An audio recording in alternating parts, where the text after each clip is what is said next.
Chapter 758. Gu Jiao slept for 4 hours after getting drunk, and the sky was already dark.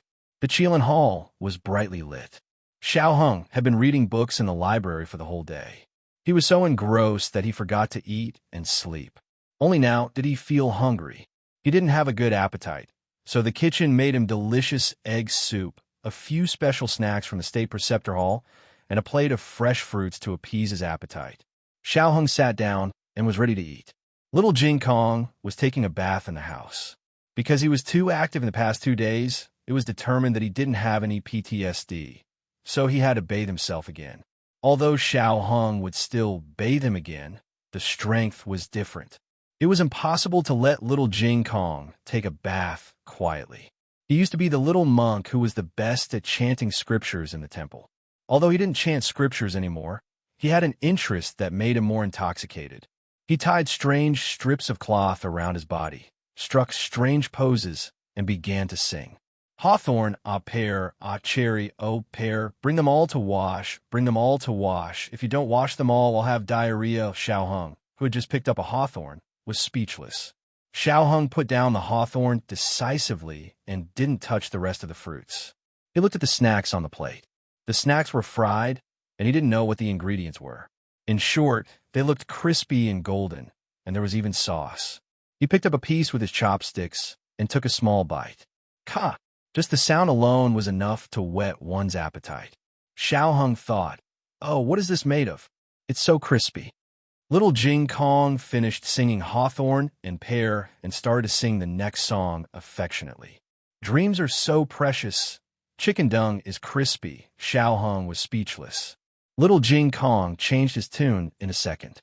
Hot pot and barbecue in the toilet. Once I wake up, I'll lick it. Fuck, heartless. Xiao Heng, who had just licked a mouthful of sauce. A quarter of an hour later, the Qilin Hall was filled with the angry voices of little Jing Kong. Bad brother-in-law is here. He's coming with a feather duster. Run quickly. It was another chaotic night. The solemn Grand Preceptor Hall seemed to have become a scene of fireworks in the mortal world because of the quarrel between the adult and the child. 3 days later, on the first day of the 7th lunar month, today's competition was the true first round of the selection. The location was still the Han family's Black Wind Camp. A total of 44 cavalrymen had advanced to the next round. In the preliminary round, 6 would advance to the next round, and 2 would advance to the next round. Outsiders were not allowed to watch this kind of selection in the military camp. Only the soldiers of the military camp, or those who were related to the selection, could appear at the scene. Xiao Heng took the carriage and sent Gu Jiao to the entrance of the barracks. He watched as Gu Jiao rode the Black Wind King into the barracks before letting the carriage leave. However, he didn't go far. He found an inconspicuous shade and waited. Not far away, another carriage was parked. Duke and Second Master Jing sat in the carriage. "The weather is so hot. I told you not to come, but you just had to come." Second Master Jing muttered. Duke didn't say anything.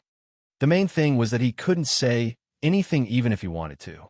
He quietly waited here, waiting for Gu Jiao to come out, regardless of whether she succeeded or not. Gu Jiao didn't come early. Everyone else had arrived. A soldier came to her to take the number plate and hang it on the bulletin board.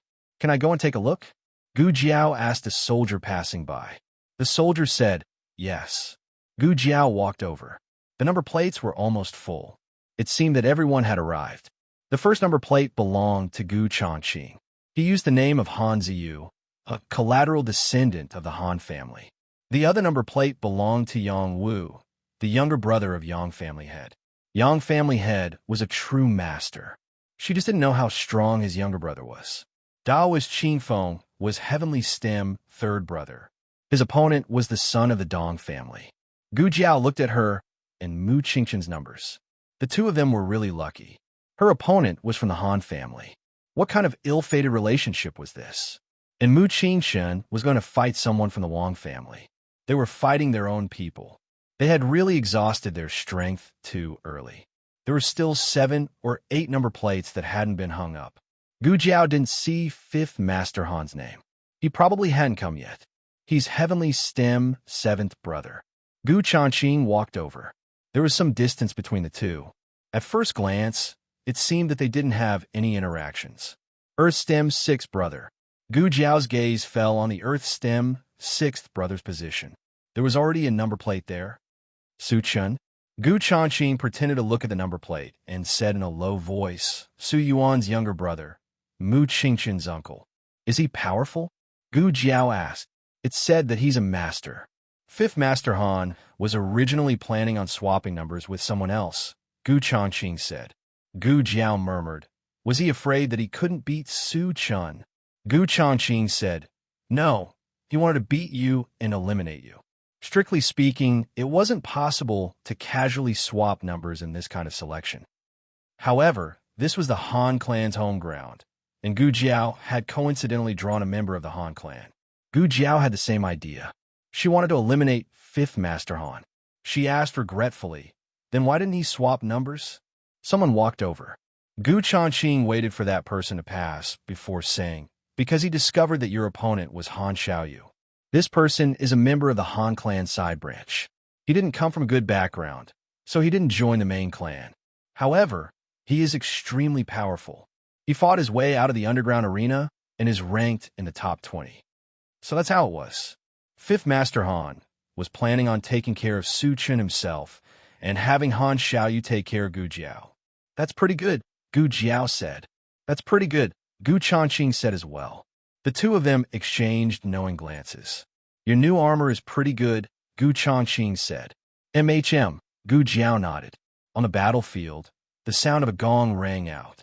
Gu Changqing wielded a long sword and urged his horse to charge at his opponent, Yang Wu. No one expected that the first group of opponents would be so powerful.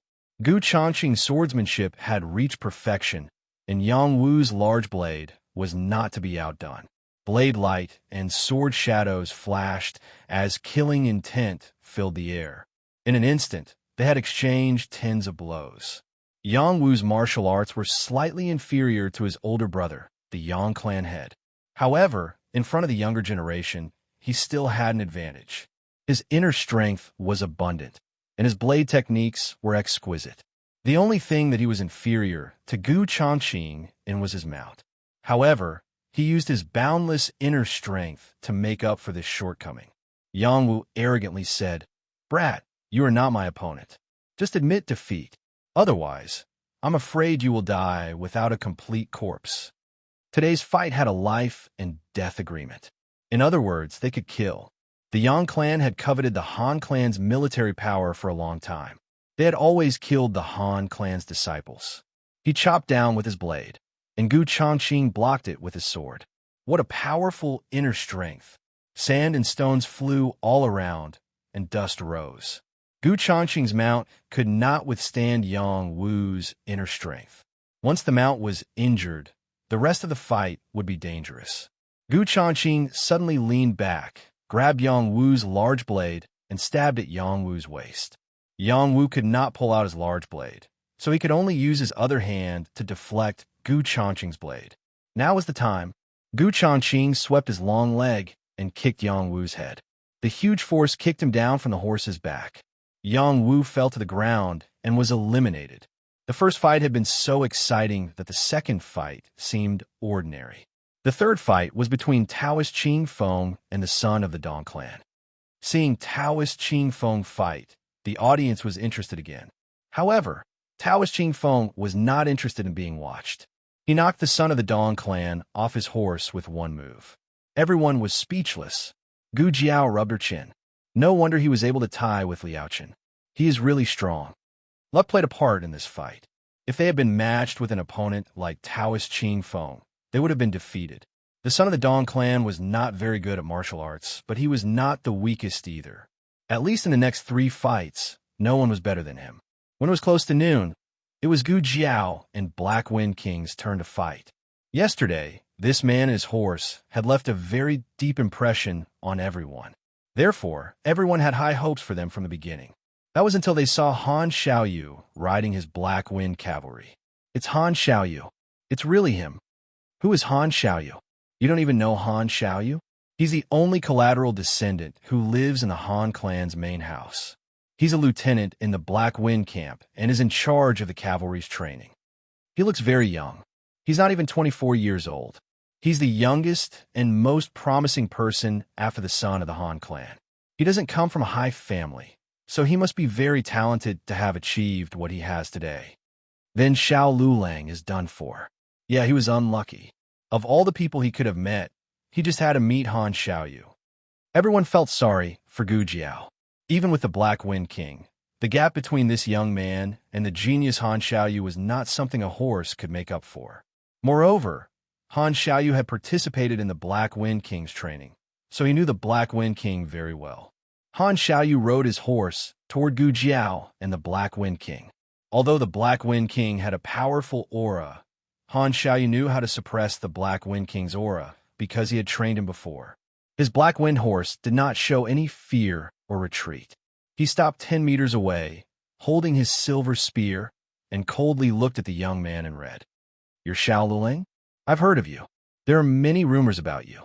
Gu Jiao said, "Oh, I've never heard of you. I'm sorry." Han Xiaoyu said coldly, "The son of the Han clan is injured because of you. I'll settle this with you today. It's not too late for you to beg for mercy. Kneel down and count out 3 times, and I'll let you go. Otherwise, you won't even have the chance to admit defeat. I'll kill you." Gu Jiao had a red-tasseled spear wrapped in cloth on her back. She was not in a hurry to take out her weapon. Instead, she looked at Han Xiaoyu and said, "Then let's kill. Take out your weapon. You're not worthy." The gong sounded. Han Xiaoyu spurred his horse and thrust out his spear. A normal horse would have turned around and dodged when faced with such a strong, killing intent. However, the Black Wind King did not dodge. Gu Jiao pulled the reins and clamped her legs on the horse's belly, urging the Black Wind King to accelerate at full speed. The surrounding cavalrymen were in an uproar. Is he crazy? Is he sending the Black Wind King to its death? Han Xiaoyu is most proficient with the spear. With this spear, the Black Wind King's head will be pierced. Does he even know how to fight? This is a taboo. The Black Wind King had also been trained to evade in the past, but this time it tried its best to restrain its muscle memory. It trusted Gu Jiao wholeheartedly. Gu Jiao told it to charge, so it charged forward bravely. It raised its speed to the extreme, so fast that it could only be seen as a blur. Han Xiaoyu frowned. Xiao Lulang purposely let the Black Wind King die in exchange for a chance to attack me at close range to win this round? Xiao Lulang wants to kill me. Han Xiaoyu's eyebrows twitched. He immediately switched from offense to defense. Gu Jiao's lips curled up. "Boss, jump!" She pulled the reins, and the Black Wind King jumped high into the air. What kind of move was this? Han Xiaoyu was already prepared to defend, but the Black Wind King jumped over his head. Han Xiaoyu immediately changed his move. He raised his spear and thrust it at the Black Wind King's exposed belly. This spear had to pierce the Black Wind King's intestines. But to Han Xiaoyu's surprise, the young man on the horse suddenly fell down. His soft waist bent at an incredible angle, and he hung upside down from the saddle, using his chest to block the spear for the Black Wind King. Everyone sucked in a breath of cold air. Han Xiaoyu also sucked in a breath of cold air. It was not because of Gu Jiao's difficult move, but because his spear did not pierce the opponent's armor. How could this be? Gu Jiao had already tested it in the State Teacher Palace. Jing Yanin's armor could not even be pierced by Yi Qing's sword and qi. Gu Jiao enjoyed the shock in his eyes. In terms of martial arts, she, who had only recovered 40% of her strength, was not as good as Han Xiaoyu. But her equipment was strong. "Come on, let's compete." Han Xiaoyu knew something was wrong and hurriedly pulled back, but it was already too late. Gu Jiao grabbed his spear, lowered her body, and pressed down on Han Xiaoyu's saddle to pry up the spear. "I don't need to pry up the earth, but prying you is enough." Han Xiaoyu was directly sent flying. He simply did not understand how he flew out. He whistled in the air, and his mount dashed over to catch him, only to be kicked away by the Black Wind King in a domineering manner. Han Xiaoyu finally landed on the ground in a sorry state. Meanwhile, Gu Jiao let out a long sigh of relief and sat back down on the broad back of the Black Wind King's horse. Advance to the next round. Xiao Lulang. Chapter 759. Gu Jiao's match was after Taoist Qingfeng's. It was another match that left everyone dumbfounded. What was going on? How did Han Xiaoyu fly out? Did you see it clearly? Cavalry A asked Cavalry B. I didn't. Did you see it clearly? Cavalry B asked Cavalry C. Cavalry C. I didn't see it either. On a high platform behind the crowd, Han Lei and fifth grandfather Han silently looked at Xiao Lulang, who rode his horse to the edge of the battlefield. Fifth grandfather Han said, "Big brother, no wonder Yer was defeated by this kid so many times. He does have some tricks up his sleeve." Han Lei's expression was serious. What happened to Han Xiaoyu just now? I didn't feel any fluctuation of internal energy from that kid. How did he send Han Xiaoyu flying? Which sex martial art did he use that move from? Fifth grandfather Han's silver hair shone under the hot sun. His expression was as cold as his hair color. His gaze fell on a youth who was riding his horse. There were many disciples of aristocratic families on the battlefield. He looked ordinary, but he could be easily spotted in the crowd. "It's not martial arts. It's just a small trick," he said. Han Lei frowned. He didn't understand. "A small trick?" Fifth grandfather Han said, "Big brother, do you still remember the catapult?" Han Lei put his hands behind his back and nodded. "I remember. It's one of the war chariots used to attack cities. It's very destructive and can be used to attack city gates and walls. It can also be used to attack the soldiers guarding the city." Could it be that he just... Fifth grandfather Han nodded. "That's right. He used Han Xiaoyu as a rock and pried him out. He understands a logic, but very few people can create such an environment and opportunity in close combat. From the moment he entered the battlefield, he started calculating the attack distance, the height of his jump, the angle of his waist, and even the speed of Han Xiaoyu's spear. He has a clear picture in his mind." Han Lei said, "I still don't understand." Fifth grandfather Han said, "Big brother, you don't need to understand. Big brother, you just need to know that this kid is a genius." Han Lei turned to look at fifth grandfather Han and smiled ambiguously. "You even know how to praise people?"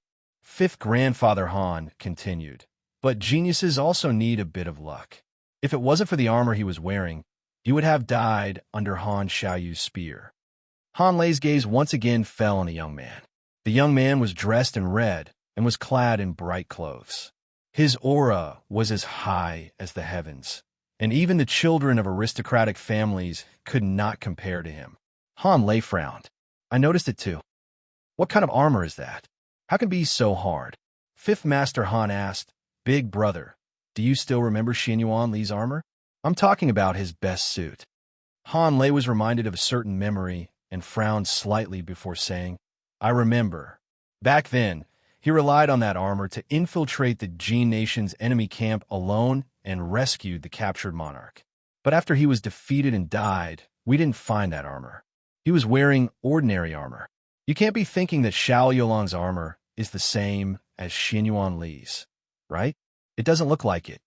Fifth Master Han said, "Maybe it was made of the same material, or maybe it was made by melting down Xianyuan Li's armor." Han Lei sighed. 15 years ago, if Xianyuan Li didn't change out of that armor, he might not have died so quickly. Fifth Master Han said calmly, "His life and death alone can't change the overall situation. The Xianyuan family's defeat is destined." Han Lei did not refute this point. "That's true. With the appearance of the Emperor's star, how could the monarch keep the Xianyuan family alive? It's a pity that the armor didn't fall into the hands of our Han family. Let's talk about the selection this time. Xiao Lulang is a tough one. You didn't meet him in the first round, but it might not be the case in the next round." Gu Jiao had already ridden to the spectator area. The Black Wind King's aura prevented people from entering, leaving him a comfortable space. Fifth Master Han looked at Gu Jiao and said, "He's not my match." Han Lei turned around and patted Fifth Master Han's shoulder with a smile. "Don't underestimate him, fifth brother." Han Lei looked at Gu Jiao and said seriously, "Don't worry, big brother. I won't underestimate him. If I meet Xiao Lulang, even if I know he's not my match, I'll still do my best." Gu Jiao's next match was Mu Qingchen. His opponent was Wang Su's younger brother, Wang. According to seniority, He had to call him uncle. Wang Yi smiled. Don't be afraid of me, just because I'm your elder. Mu Qingchun held his sword and cupped his hands. I'll do my best. Please advise me, Uncle Wang. Wang Yi retracted his smile and pulled out his scimitar. He said majestically, Then let me see if your martial arts have improved in the past few years. With the sound of the gong, the two of them charged at each other on their horses. Mu Qingchun's weapon was a sword, while Wang Yi's was a scimitar. It was said that the sword countered the scimitar and the scimitar countered the spear, but that was not the case. Every weapon in a fight had its own advantages and disadvantages. It all depended on how the weapon was used. Wang Yi used a domineering scimitar, which could suppress his opponent in an instant. Mu Qingchun's swordsmanship focused on swiftness and lightness. Mu Qingchun's sword could be easily blocked by Wang Yi's scimitar. However, if Wang Yi's scimitar came down, Mu Qingchun might not be able to block it. In order to avoid being hit by Wang Yi's attacks, Mu Qingchun attacked Wang Yi as soon as he entered the arena. He didn't use any of his power-type moves, such as slashing, and stabbing. All of his moves were quick and tricky moves that were impossible to guard against. Wang Yi was dazzled. He couldn't use his strength. In the end, Mu Qingchun stepped on the pedal and jumped up. He flipped in the air and cut the leather of Wang Yi's saddle. Mu Qingchun then slashed the back of the horse with his sword. The horse was startled. It raised its front hooves and rushed forward. Wang Yi's body tilted, and he slid down from the horse's back along with the saddle. In the next second, Mu Qingchun landed on his horse and grabbed his arm. Uncle Wang see. Wang Yi steadied himself and looked at Mu Qingchun with amusement. He patted Mu Qingchun's horse and said while panting, I lost. I admit defeat. Mu Qingchun got off the horse and put away his sword. He cupped his hands and bowed like a junior. Uncle Wang see, you let me win. Wang Yi waved his hand. Okay. I didn't want to come. But since you defeated me, you can't lose to anyone else. You have to prove to me that I didn't lose to you. Mu Qingchun narrowed his eyes with a complicated expression. Yes, there were 3 more groups. However, one of the cavalrymen of Heavenly Stem Gung 7 was in trouble and couldn't come to the arena in time. Generally speaking, this kind of situation could be dealt with as forfeit. However, 5th Master Han was generous and said that he was willing to wait for his opponent. And now he was waiting. He's coming. Who's coming? 5th Master Han's opponent. It's him. Gu Jiao rode on Black Wind King's back and listened to their conversation. Who is it? Why are you reacting so strongly? It's Nangong Jing, the first daughter of a Nangong family. Hearing this, Gu Jiao grunted and looked over with interest. Sure enough, she saw a woman in armor riding a horse towards the battlefield. Nangong Jing, the first daughter of the 3rd branch of the Nangong family. She was 17 this year and had good martial arts skills. Wait, I don't remember her being in the cavalryman yesterday. Nangong Jing rode his horse to the platform where 5th Grandfather Han and Han Lei were. He looked up at the two and said, My father has something to do and can't come. Can I fight in his place? She couldn't fight according to the rules. Otherwise, what if everyone asked for help? 5th Grandfather Han looked at her condescendingly and said, Okay. Nangong Jing said, Please. 5th Master Han walked down the stage at a moderate pace. Gu Jiao touched her chin. She had always wondered why 5th Master Han's hair turned white at such a young age. 5th Master Han didn't ride his own black demon horse. Instead, he rode an ordinary black wind rider. Nangong Jing frowned and asked, 5th Master Han, why didn't you use your own horse? Are you looking down on me? 5th Master Han said, Miss Nangong, you're overthinking. I thought that no one from the Nangong family would come today, so I asked someone to bring my horse back to my residence. If I went back to get it, I'm afraid I'll have to make you wait. The content of his words was polite, but his expression and tone were completely different. Nangong Jing was furious. She said coldly, Why aren't you hitting the gong? The examiner coughed and hit the gong. Nangong Jing's weapons were dual swords, while 5th Master Han was barehanded. When Nangong Jing galloped toward 5th Master Han, 5th Master Han didn't move at all. Nangong Jing's martial arts weren't on the same level as Fifth Master Han's, so she couldn't hurt him. Before her swords could touch Fifth Master Han's hair, Fifth Master Han used his internal energy to knock her off her horse. Her horse seemed to be greatly frightened. It raised its front hooves and was about to step on her. Fifth Master Han casually grabbed Nangong Jing and pulled her up from the ground. Nangong Jing's face turned pale. She hugged his arm tightly and jumped into his embrace. Everyone's expression changed. It can't be, right? In public, the Nangong family's daughter and Fifth Master Han. This in a place where no one could see. Nangong Jing's eyes turned cold. She hugged Fifth Master Han and fell down. She was planning to perish together with Fifth Master Han and get him out of the game. In order to eliminate Fifth Master Han, she even sacrificed her reputation as a girl. Gu Jiao raised her eyebrows. Ah yes, a kid from the Nangong family advanced. Everyone despised this behavior. This vicious woman. She used a dirty trick. It's over, it's over. They fell down. Ouch. The two of them fell off their horses. Nangong Jing held on to Fifth Master Han tightly and sneered. Let's go to hell together, Master Han. Fifth Master Han's expression was calm. His thin lips moved slightly. You're happy too early. Nangong Jing's expression froze.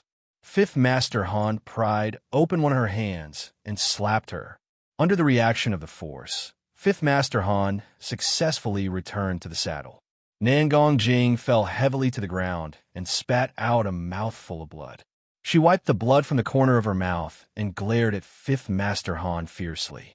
You knew that I was going to scheme against you? Fifth Master Han said coldly, yes. Nangong Jing frowned. Then why did you? Fifth Master Han sneered. If you want to scheme against me, you have to pay a price, right?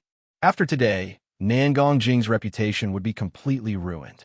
If she could eliminate the biggest competitor for the Nangong family's disciples, her sacrifice would be worth it. But now, her sacrifice was in vain. Gu Jiao had a new understanding of Fifth Master Han. He was truly a ruthless man. He didn't even care about a beauty like Nangong Jing. The next 3 rounds weren't that amazing, and the next round didn't have a number plate. After watching, Gu Jiao went to the stable to feed Black Wind King. There was still a one-on-one duel in the afternoon. They couldn't leave the camp until everyone finished. At this moment, everyone thought of eating by themselves. They left the horses to their servants. When Gu Jiao came with Black Wind King, there weren't many people in the stable. Gu Changqing also walked over with his Black Wind King. He pretended to feed the horse and said to Gu Jiao calmly, "There's a sand table simulation in the afternoon. You can draw lots after entering the arena." Gu Jiao first checked the feed in the stable. After making sure there was nothing wrong with it, she fed Black Wind King.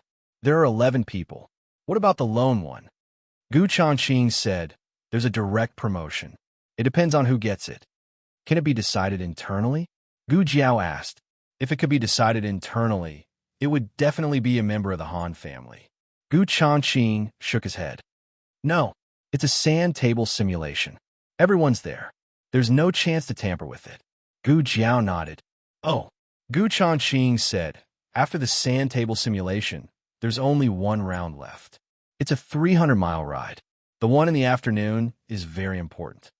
This was the only round that didn't use mounts. There was no need to use force. It was a battle of strategy. Just because someone was good at martial arts didn't mean they were good at leading troops.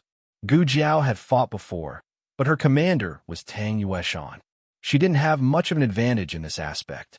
As far as Gu Changqing knew, all the contestants who advanced were good at military strategy. Even Priest Qing Feng had read military books before becoming a monk. Why don't I try it with you? Gu Changqing said. Okay. Gu Jiao agreed. Gu Changqing broke off 2 branches and gave one to Gu Jiao. He drew a sketch on the ground. This is a well-fortified city. It's easy to defend and hard to attack. It has 20,000 soldiers, but the provisions in the city can only last for 3 days. The enemy has 80,000 soldiers. The enemy's counselor suggested that the enemy's commander should attack the city's granary at night and burn their provisions. This battle will collapse. Will you be the attacker or the defender? Wasn't this the Battle of Guandu? Yuan Shao led 80,000 soldiers to attack Cao Cao, who only had 20,000 soldiers. So you suggested burning Cao Cao's provisions. However, Yuan Shao didn't listen and locked Su Yu up. After that, Su Yu joined Cao Cao and helped Cao Cao defeat Yuan Shao's 80,000 soldiers with 20,000 soldiers. I'll be the defender, Gu Jiao said. She was familiar with this part. Gu Changqing nodded. Okay, my counselor suggested that I burn your provisions. I took his suggestion and led 500 soldiers to burn your granary. Gu Jiao said without changing her expression, this doesn't count. Let's do it again. I'll be the attacker. I'll take the suggestion of burning your provisions. Gu Changqing said, I've already set up a trap for your 500 elite soldiers. I'll pretend to be your soldiers and head to your camp at night to burn down your supply route. Gu Jiao, somewhere in the camp. Han Lei and fifth grandfather Han sat on the ground. There were sumptuous dishes on the table in front of them. Fifth grandfather Han didn't eat meat, so the table looked sumptuous but was actually full of vegetables. Han Lei said, military strategy is your strength. There shouldn't be any problems with the sand table deduction in the afternoon, right? Fifth grandfather Han slowly picked up 2 grains of rice with his chopsticks. Which level is the problem? Han Lei laughed. That's right. My fifth brother is smarter than anyone else. He's good at both civil and military matters. Which one can stop him? Your Majesty wants to use this method to make us hand over the Black Wind Cavalry. You're underestimating us too much. Fifth grandfather Han ate quietly without saying anything. Han Lei sighed. Fifth brother, if you weren't poisoned, the family head position would have been yours. Fifth grandfather Han picked up a piece of vegetable and said, Big brother is the eldest son. Han Lei looked at him and said, Father wanted you to be the family head back then. Fifth grandfather Han said calmly, I'm not interested in the family head position. Han Lei smiled. That's true. You have your own interests. As he spoke, he thought of something and frowned. That Xiao Lulang is full of tricks. We can't let him enter the final round. Fifth grandfather Han looked at Han Lei coldly. Big brother, are you worried that my black demon horse won't be able to outrun the old Black Wind King? Han Lei smiled. That's not what I meant. Eat, eat. Fifth grandfather Han ate half a mouthful of vegetable. If I face Xiao Lulang in the afternoon, I'll eliminate him. 2 hours passed. In the stable, Gu Jiao ate dried meat and snacks while listening to Gu Changqing. Gu Changqing was forced to teach Gu Jiao a lot of military strategy. He talked until his throat was smoking. Have you memorized everything? Gu Jiao's cheeks puffed up. Yes. Gu Changqing wiped the sweat on his forehead. If you really remember, as long as you don't face Taoist priest Qing Feng and fifth grandfather Han, you should be able to handle it. Gu Jiao burped.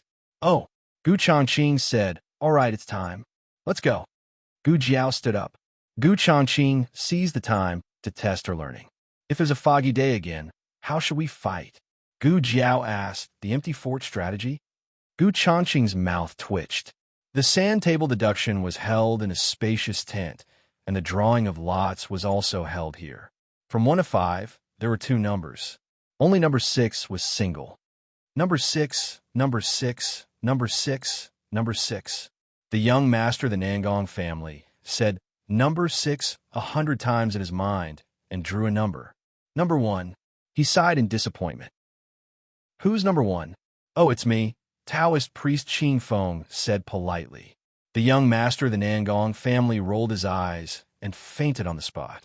Gu Changqing and the son of the Dong family drew number 3. Mu Qingchun and the cousin of the Mu family drew number 4 at the same time. Mu Qingchun was simply going against the tide when he went out. He either fought against the Wang family or the Mu family. They were all on his side. Fifth grandfather Han drew number 1. Only Gu Jiao and the son of the Feng family hadn't drawn a number yet. The remaining 2 numbers in the box were number 1 and number 6. Everyone's eyes fell on the 2 of them. One of them would be extremely unlucky, and the other would be extremely lucky. The cavalrymen on the side didn't know whether to be glad that they drew the number in advance and didn't have to fight against fifth grandfather Han, or angry that they didn't wait patiently until the end. Maybe they could directly advance. The son of the Feng family suddenly became a little nervous. You first, or me first? Whatever. I'm fine with either, Gu Jiao said. The son of the Feng family gritted his teeth. Then, I'll go first. Okay. Gu Jiao raised her hand and motioned for him to go first. The son of the Feng family reached out his hand to the box, but he suddenly retracted his hand when he approached the hole. Wait. Let's wait. Gu Jiao looked at him strangely. The son of the Feng family took a deep breath. You first. Okay. Gu Jiao reached out her hand. The son of the Feng family glared. Wait, I'll go first. Gu Jiao was a little annoyed. She punched him in the head and slammed him on the table. Are you going to draw or not? The son of the Feng family, who couldn't fight back, reached out his hand in grievance. He went into the hole in the box and took out a small wooden plate with a number engraved on it. There was only one wooden plate left in the box. Gu Jiao didn't need to take it. She directly asked the son of the Feng family, What's your number? Everyone's eyes fell on the small wooden plate that the son of the Feng family was holding tightly. The son of the Feng family closed his eyes. I don't dare to look. Give it to me, Gu Jiao said. The son of the Feng family.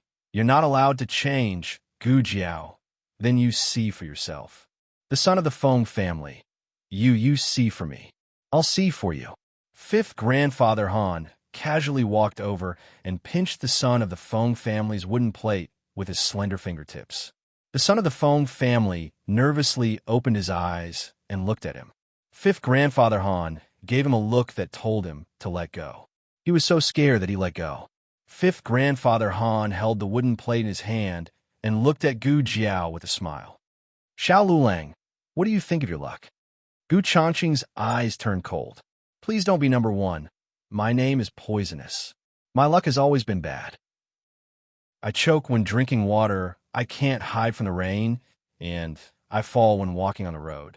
There are only unlucky things that you can't think of, but there is no unlucky thing that I can't do. Gu Jiao finished honestly. She took out the small wooden plate from the box, looked at it, and sighed. Sure enough.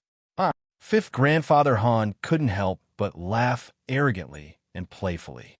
Gu Jiao also laughed. God can't stand it. Let my luck change. Fifth grandfather Han's smile froze. Gu Jiao's fingertips moved and revealed the wooden plate. Number 6. Xiao Lulang Advance. Chapter 760. Fifth grandfather Han clenched his fists and a murderous look flashed in his eyes. He actually didn't care if Xiao Lulang advanced or not. Even if he advanced, Xiao Lulang wouldn't be able to pass the last round. However, it didn't feel good to be fooled. This kid called Xiao Lulang was a very infuriating person. Outside the tent, Han Lei shook his head slightly at fifth grandfather Han and used his eyes to tell him not to be impulsive. This wasn't a place to fight. It wouldn't be good if he was disqualified. Fifth grandfather Han closed his eyes and exhaled a mouthful of turbid air. He calmed himself down and said to Gu Jiao, It's just a futile effort. Gu Jiao nodded in agreement. You're right. It's just a futile effort. Hurry up and admit defeat. Let little brother Feng compete with me in the next round. Feng Ling was so scared that he shuddered. In addition to the 11 selected candidates, there were also examiners from the imperial court and some cavalrymen who were disqualified but allowed to watch the competition. Everyone's eyes fell on Gu Jiao. This kid's face was damaged, and he wasn't old, but he dared to use such an arrogant tone in front of fifth grandfather Han. Was he not afraid of death? Compared to the showy heir Han, this low-key fifth grandfather Han was the real killing god of the Han family. Old Master Han thought highly of him. If he hadn't been poisoned, even the position of the head of the family would have been his. Fifth grandfather Han wasn't easily angered. What happened just now was an accident. There wouldn't be a second time. He looked deeply at Gu Jiao. See you in the next round. Gu Jiao shrugged. Who knows? After all, I've advanced and you haven't. Of all people, this was a sore spot. Fifth grandfather Han clenched his fists. Outside the tent, Han Lei gave one of the examiners a look. The examiner immediately coughed. Ahem. All right, let's begin. Xiao Lulang, you've already advanced. You can stay and watch the battle, or you can leave first. Everyone looked at her enviously. Why couldn't this kind of luck fall on their heads? Gu Jiao said helplessly, "Since the examiner wants me to stay, then I will reluctantly take a look." The examiner was speechless. The tent was spacious, and in the middle of it was a sand table. The examiners sat on the main seats, facing the entrance of the tent. The spectators stood in designated areas on both sides, guarded by 10 guards. The tent was very quiet. The first group was between the Feng family's legitimate son, Feng Ling, and Fifth Han. Those who could advance to this round were all capable. Feng Ling's strength was not weak, and he often studied the art of war at home. However, he was not on the same level as Fifth Master Han. Fifth Grandfather Han won effortlessly. Feng Ling walked to the spectator area dejectedly. The scion beside him comforted him. "All right, it's not like you lost to Fifth Master Han. You can even brag about it later." Feng Ling sighed. That's true. However, he had let his family down. Next was Taoist Qing Feng, and the legitimate son of the Nangong family, who was Nangong Jing's biological brother. How much confidence did Nangong Jing have in her brother to think that the Nangong family could advance to the next round as long as Fifth Master Han was eliminated? See, the sand table deduction was hammered to death. "Thank you for letting me win." Taoist Qing Feng cupped his hands. The legitimate son of the Nangong family was ashen as he was carried away by the guards in defeat. Gu Changqing frowned slightly. In this round, he wanted to fight Fifth Master Han and Taoist Qing Feng the most. These two were too powerful. He wanted to have a chance to eliminate a strong opponent for his sister. Unfortunately, his opponent was the legitimate son of the Dong family. Third round, Han Ziyu. The examiner announced the result. Gu Changqing cupped his hands at the legitimate son of the Dong family. "Thank you for letting me win." The legitimate son of the Dong family returned the gesture and accepted his defeat with dignity. In the fourth group, Mu Qingchen fought against his cousin. Mu Qingchen won. There was not much suspense in the first few groups, but the last group was a little surprising. One of them was a member of the Han family, and the other was a member of the humble class named Jun Xiuhan. In the first two rounds, most people paid attention to the members of the top 10 aristocratic families. Jun Xiuhan was so quiet that people ignored him. But in the end, he won again. At the very least, Gu Jiao was using the identity of Duke and's adopted son. Jun Xiuhan, on the other hand, was a descendant of a humble family. He was one of the few students who relied on the prize money to study at Jia Nan Academy. It was also at this moment that people truly recognized this member of the humble class. This guy is so lucky. The aristocratic family members beside Gu Jiao whispered. Gu Jiao glanced at him. "Why do you say so?" The aristocratic family members said, "It's not easy for him to reach this stage. He just defeated the Han family members. Just wait and see. The aristocratic families will definitely try to win him over." Gu Jiao said, "Oh." The next round was a 300-mile raid. It was said that the king would personally set the topic. The specific location and rules would only be announced on the day of the selection. After coming out of the tent, Gu Jiao went to the stable to find the Black Wind King. Gu Changqing followed her. The last round is in 3 days. Let the Black Wind King recover in these 3 days. "I will," Gu Jiao agreed.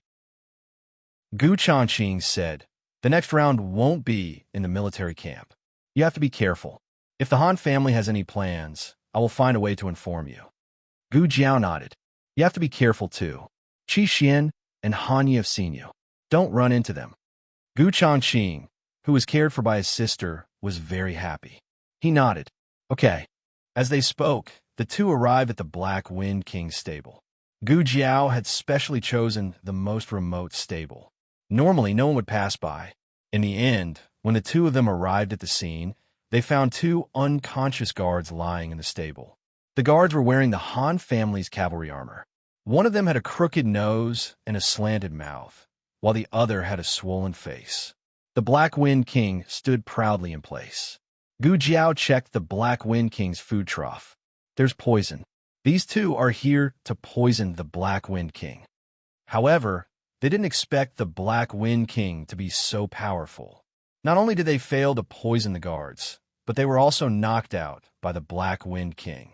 Gu Jiao patted the Black Wind King's head with gratification. Boss is mighty. Boss is amazing. Gu Changqing also looked at the Black Wind King with emotion. What a good horse. Gu Changqing couldn't stay for long. After a few words, he went to meet up with the Han family members.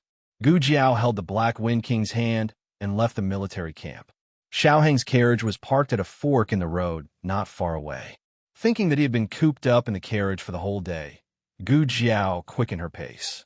However, when Gu Jiao arrived at the fork in the road, something troublesome happened. There were two carriages parked on both sides. One belonged to Xiao Heng, and the other belonged to the Duke's estate. The curtains of the two carriages were lifted at the same time. Xiao Heng and Duke's faces were revealed. The two of them looked at Gu Jiao expectantly. They were waiting for Gu Jiao to get on the carriage. Gu Jiao was speechless. Gu Jiao braced herself and walked over. She stood in front of the two carriages. Second Master Jing stuck his head out of the window. Hey, Lulang, why don't you get on the carriage? Gu Jiao rolled her eyes and quickly introduced, This is Dukin. This is Second Master Jing. This is my friend. Four pairs of eyes looked at each other at the same time. Duke's head couldn't turn. Second Master Jing widened his eyes with his fingers. He wanted to see his eldest brother share as well.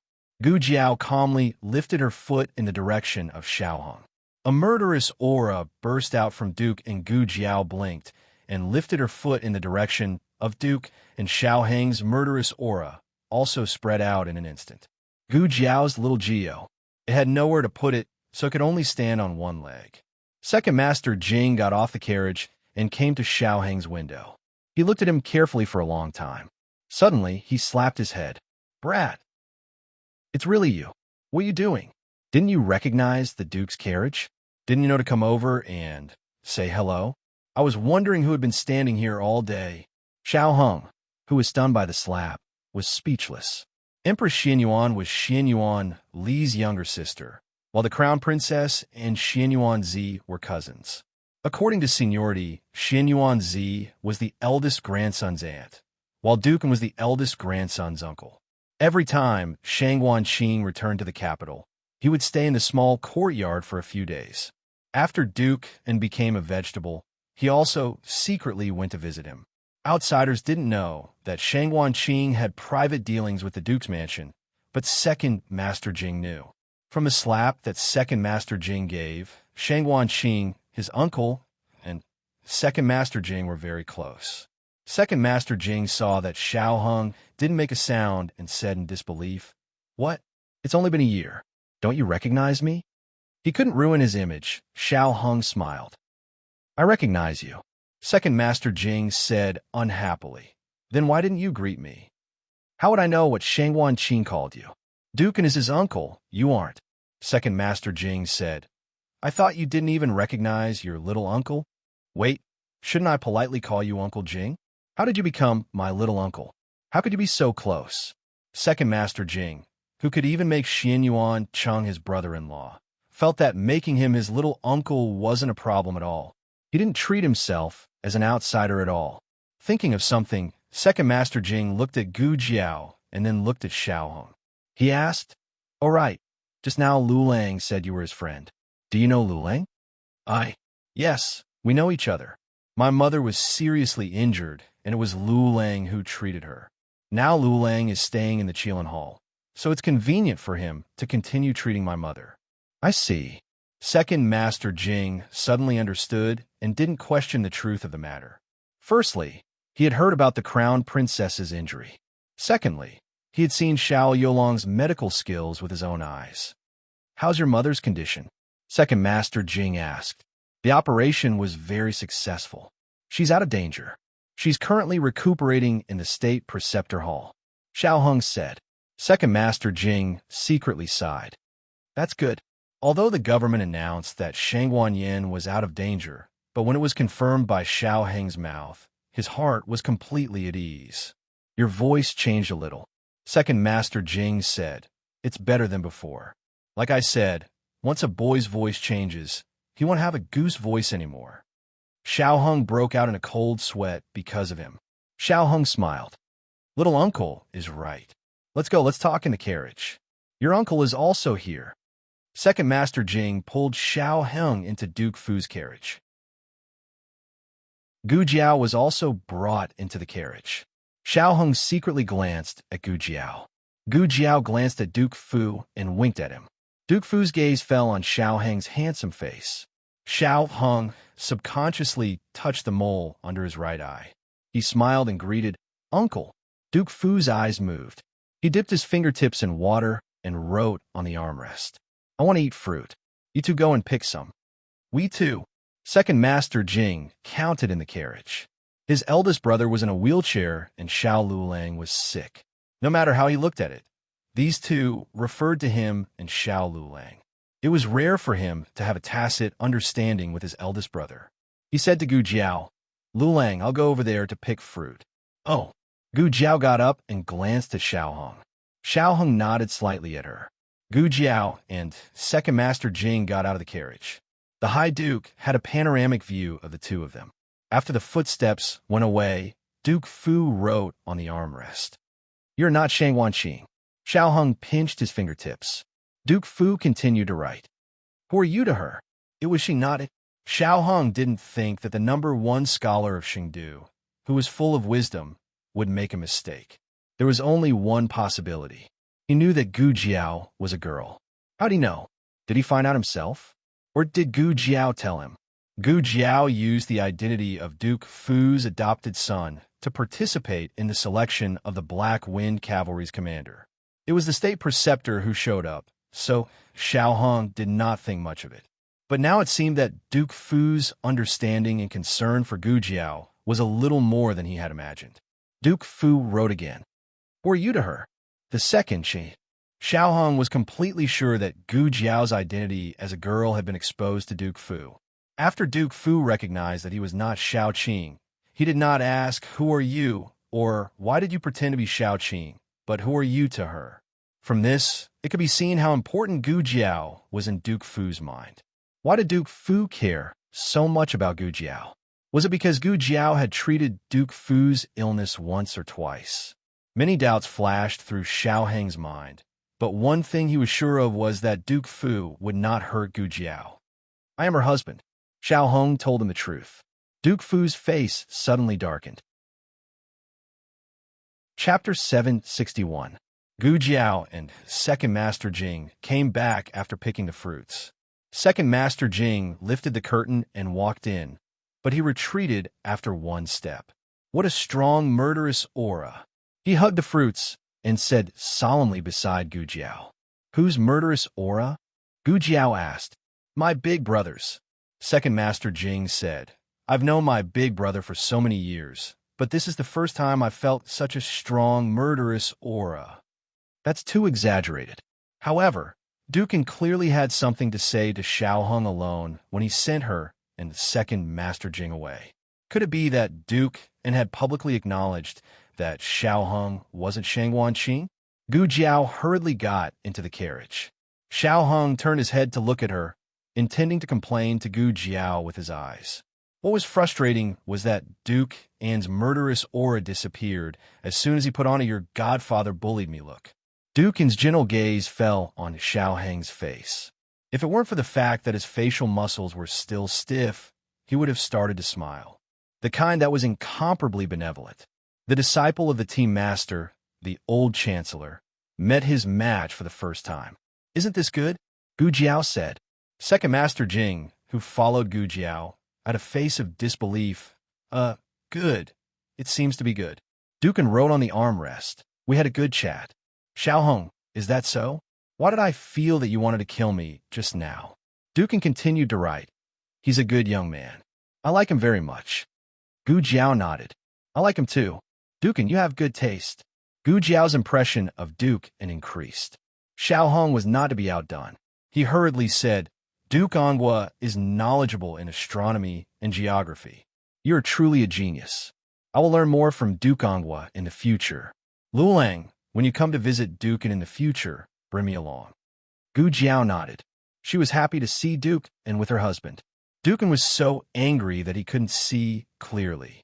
Second Master Jing, who was in a state of shock, asked, "Why are you calling him Dukin? Call me Uncle." Xiao Hung looked at Duke and smiled from ear to ear. "Uncle." Dukin turned his face away in his heart. Humph. Last night, Gu Jiao promised little Jing Kong that she would pick him up from school today. After sitting in Duke An's carriage for a while, she left with Xiao Hung. "Eldest brother, let's go back too," Second Master Jing said. Duke An suddenly rode on the armrest. "I want to train." "Eh." Second Master Jing's eyes widened. He thought he had seen wrongly. "Eldest brother, what's wrong with you? The doctor told you to train so many times, but you refused. Why did you change your mind?" "Dukin, I want to stand up and beat that guy up." Gu Jiao and Xiao Hung sent Black Wind King back to the State Preceptor Hall first. Then, they took the carriage to Lingbo Academy. Xiao Hung said, "Dukin knows that I'm not Shang Wanqing. It's okay. He won't say it out loud." Gu Jiao said. When there were no outsiders, Gu Jiao spoke in a female voice. Xiao Hung looked at Gu Jiao in confusion. "You trust him that much?" "Yes." Gu Jiao admitted without hesitation. She trusted Dukin. She had this feeling from the first time she saw him. Otherwise, she wouldn't crawl into a stranger's bed. Xiao Hung opened his mouth and said, "He also knows that you're a girl." Gu Jiao touched her chin. "He really knows." Xiao Hung was stunned. "You know that he knows?" Gu Jiao thought for a moment. "I just guessed. When I first came to Xingdu, I accidentally entered the Duke's mansion. At that time, Duke An was unconscious. I thought he was unconscious, so I used my original voice when I spoke. Later, he was assassinated and injured. When I treated his wounds, I found that he seemed to be conscious. Anyway, he couldn't open his eyes, so I didn't bother to disguise myself as a teenager. He treats you so well because you saved him." Xiao Hung seemed to have found a reason for Duke An's favoritism to Gu Jiao. Gu Jiao shook her head. "I don't know. Later, I went to the Duke's mansion openly several times. My voice was different. I thought that he didn't recognize me, but now it seems that he always knew it was me." She didn't know how he recognized her. It was like, as long as you're close to me, I would be happy and know that it was you. The carriage arrived at Lingbo Academy. The two little kids just came out of the prodigy class and stood at the door cutely. Zhang Dequan also came to take the young commandery princess back to the palace. His Majesty had been thinking about her for a whole day. He was very worried that the young commandery princess would be uncomfortable to go back to the academy so soon. His eyes lit up, and he walked toward the young commandery princess. Unexpectedly, the young commandery princess and little Jing Kong directly got into the carriage of the State Preceptor Hall. "Hello, teacher. Hello, little nephew. Goodbye, eunuch Zhang." Zhang Dequan was speechless. In the small bamboo house in the purple bamboo forest, the State Preceptor and the monarch sat opposite each other and drank tea. The monarch's legs were sore from sitting, so he stood up and walked around the house. The monarch was originally reading the memorials in the imperial study. He came to the State Preceptor Hall on the spur of the moment. The young commandery princess didn't know that he was here, and Zhang Dequan didn't know either. It didn't matter. The monarch came to the State Preceptor's study. Jing Yinin's things in the study had been put away by the State Preceptor. There were only some books and paintings left. The monarch wouldn't turn over the State Preceptor's paintings. He just came to the treasure cabinet and looked at the 3 clay figurines sitting in the small courtyard. There was a long, low table between the 3 of them. One of them sat on one side, and the other 2 sat on the other side. "You still keep them?" the monarch said. The State Preceptor stopped beside the monarch and stared at the 3 clay figurines and the clay figurines. He said, "Yes, I've been keeping them. I don't want to throw them away after so many years." The monarch said, "You two always sit together, which makes me seem very unsociable." The State Preceptor said, "Your Majesty is the monarch. We don't dare to offend you." The monarch didn't continue this topic. He touched the little peach tree on the clay figurines and said, "The results of the selection are out. There are 6 people in the final selection. Guess who they are?" The State Preceptor said, "Han Xiai, Feng Wuming, Mu Qin Shun, Xiao Lulang, and Jun Xiuhan." The monarch took back his hand and said, "Yes, these 5 are correct. There's one left." The State Preceptor said, Although I don't know who the last one is, he should be from the Han family. The monarch said, "Did you do a divination?" The state preceptor said, "No, I just analyzed their strength." The monarch said, "Then who do you think will pass the last test?" The state preceptor said, "It's hard to say." The monarch looked at him strangely and asked why. The state preceptor said, "They all have their own advantages. I don't know the rules of the last round, so I can't make a conclusion." The monarch came to the window and looked at the endless purple bamboo forest. He said faintly, "Feng Wuming and Jun Xiuhan are from the Canaan Academy. Although Feng Wuming is a monk, he learned the art of war before he became a monk. The Canaan Academy pays a lot of attention to the art of war." The state preceptor's expression didn't change at all. He said, "The Canaan Academy has produced 6 scholars and 4 scholars. The Canaan Academy has not only cultivated many excellent generals for the Yin Kingdom, but also sent more scholars to the imperial court." The monarch smiled and said, "I didn't say it was bad. How did Xiao Lulang become the adopted son of the Angwa family? I heard that you were the one who pulled the strings. What's the meaning of this, state preceptor?" The state preceptor said, "There's no meaning. I just feel that he is a promising talent." "Why the Angwa family?" the monarch asked suspiciously. The state preceptor met the monarch's gaze and said slowly, "He cured the crown princess and took the credit of saving the young princess. He has long been a thorn in the side of the aristocratic families. Other than the Angwa family, I can't think of anyone who dares to take over this hot potato." The monarch looked away and continued to admire the purple bamboo forest. "How's the Angwa family?" The state preceptor said lightly, "Not good. He can't speak and can't move his legs. He will be like this for the rest of his life. Your Majesty, you don't have to worry about him." The monarch snorted coldly. It's just the Angwa family. I don't have to worry about him." The state preceptor didn't say anything else. The room fell into silence. The monarch suddenly laughed. The state preceptor looked at him strangely. The monarch said with relief, "I know how to test the last round. Bring me a pen." The young princess had a pleasant and wonderful night in the Kylan Hall. She didn't remember that she was going back to the palace at all. When the monarch passed by the Kylan Hall, he saw Zhang de Quan standing outside. He frowned. "Why are you here? Didn't I ask you to pick up the young princess?" Zhang de Quan pointed at the entrance of the Kylan Hall. The two little people were squatting on the ground and piling up sand. The monarch was speechless. The monarch grabbed the young princess and put her on the carriage. "Didn't I ask you to stay in the palace? Why are you running around again?" The young princess pointed. I am here to look for Uncle, Your Majesty. If I don't come to catch you, you can play with that boy until dawn. Do you believe it?" The young princess blinked guiltily and leaned toward the monarch. She praised him against her conscience. "Uncle, you are very handsome today." The monarch snorted. The young princess continued to pester him, using her invincible cute killer move. "Uncle, I like you the most." The monarch snorted. The person who liked Uncle the most was suddenly attracted by the bamboo tubes in the monarch's hand. What is this? Even the bamboo tubes are better looking than Uncle." The monarch was speechless. The little girl's eyes were wide open. Her mouth was also wide open. She was almost drooling. She remembered the bamboo tube rice that she had eaten tonight. Her teacher had personally made it with dates and red beans. It was fragrant and sticky.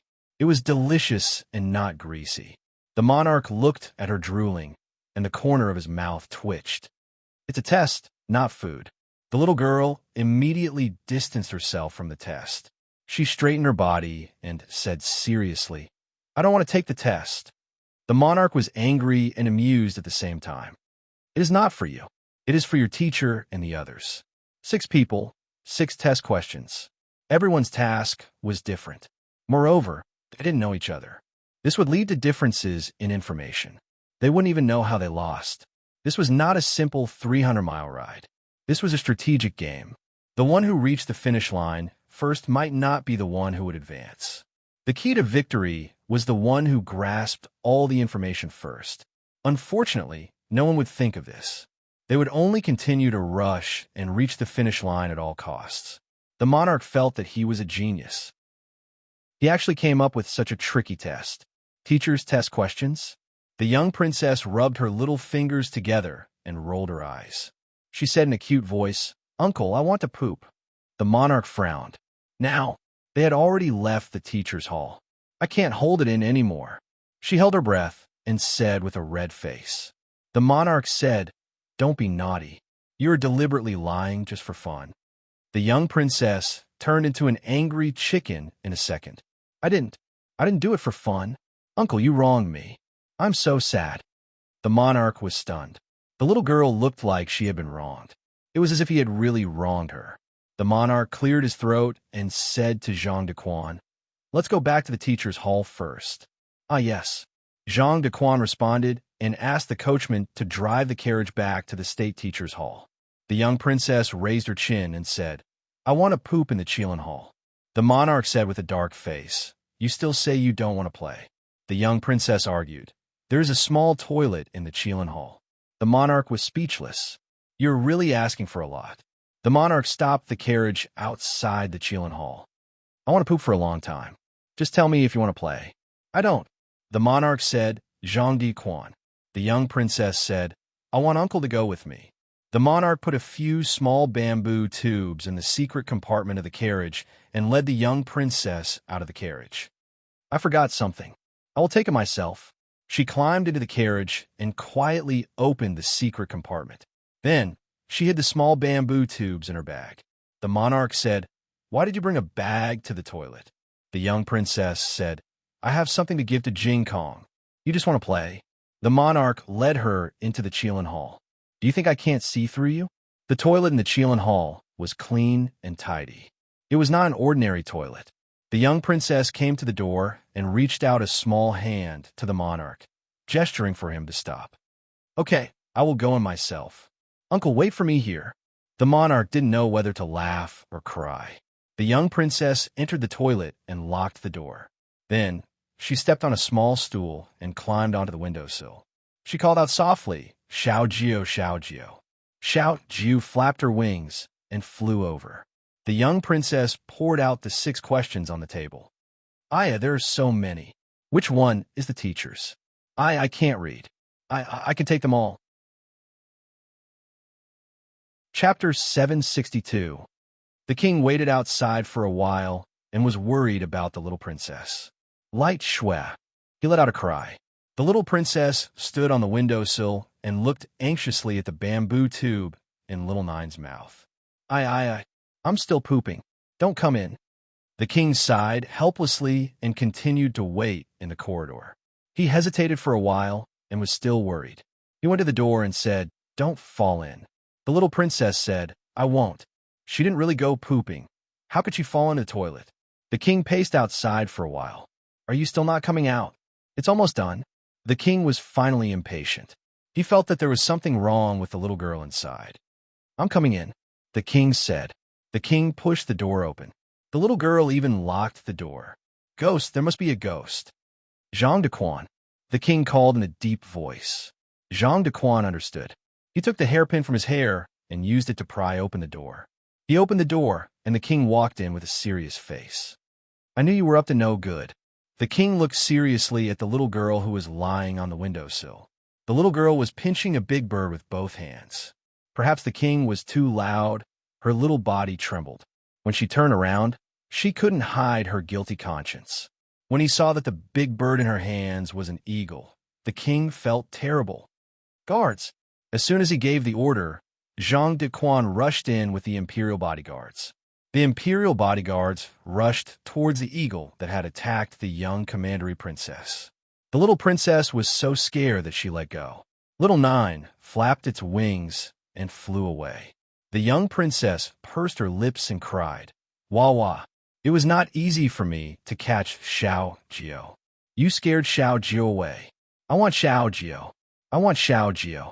She could still call out the name. The monarch walked over and carried the little fellow into his arms. He checked her up and down to make sure she wasn't injured before asking, "What little Nine?" "It's that bird just now. It's called Little Nine." "So you're not here to poop. You're here to catch a bird?" The young princess let out 2 dry howls and lowered her head to check her fingers. In the king's eyes, this meant that he had guessed right. The little guy was here to catch birds. The king was furious. That's an eagle. It can hurt people.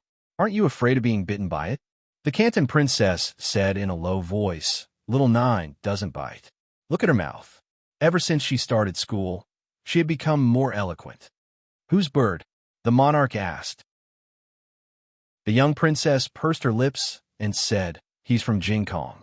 Uncle, why does he have a bird and I don't? I'm so sad. You'll only be sad if you have a bird. You're a little girl. The king face-palmed. What the hell was going on? The monarch was so angry that he was confused. He took a deep breath and felt that he was going to explode at any time. Go back to the palace. If she didn't go back to the palace, he was afraid that he would spank her little butt. The young princess drooped her little head. Oh, the young princess was taken away by the king. When she returned to the carriage, she suddenly said, Uncle, I want to hide inside. You can look for me. Children were really fickle. No, the king mercilessly refused. The young princess hugged the king's thigh and acted like a spoiled child. I want. Uncle is looking for light shui. Fine, please, it's useless to beg. Only need a dozen times. The king gritted his teeth. Uncle is the best. Light shui loves you.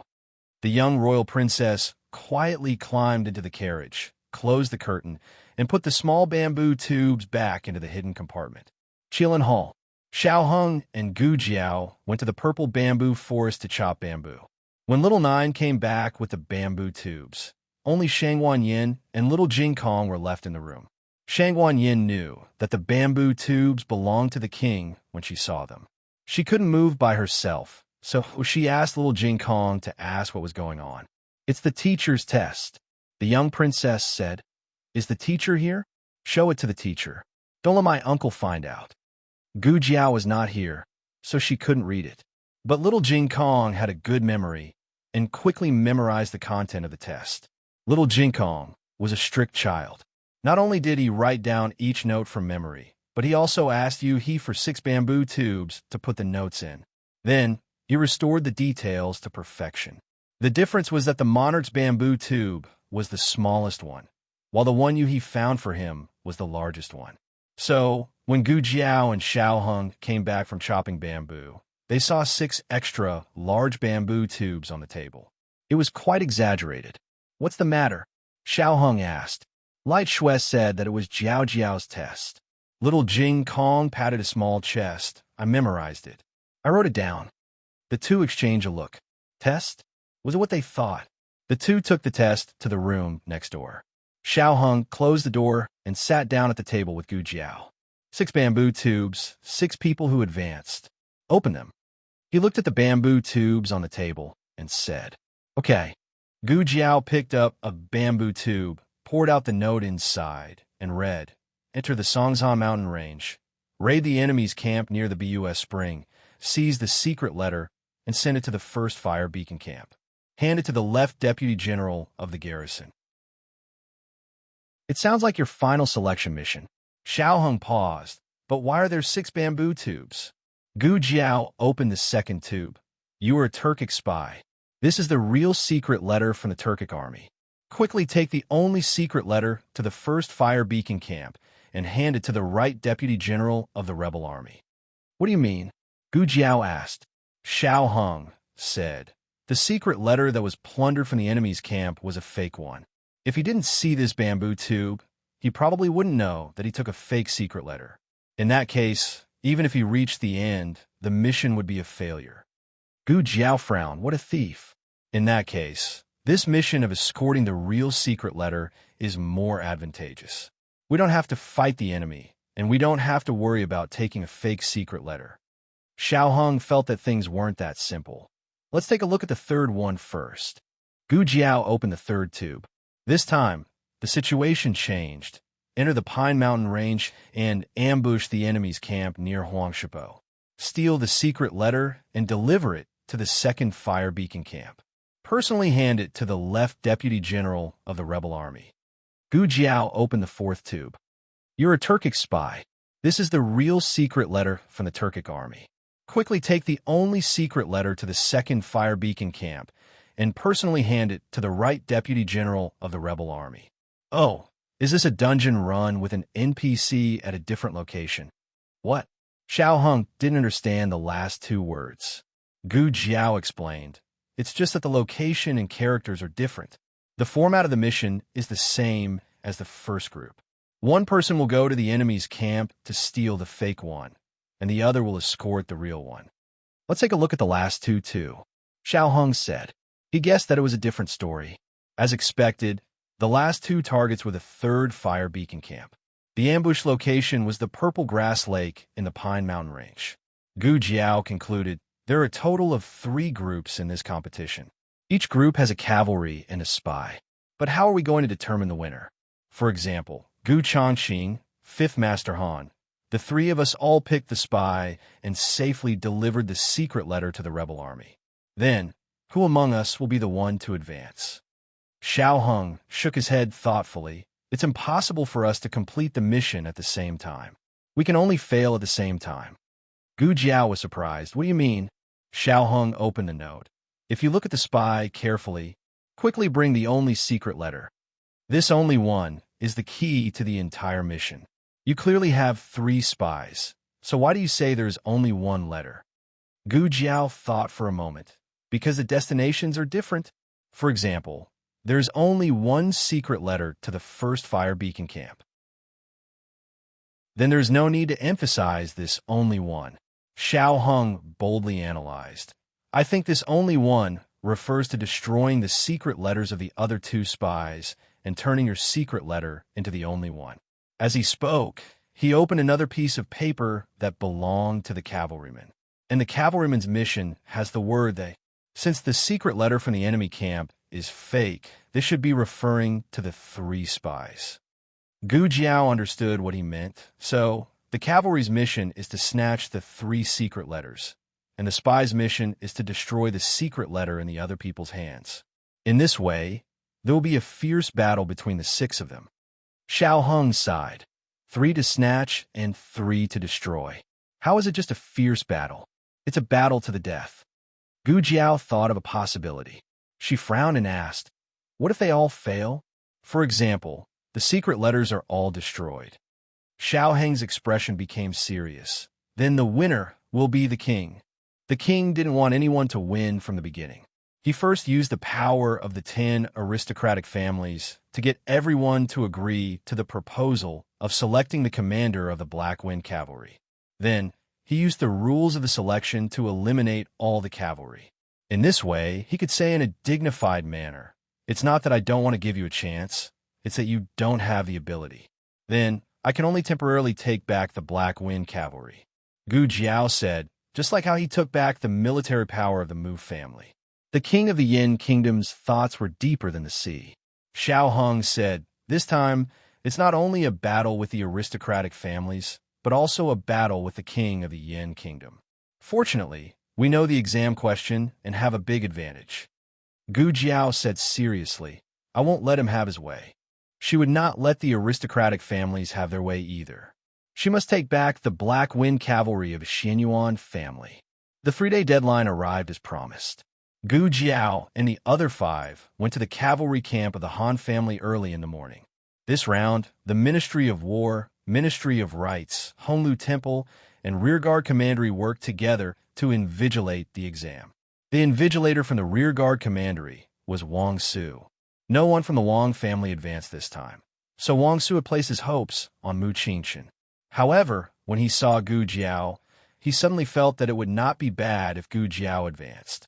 The 2 did not communicate at all and pretended not to know each other, even if they saw each other. After the group gathered, they went to the entrance of the Mount Song mountain range. The Minister of War announced the rules of this round of the exam.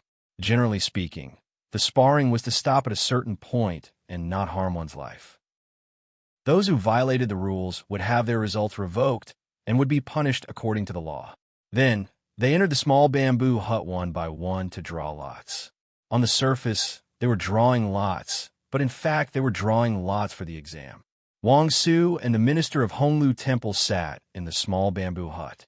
It was a relatively closed space, so no one except the cavalry and the 2 invigilators knew about the task on the paper.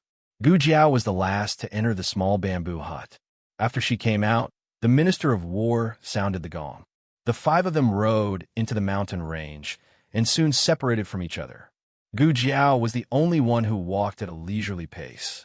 It looked more like she was riding a donkey than a horse. The invigilators were anxious for her. "Why don't you go? Are you reluctant to part with us, or what?" It wasn't that Gu Jiao was reluctant to part with them. Gu Jiao waited until the others were far enough away before spurring her horse to chase after Gu Changqing. Gu Changqing had been waiting for her for a long time. Seeing her come over, he urged his horse over and said, "They've all left. It's very safe here." "What did you draw?" Gu Jiao asked. Gu Changqing handed his paper to her. Gu Jiao looked at it and said, "Oh, you drew the cavalry from the 1st Fire Beacon Battalion. I'm a spy from the 1st Fire Beacon Battalion." Gu Changqing smiled. "It's nice that we're from the same battalion. It was fate that brought him and his sister together." Gu Jiao, "Oh, as long as you're happy." Gu Changqing didn't care that he was a cavalry and his sister was a spy. Anyway, he could betray them at any time for his sister. Gu Changqing said in a good mood, "I saw that everyone was going in different directions, so I guess that their destinations might be different. But I didn't expect that even their identities would be different." Gu Jiao told Gu Changqing the analysis of the 6 bamboo tubes. Gu Changqing seemed to wake up from a dream. "I thought that we could get the secret letter by raiding the enemy's camp." Gu Jiao waved her hand. "That's a fake secret letter. It's useless even if we get it. The real secret letter is in the hands of the 3 of us spies. They're still in the dark. Let's rob them." Gu Changqing looked at his sister dotingly. "Okay."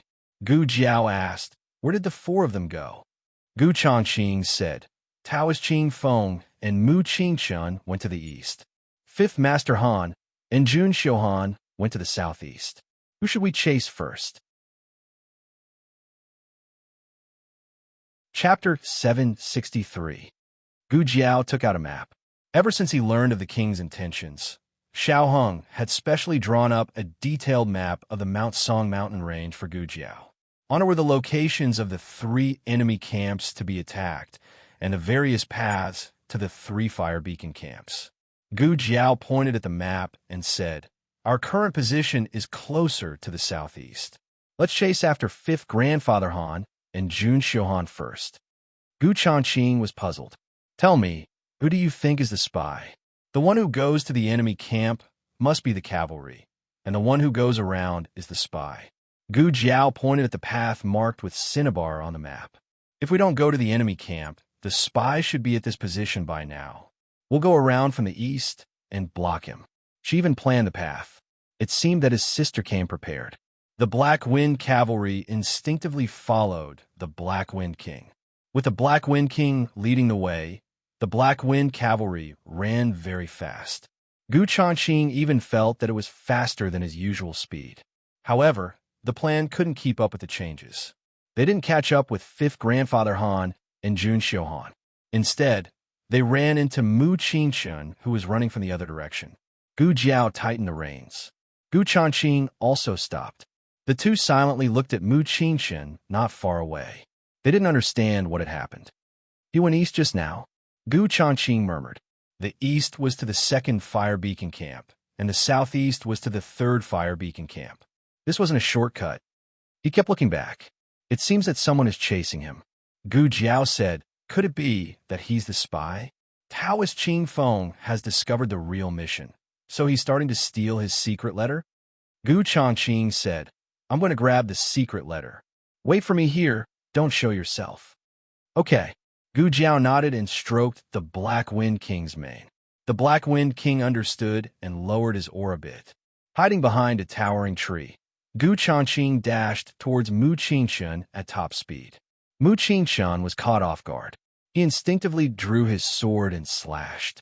The sword he slashed out carried a biting cold wind, sweeping up all the fallen leaves in the forest, forming a huge whirlpool, which swallowed Gu Changqing from head to toe. Gu Jiao raised an eyebrow. He did not expect Mu Qingshun to have such a trump card. Back then, when he was fighting against the direct descendants of the 5 great clans in the forest, he had held back. When he fought against the Wang family, he did not use his full strength. Gu Changqing was a veteran of the battlefield, so he naturally would not underestimate his opponent. The moment Mu Qingshan attacked, he had already drawn the sword at his waist and slashed out a terrifying sword chi to meet Mu Qingshan's attack. The whirlpool of fallen leaves was forcefully split open by Gu Changqing's sword chi. The fallen leaves were like knives, biting back at Mu Qingshan. Mu Qingshan hurriedly drew his sword to block. It was during this gap in defense that Gu Changqing suddenly stepped on the ground, flew up, and knocked Mu Qingshan off his horse with a palm strike. This was because Mu Qingshan had helped Gu Jiao before, so he did not use his sword to wound him. He only used his left palm to knock him off his horse. Mu Qingshan was about to get up, but Gu Changqing landed firmly on the ground and pressed his sword against his neck. Mu Qingshan looked at Gu Changqing strangely. Han Ziyu, hand over the bamboo tube. Gu Changqing looked down at him and said.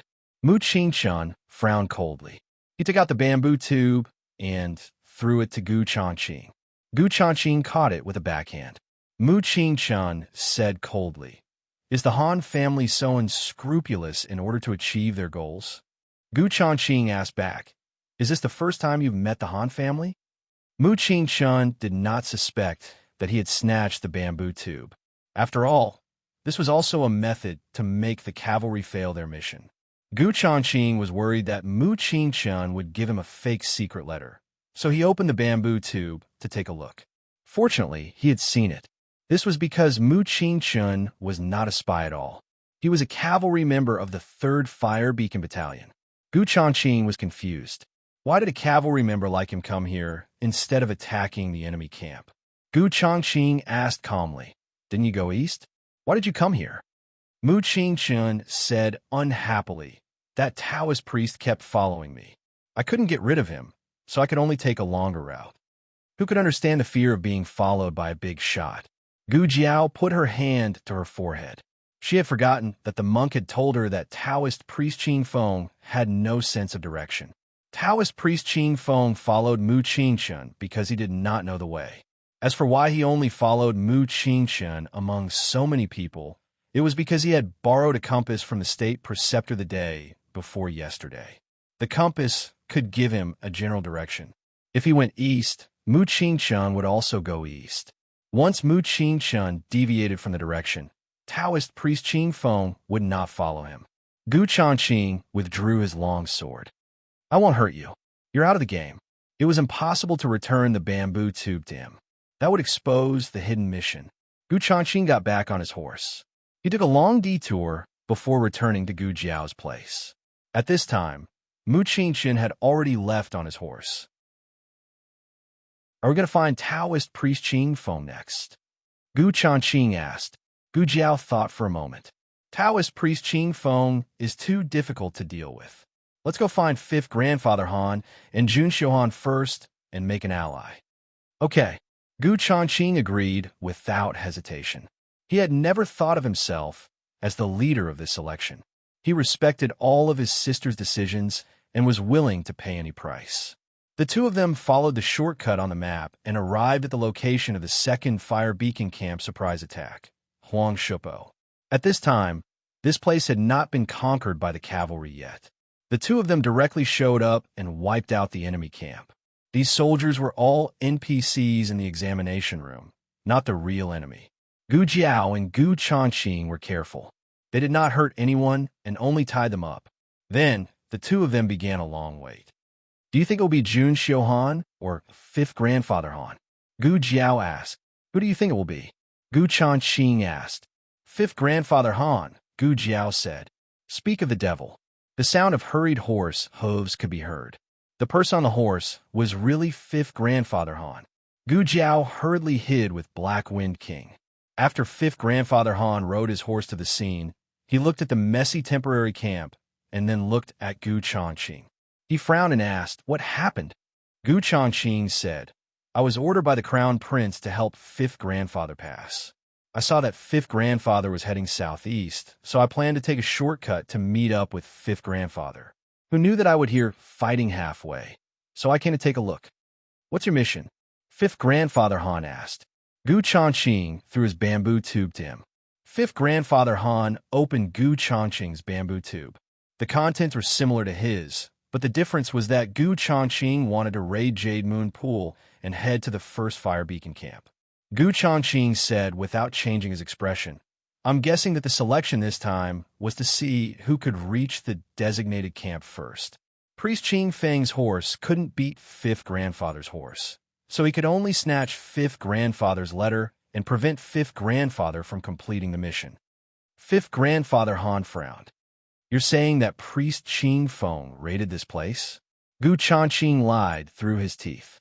"Yes, when I came, I saw him leave here with a letter in his hand." "Where did he go?" Fifth Grandfather Han asked in a low voice. Gu Changqing pointed to the east. "That way." "Fifth Grandfather, I'll go with you." Gu Jiao rubbed his chin. So smooth. It wasn't that Fifth Grandfather Han was stupid, but that Fifth Grandfather Han didn't have God's view and didn't know about the hidden mission. Gu Changqing even gave him his bamboo tube. So what else could he suspect? Purple grass pool should be nearby. Why can't I find it? Priest Qing Feng circled the area 5 times with the compass. On the 6th lap, Fifth Grandfather Han appeared with a murderous aura. The black demon horse raised its front hooves and bit at Priest Qing Feng's white horse like a ferocious beast. Taoist Qing Feng leaped into the air and protected his horse. He then slapped the black demon horse's head with his palm. How could Fifth Grandfather Han let him do as he wished? Fifth Grandfather Han's palm met the wind from Qing Feng's palm. Powerful internal energy collided. If Fifth Grandfather Han wasn't riding the black demon horse, he would have suffered internal injuries from the shockwaves. He couldn't exhaust the black demon horse too early. He still had to rely on it for the 300-mile raid later. Fifth Grandfather Han got off his horse. Fifth Grandfather Han's silver hair was like the moon, and his cold eyes shone. "Hand over the letter. Otherwise, I'll make sure you don't walk out of here alive." Priest Qing Feng was a spy, so he did have a secret letter in his hands. He thought Fifth Grandfather Han wanted to steal his secret letter. He said, "Come and get it if you can." In Fifth Grandfather Han's ears, Priest Qing Feng was admitting that he had stolen Huang Shupo's secret letter. He attacked Priest Qing Feng with a killer move. Neither of them used any weapons, but their bare-handed fight turned the forest into a smoke-filled battlefield. Gu Jiao and Gu Changqing followed behind. The two of them rode on their horses and watched the fight between Priest Qing Feng and Fifth Grandfather Han from afar. The two of them fought fiercely, and it was hard to tell who had the upper hand. The birds in the forest were so scared that they fluttered their wings and flew away. The ferocious beasts also let out fearful roars and fled in all directions. "Is Han Si's martial arts that high?" Gu Jiao sighed. She was almost on par with Priest Qing Feng. Gu Changqing said, "I'll go help." Gu Jiao nodded. "Okay." Gu Changqing rode his horse and stopped it near the two of them. He tried his best to prevent the innocent horses from being affected by the internal force. "Fifth Grandfather, I'll help you." Gu Changqing drew his long sword and joined the fight. Priest Qing Feng's aura suddenly surged. Gu Changqing frowned. What a powerful internal force. Priest Qing Feng rose into the air. The aura around him flowed as if it had formed a huge, invisible 8 trigrams plate behind him. In the array, he slammed his palm down and knelt on one knee. The wind from his palm hit the ground hard. In an instant, sand and stones flew and leaves filled the sky. Taoist Qing Feng seemed to be in a passive position in the fight just now, but he actually had absolute control. Gu Changqing and Fifth Master Han both fell into his array. Gu Changqing was in the east, in the lead position, while Fifth Grandfather Han was in the west, in the camp position. In his array, he was the king. He shouted, "Li can break." His powerful inner strength was infused with the boundless Tao will of heaven and earth. Like countless invisible blades, they attacked Gu Changqing and Fifth Master Han with the power of mountains and rivers. Both of them were sent flying. Gu Jiao frowned and galloped over. She stood in front of Taoist Master Qing Feng and said, "I hate it when the Han family bullies others.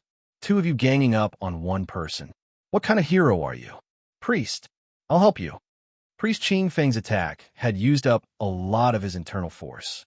He needed some time to recover. It was not that Gu Jiao could not take advantage of the situation.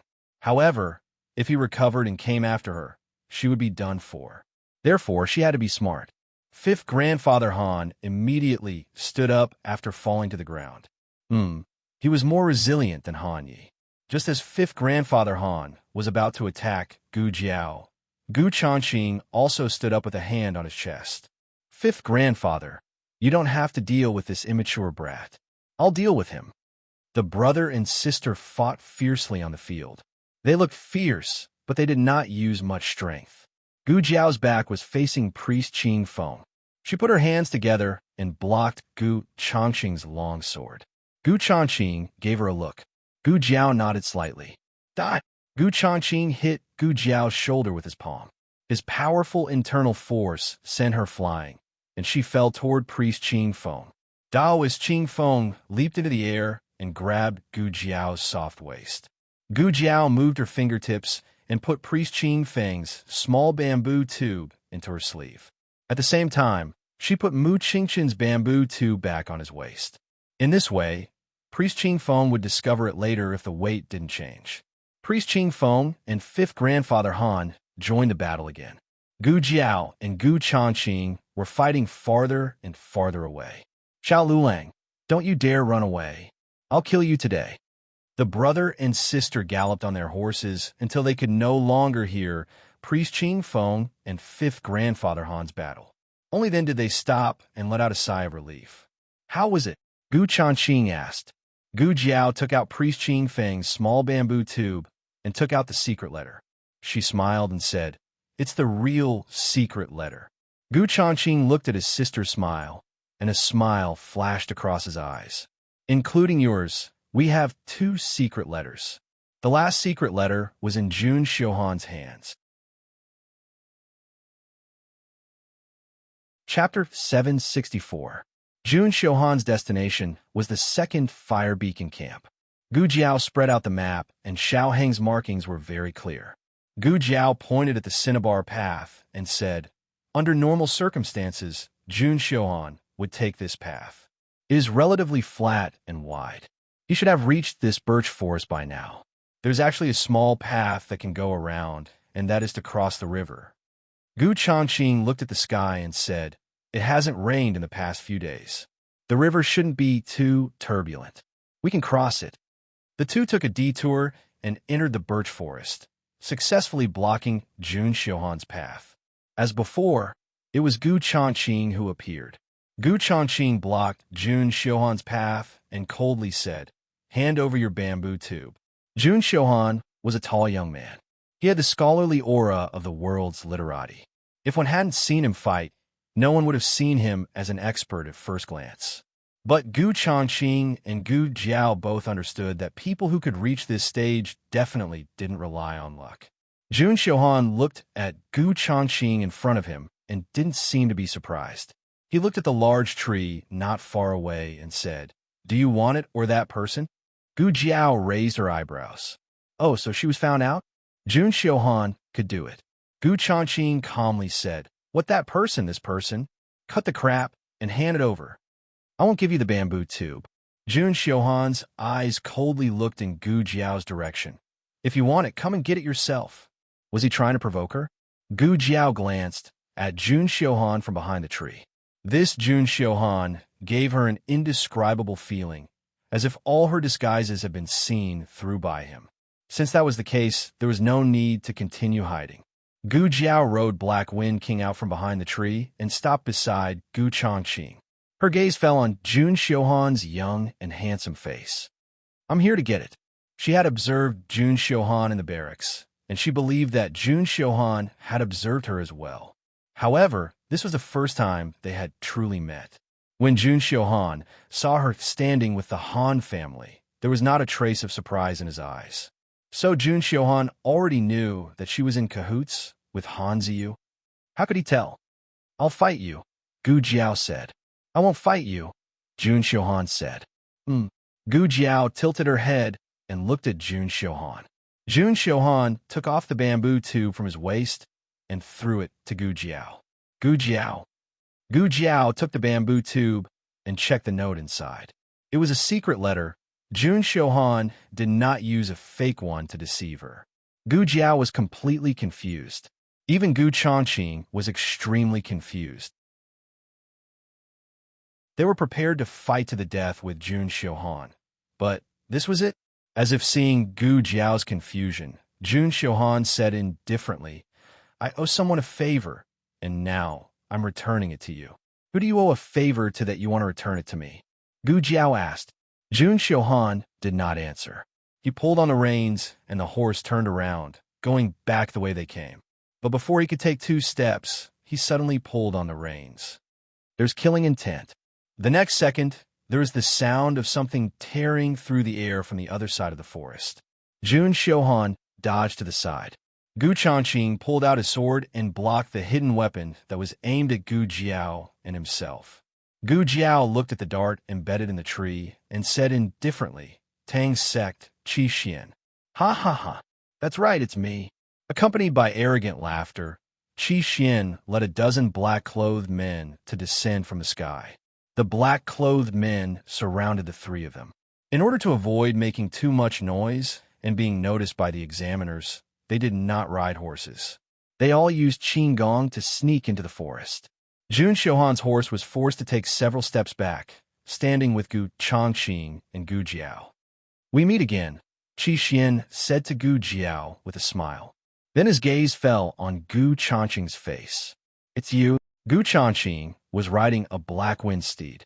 Only 3 people entered the forest on black wind steeds. 5th Master Han's new Black Wind King, Gu Jiao's old Black Wind King, and Han Ziyu's steed.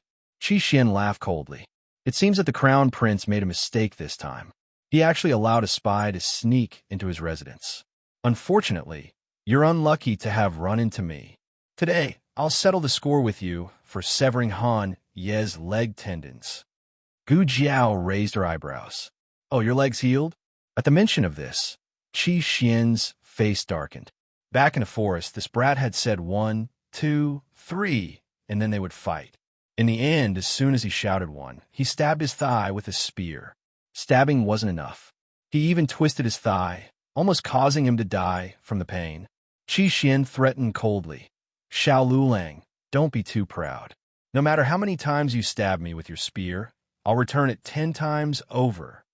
Jun Xiuhan said expressionlessly, That's your business. I'm leaving. Qi Xian snorted. You're unlucky. Today's matter cannot be known to anyone. In other words, he was going to kill Jun Xiuhan to silence him. Jun Xiuhan's identity was easy to guess. Among the 6 people, Jun Xiuhan was the most unfamiliar. Even without guessing, it was obvious that he was the poor student from Jianan Academy. Qi Xian didn't take this kind of small fry seriously. Gu Changqing rode his horse in front of Gu Jiao, blocking Qi Xian's view. He said to Gu Jiao, You go first. I'll settle this with him. Gu Jiao didn't hesitate and led Black Wind King out of the encirclement. Qi Xian said disdainfully, Want to run? Chase after them. 2 men in black jumped and slashed at Gu Jiao's back with their swords. Gu Changqing turned around and slashed out a sharp sword aura, slashing the 2 men down from the air. On the other side, the battle between Taoist Qing Feng and 5th Master Han had reached its climax. 5th Master Han gradually felt that things were getting tricky. Although he wasn't at a disadvantage, his internal energy couldn't hold on much longer. Although he didn't want to admit it, Taoist Qing Feng's martial arts were indeed above his. Taoist Qing Feng only used 50% of his strength. If he wanted to tie with Taoist Qing Feng, he would have to use 70% of his strength. As a result, he naturally wore out his energy faster. The 2 of them punched each other again and retreated. 5th Master Han's silky silver hair had already turned into a wooden brush. He panted and said, You're a monk. Can't you compete with me fair and square?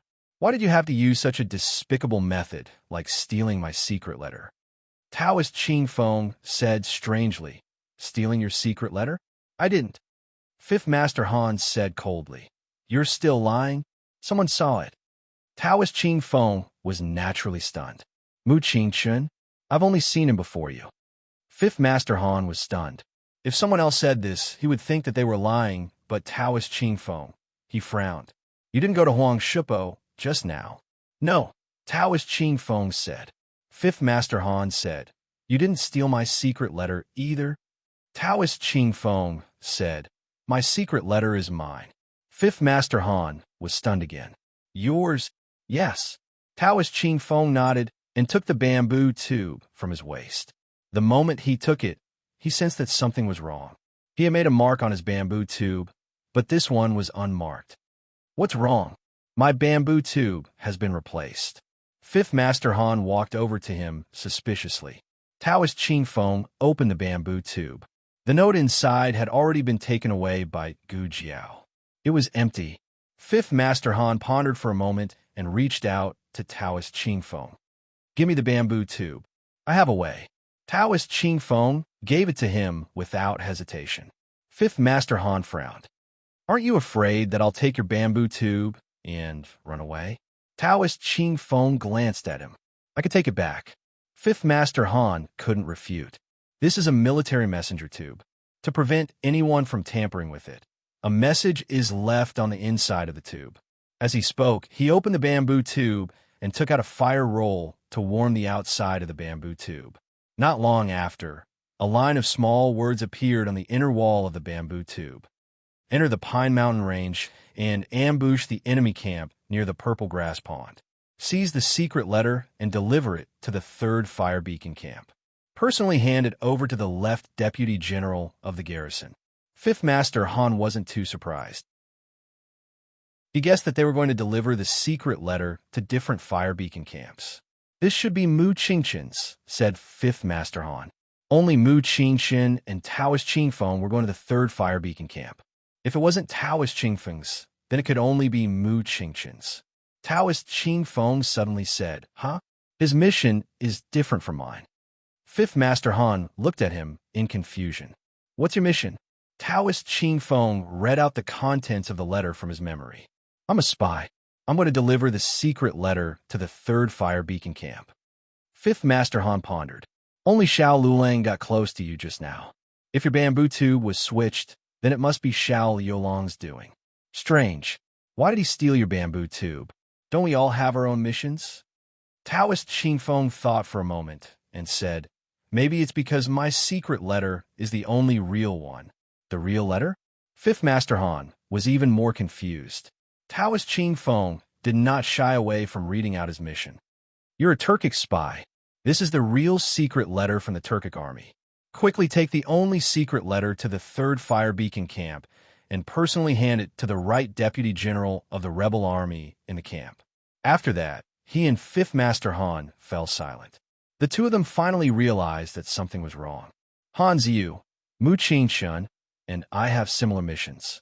The only difference is that we're going to rob different places and destinations. The 3 of us are all cavalrymen. If the secret letter in your hand is the real one, then the one we robbed from the enemy camp is fake.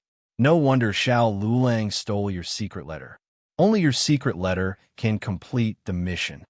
No, Taoist Qing Feng said, if there are 3 cavalrymen, then there should be 3 spies.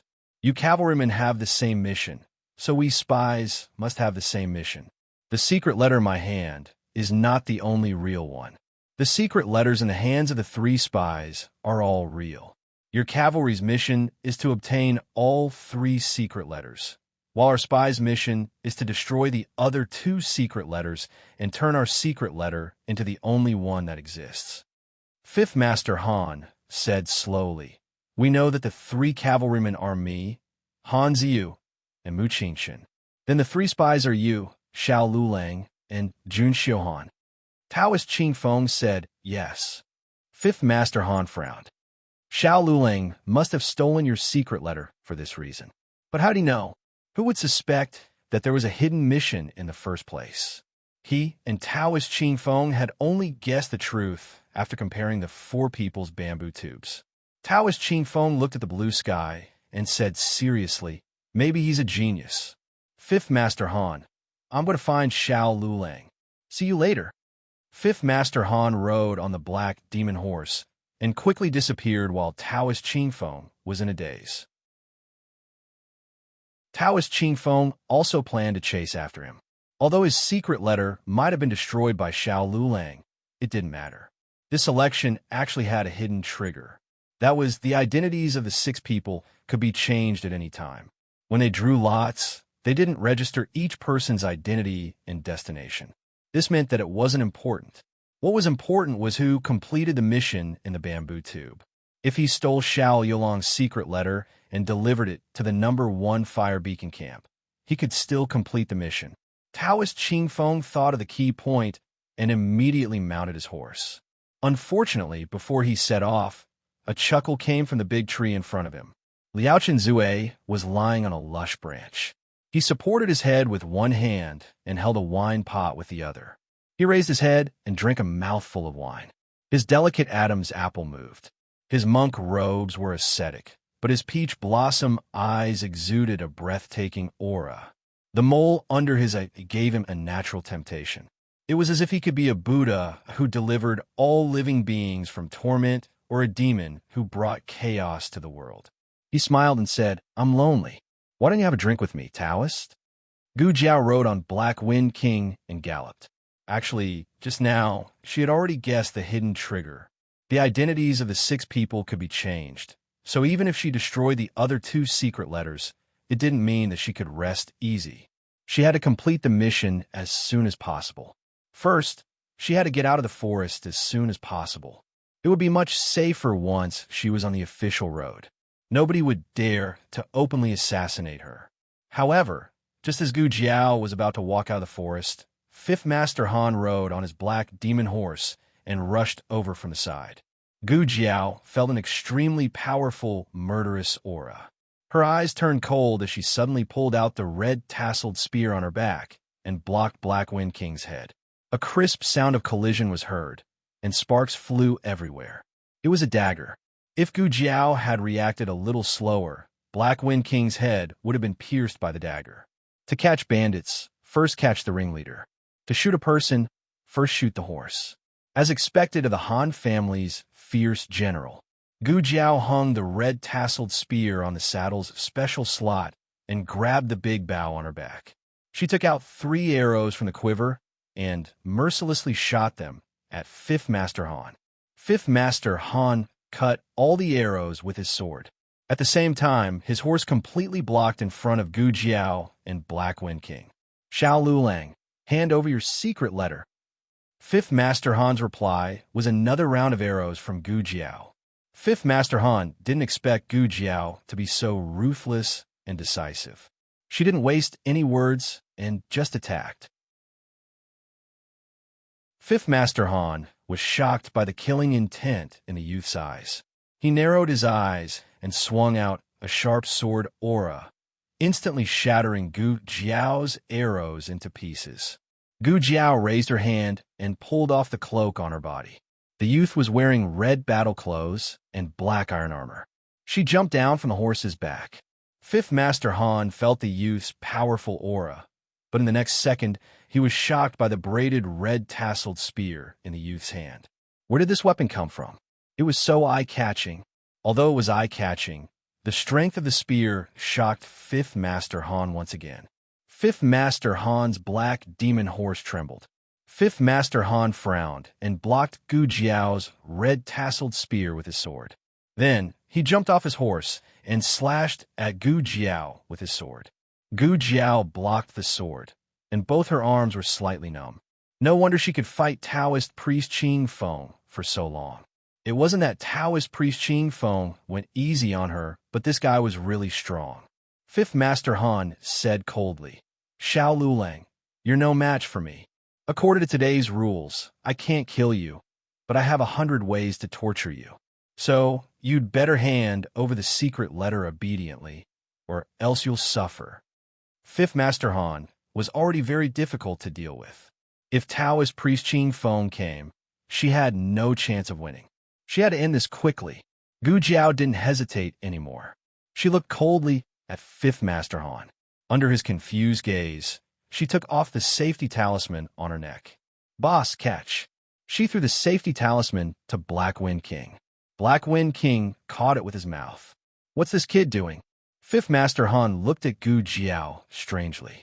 Gu Jiao's fingertip lightly scratched the sharp edge of the red-tasseled spear, and a string of bright red blood flowed out.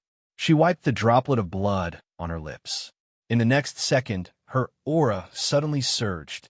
Fifth Master Han's expression changed. This is... Gu Jiao pulled out the red-tasseled spear, took a step forward, and jumped up. With a flip in the air, the spear in her hand was like a dragon, and it fiercely slashed at Fifth Master Han. Fifth Master Han's black iron sword was split in half on the spot. She knelt on one knee, one hand on the ground, and the other hand holding the red-tasseled spear behind her back. Her eyes were bloodshot. She was no longer the handsome young man. She was a killing god, a demon, and an Azura. Fifth Master Han threw away his long sword, changed his palm into a fist, and attacked Gu Jiao's vital point. Gu Jiao used the red-tasseled spear as leverage and jumped up high again. Her right knee was aimed at Fifth Master Han's chin. Fifth Master Han was sent flying. He fell heavily on the ground and spat out a mouthful of blood. 3 moves. The young man defeated him in just 3 moves. But Fifth Master Han wouldn't admit defeat so easily. If he couldn't beat the young man, then he would kill his horse. Fifth Master Han shot a hidden weapon in his sleeve at Black Wind King. Almost at the same time, Fifth Master Han shot a second hidden weapon at Gu Jiao. She could only protect one between herself and Black Wind King. Gu Jiao didn't hesitate to protect Black Wind King. The hidden weapon flashed past Gu Jiao's temple. The hidden weapon didn't hurt Gu Jiao, but the poisonous powder on it entered Gu Jiao's eyes. Gu Jiao couldn't see. Ha ha! Ha ha! Fifth Master Han spat out blood as he laughed crazily on the ground. Xiao Lulang, so what if you defeated me? You were still poisoned by the Tang sect. You can't see, you can't even walk out of this forest. How are you going to go to the fire beacon camp? The angry Black Wind King stood in front of Gu Jiao. Gu Jiao was on the verge of losing control, but thanks to the pain in her eyes, she regained a bit of her consciousness. Boss, give me the safety talisman. She reached out her hand. Black Wind King placed the safety talisman in Gu Jiao's palm. Gu Jiao put the safety talisman back around her neck. Her eyes hurt. They were also afraid of light. She couldn't open her eyes. Master's wife should be able to cure this poison. She felt Black Wind King's killing intent, but now wasn't the time for revenge. Black Wind King had to conserve his strength. Boss, she called out to Black Wind King. She closed her eyes and gently comforted Black Wind King's emotions, trying to calm herself down. Black Wind King knelt down considerately, allowing Gu Jiao to ride easily. Gu Jiao touched the saddle and sat on it. Black Wind King stood up. Gu Jiao untied the headband on her head and covered her eyes with the headband with both hands. Fifth Master Han was so injured that he couldn't move, but when he saw Gu Jiao like this, he couldn't help but mock. What? You still want to deliver the secret letter in this state? Can you see the road? Gu Jiao held the reins and straightened her back. I can't see, but boss can. Fifth Master Han sneered. Boss, you mean this old Black Wind King? I admit that it's an excellent warhorse, but it's a pity that it has never been to the Fire Beacon camp in the Han family's 15 years.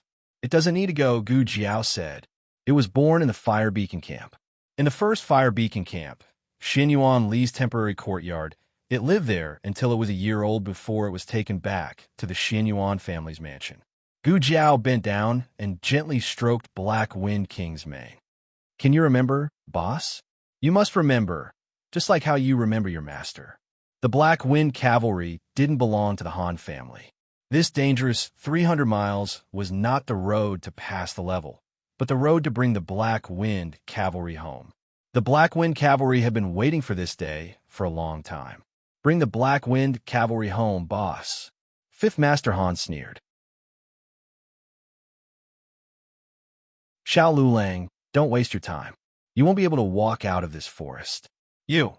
Before he could finish speaking, he saw the Black Wind Cavalry let out a long howl towards the sky. It suddenly raised its front hooves, and like an arrow leaving a bow, it rushed towards the northeast with Gu Jiao. That direction was the first fire beacon camp. Fifth Master Han was so angry that he wanted to vomit blood. Xiao Lulang, it's useless. Your horse is already old. It can't run 300 miles. It has to rest every 30 miles. Taoist Qing Feng will catch up to you. The Han family will also catch up to you. Lightning flashed and thunder roared. Torrential rain poured down like a pillar. Black Wind King galloped through the hail like rain. It had already galloped for 100 miles without stopping.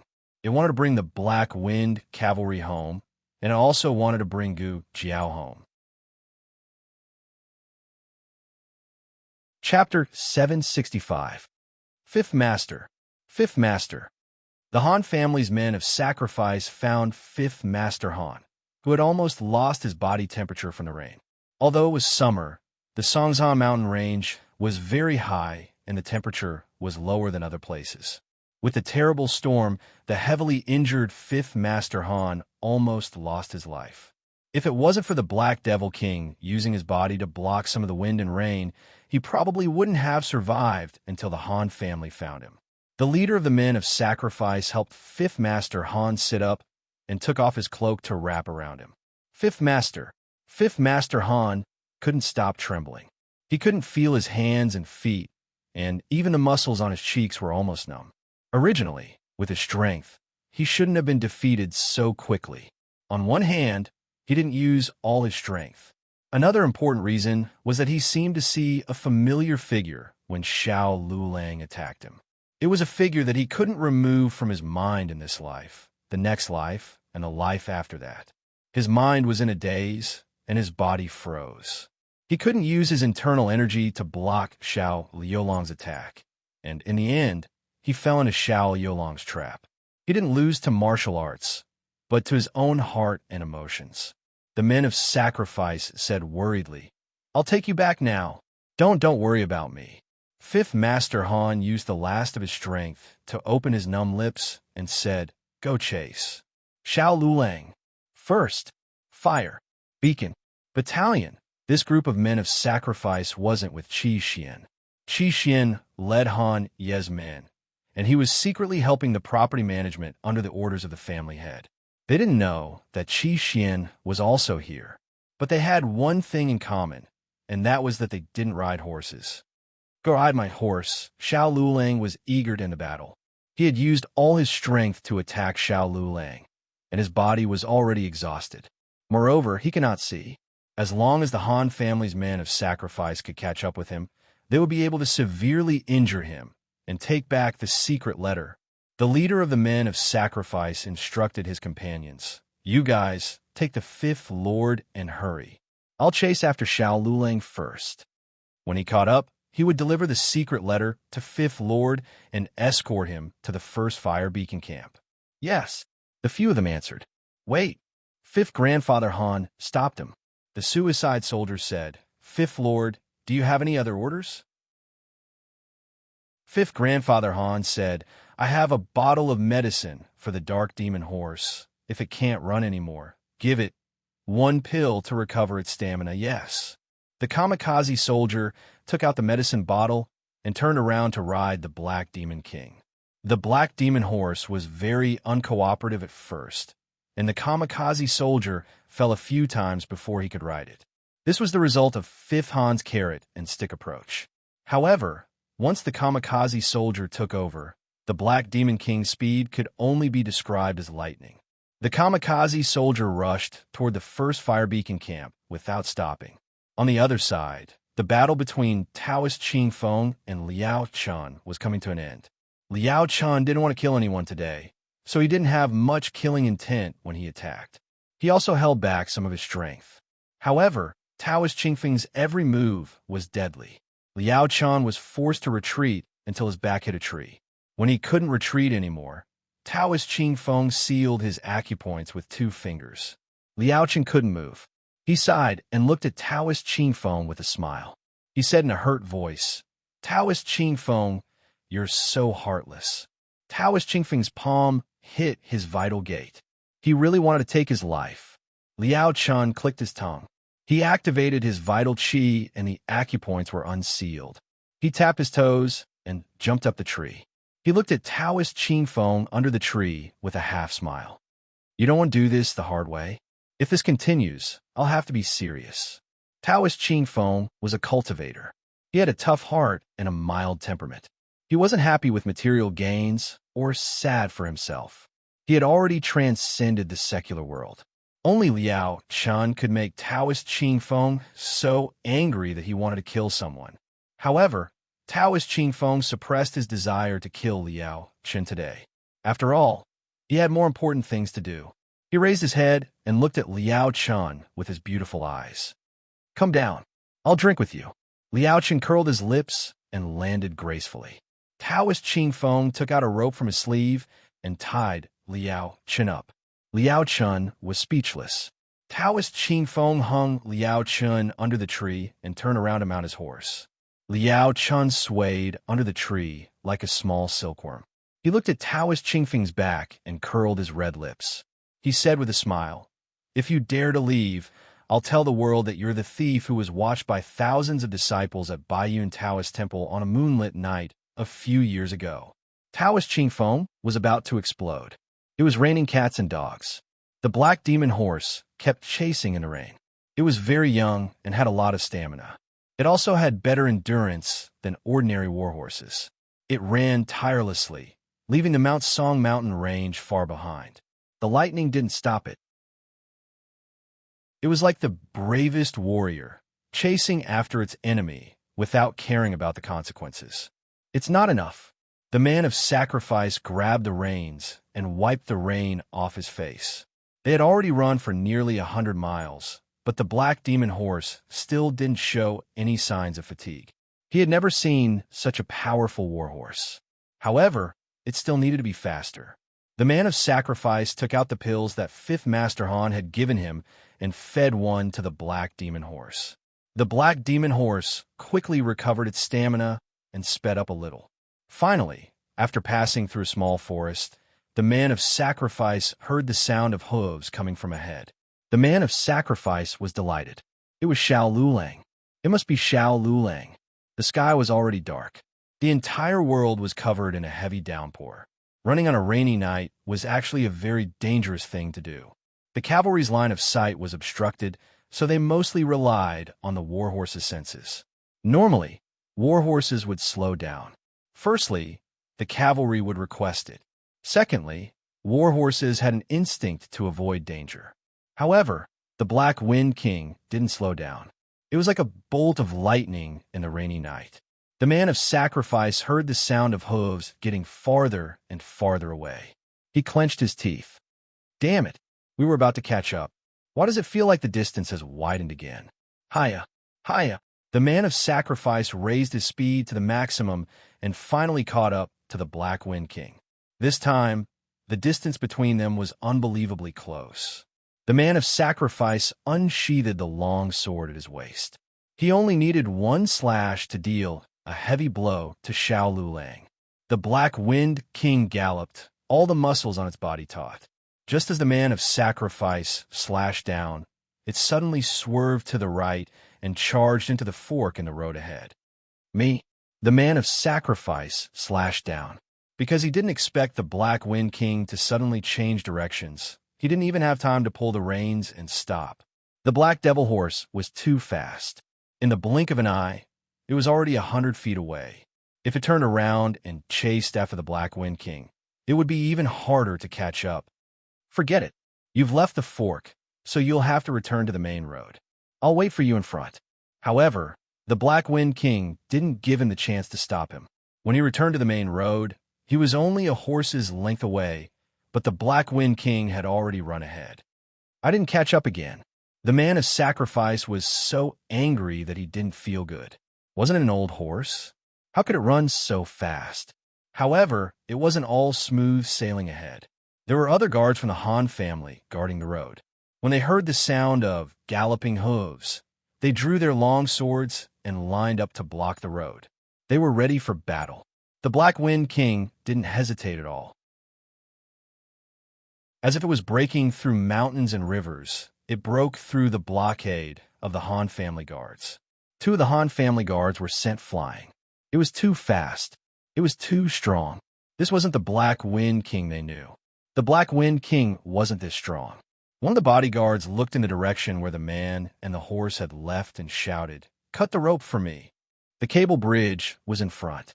The guard guarding the bridge on the other side pulled out his sword and cut the ropes at the end of the bridge.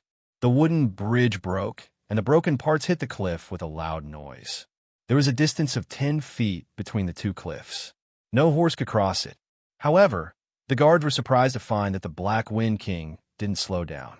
What is it trying to do? It can't be trying to cross it, right? It's courting death. Are the soldiers stupid? Why aren't they stopping it? Hey! A guard shouted at Gu Jiao's back. Your horse is going to jump off the cliff. Stop it before it's too late. They couldn't let Gu Jiao jump. They hadn't gotten the secret letter from Gu Jiao yet. If Gu Jiao fell off the cliff, Fifth Master Han wouldn't be able to complete his mission. Stop. You'll die. They sincerely wanted to stop Gu Jiao from falling off the cliff and dying. Gu Jiao couldn't see, but she could still sense. She heard the sound of the bridge breaking and felt the cold wind from the abyss. However, she didn't stop the Black Wind King. The Black Wind King accelerated.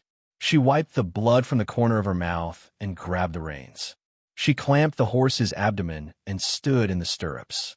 The Black Wind King's muscles tensed as it leaped. Almost at the same time, the Black Demon Horse and the Loyalists arrived. The bridge is broken. The bridge is broken. Don't go. The Han family guard shouted. The Loyalists pulled on the reins and stopped the carriage with the Black Demon Horse at the edge of the cliff. They were able to stop the carriage because of the Loyalists and the Black Demon Horse's instinct to avoid danger. The Black Demon Horse retreated a few steps. This was a distance that even the Black Demon Horse couldn't cross.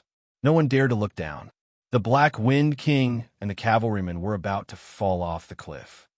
A guard shouted. Look, it crossed the cliff. It surpassed its instincts and overcame its fear of the cliff. It crossed a distance that no warhorse had ever been able to challenge. It was the Black Wind King, without a doubt. The guards at both ends of the bridge were stunned. For a moment, they didn't even know how to react. The Black Wind King carried Gu Jiao and smoothly ran past the Han family guards. They ran away. A guard who had been sent flying said while clutching his aching chest. However, no one dared to chase after him.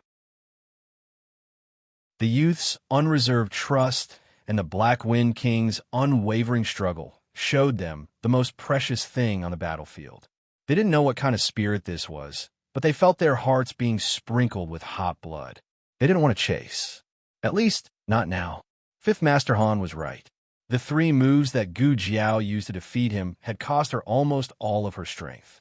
She had never used such an overdraft fighting style in any battle before. But even so, she couldn't kill Han Si. Han Si was too strong. Blood flowed up her throat and spilled out from the corner of her mouth. At first, she could still swallow it, but later, she didn't even have the strength to suppress the sweet taste in her throat. Blood flowed all over the Black Wind King's back. She persevered with her willpower. The Black Wind King's situation wasn't much better. A normal horse would have to rest after running at full speed for 20 to 30 kilometers, but cavalry could only travel 70 to 80 kilometers a day. If they forced their way through, they could travel over 100 kilometers, but they still had to rest. Only when the horse ran to its death would it travel over 100 kilometers day and night. 200 kilometers, 250 kilometers, 260 kilometers. The Black Wind King approached his limit again and again. He was so tired that he wanted to collapse, but he gritted his teeth and persevered. At dawn, the rain stopped. The first rays of dawn pierced through the thin clouds in the east, passing over the peaks of the mountains and shining on the empty and quiet camp. Every day, the soldiers were awakened by the beating of the war drums. But today, they were awakened by the sound of hurried horse hooves. They thought it was an enemy attack, but when they came to the entrance of the camp, they saw a black war horse and a blindfolded youth. A man and a horse came over with the momentum of a magnificent army. The entire mountain and river shook. Gu Jiao successfully handed the bamboo tube to the left deputy general of the garrison. The deputy general looked at the blindfolded youth and couldn't help but wave his hand at the youth. The youth didn't respond. The deputy general of the garrison was stunned. He couldn't see?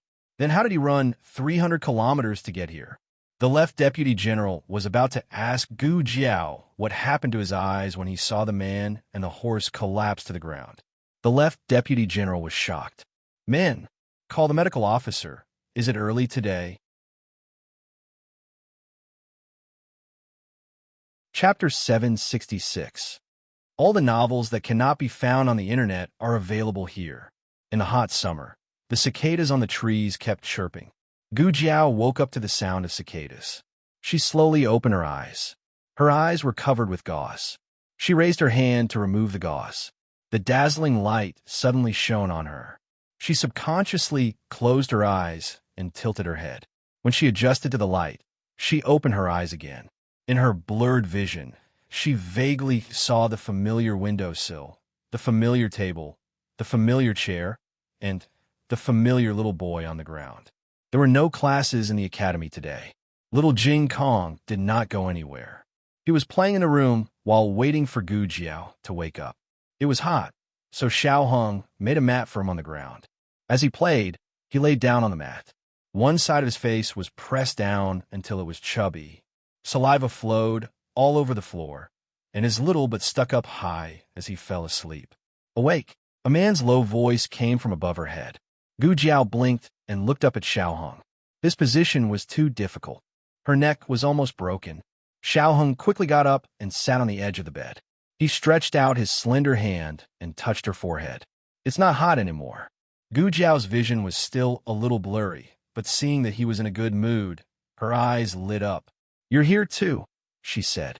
Xiao Hung pulled back his hand and snorted. "What do you mean by, I'm here too? You're the second one to see me." Gu Jiao said seriously, "You're sitting in the wrong position. It's too high. I have to roll my eyes to see you." Xiao Hung listened to her clear words and careful logic and knew that she was fine. She was caught in the rain during the last round of selection. After being sent back to the state preceptor's palace, she had a high fever for 3 days and 3 nights. Her fever only subsided this morning. It was now afternoon. "How are you feeling? How was the Black Wind King?"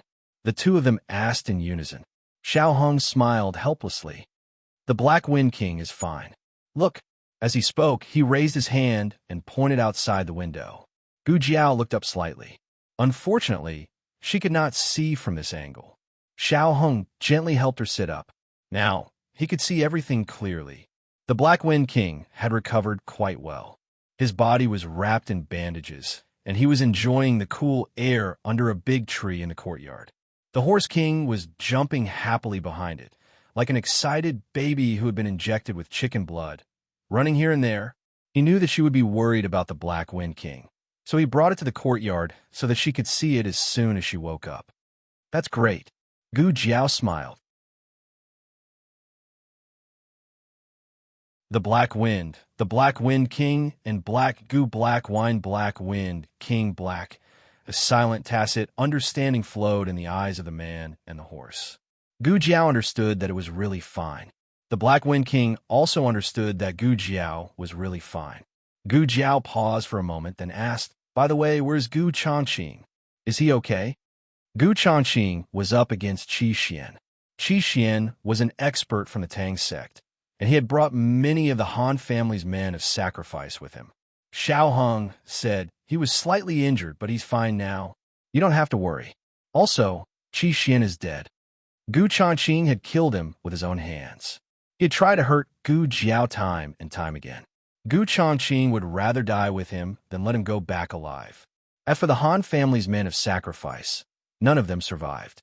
Also, Gu Changqing asked me to remind you that Jun Xiuhan is an expert. The main reason why Gu Changqing could kill Qi Xian was that Jun Xiuhan had taken care of the Han family's men of sacrifice. Gu Changqing didn't have to be distracted to display his full strength. Jun Xiuhan, Gu Jiao said thoughtfully, "I owe someone a favor, and I'm returning it to you now." Who did Jun Xiuhan owe a favor to? Why did he return it to her? Don't you care about yourself? Xiao Hung looked at her seriously. Gu Jiao was slightly stunned. What about me? Xiao Hung took a deep breath and told himself not to get angry. Do you know that you had a high fever for 3 days and almost lost your sight? Gu Jiao was confused for a moment, then nodded. Oh, I think so. I would have forgotten if you didn't mention it. Fifth Master Han used a dirty trick and poisoned me. But I can see now. It was just that she couldn't see clearly. Xiao Hung said, Madame Nan came and detoxified the poison for you. Your eyes will slowly recover. Don't run around before that. Gu Jiao opened her mouth. I know what you want to ask. Xiao Hung knew her too well. She didn't care about herself at all. She was worried about others. Xiao Hung said, Gu Chongqing's antidote is almost ready. It's not a difficult poison to detoxify. It's just that some of the herbs are troublesome to dry in the sun. He'll go get it in 3 days. Can you be completely relieved now? Gu Jiao opened her mouth again. Xiao Hung sighed. It's not exposed. There are no side effects. Everything is very good. Gu Jiao hummed and said happily, Mistress, you're really amazing. Xiao Hung was angry and amused. He lowered his head and chuckled helplessly. Then he held one of her hands and raised his hand to tidy up her hair. You're amazing too, my commander-in-chief. Gu Jiao opened her eyes wide. Huh? In the throne room, the ministers had different opinions about appointing Xiao Lulang as the new commander-in-chief of the Black Wind Battalion. Your Majesty, I don't think it's appropriate. The governor came out with the ceremonial tablet in his hand. Dong Wei, the minister of the Ministry of Justice, asked, Lord Su, what's wrong with it? The governor's surname was Su.